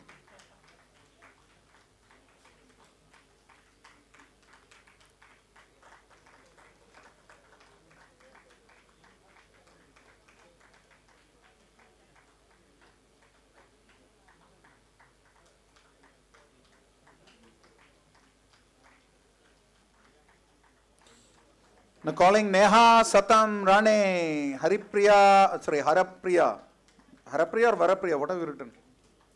Harapriya Bera, whoever it is, please understand. Kaushal Kumar Mahato, Rajiv Kumar Dandasena, Payal Sethi, Nikita, Sanjay Sharma, Abhishek Ranjan, Bhagirat Kumawat, Anshul Agarwal, Avadut Jejurkar, Anuradha Kumari Jha, and Deepali Jalandre.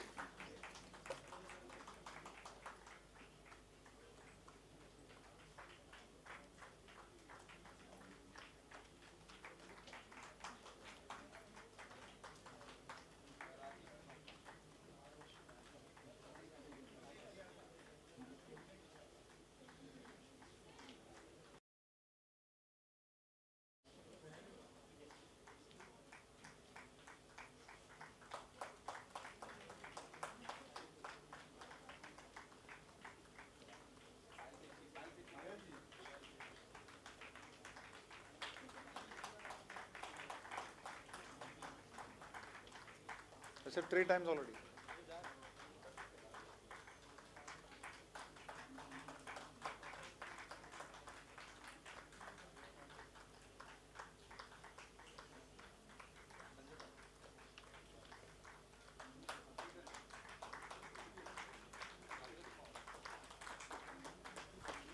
All of you know now there is an island called Haiti, close to Cuba.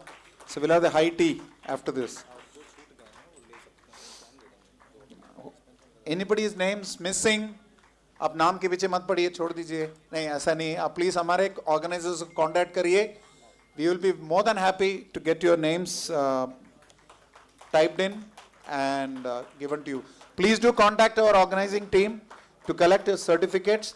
This is the first of its kind in JNU, so ऐसा नहीं कि रोज होता रहता है. It's an important thing. Please be ensuring yourself your certificate today.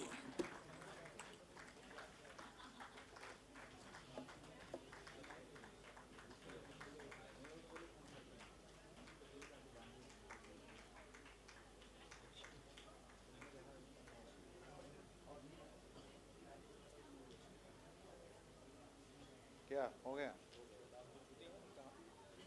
बोल तो दिया आपके सामने. अभी organisers are again forcing me to announce this. जिनका छूट गया है कृपया आप अपने प्रमाण पत्र उचित समय स्थान के अनुसार प्राप्त करने हेतु संघाटकों से संपर्क करें.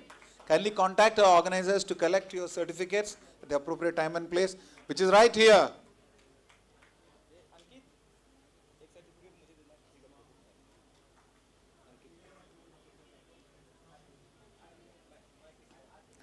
This is Ankit for all the support that is given us. Please put a hand together for Ankit. उन्होंने अपना नाम अंकित कर दिया.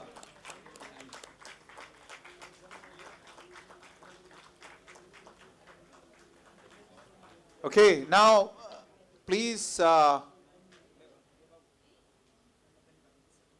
let us thank the Supreme Lord for having arranged for this, and we want to also thank the Acharyas, all the Acharyas till date, because of whom we are able to do it. Om Ajnanatimiraandasya Jnananjana Shalakya Chakshurunmelitam Yena Tasmai Shri Gurave Namaha. And we are requesting all of you to once again chant with us together before the group photo. Please organize a group photo now. Where is the group photo? Hare Krishna, Krishna Krishna, Hare Hare. Certificate प्राप्त हो गया, मतलब energy चली गई. Hare Krishna, Krishna Krishna, Hare Hare. Hare Rama, Rama Rama, Hare Hare. कैसा लगता है? ऐसे लग रहा मुझे आम से. Okay. So we have group photo now? Okay, please get together for the group photo.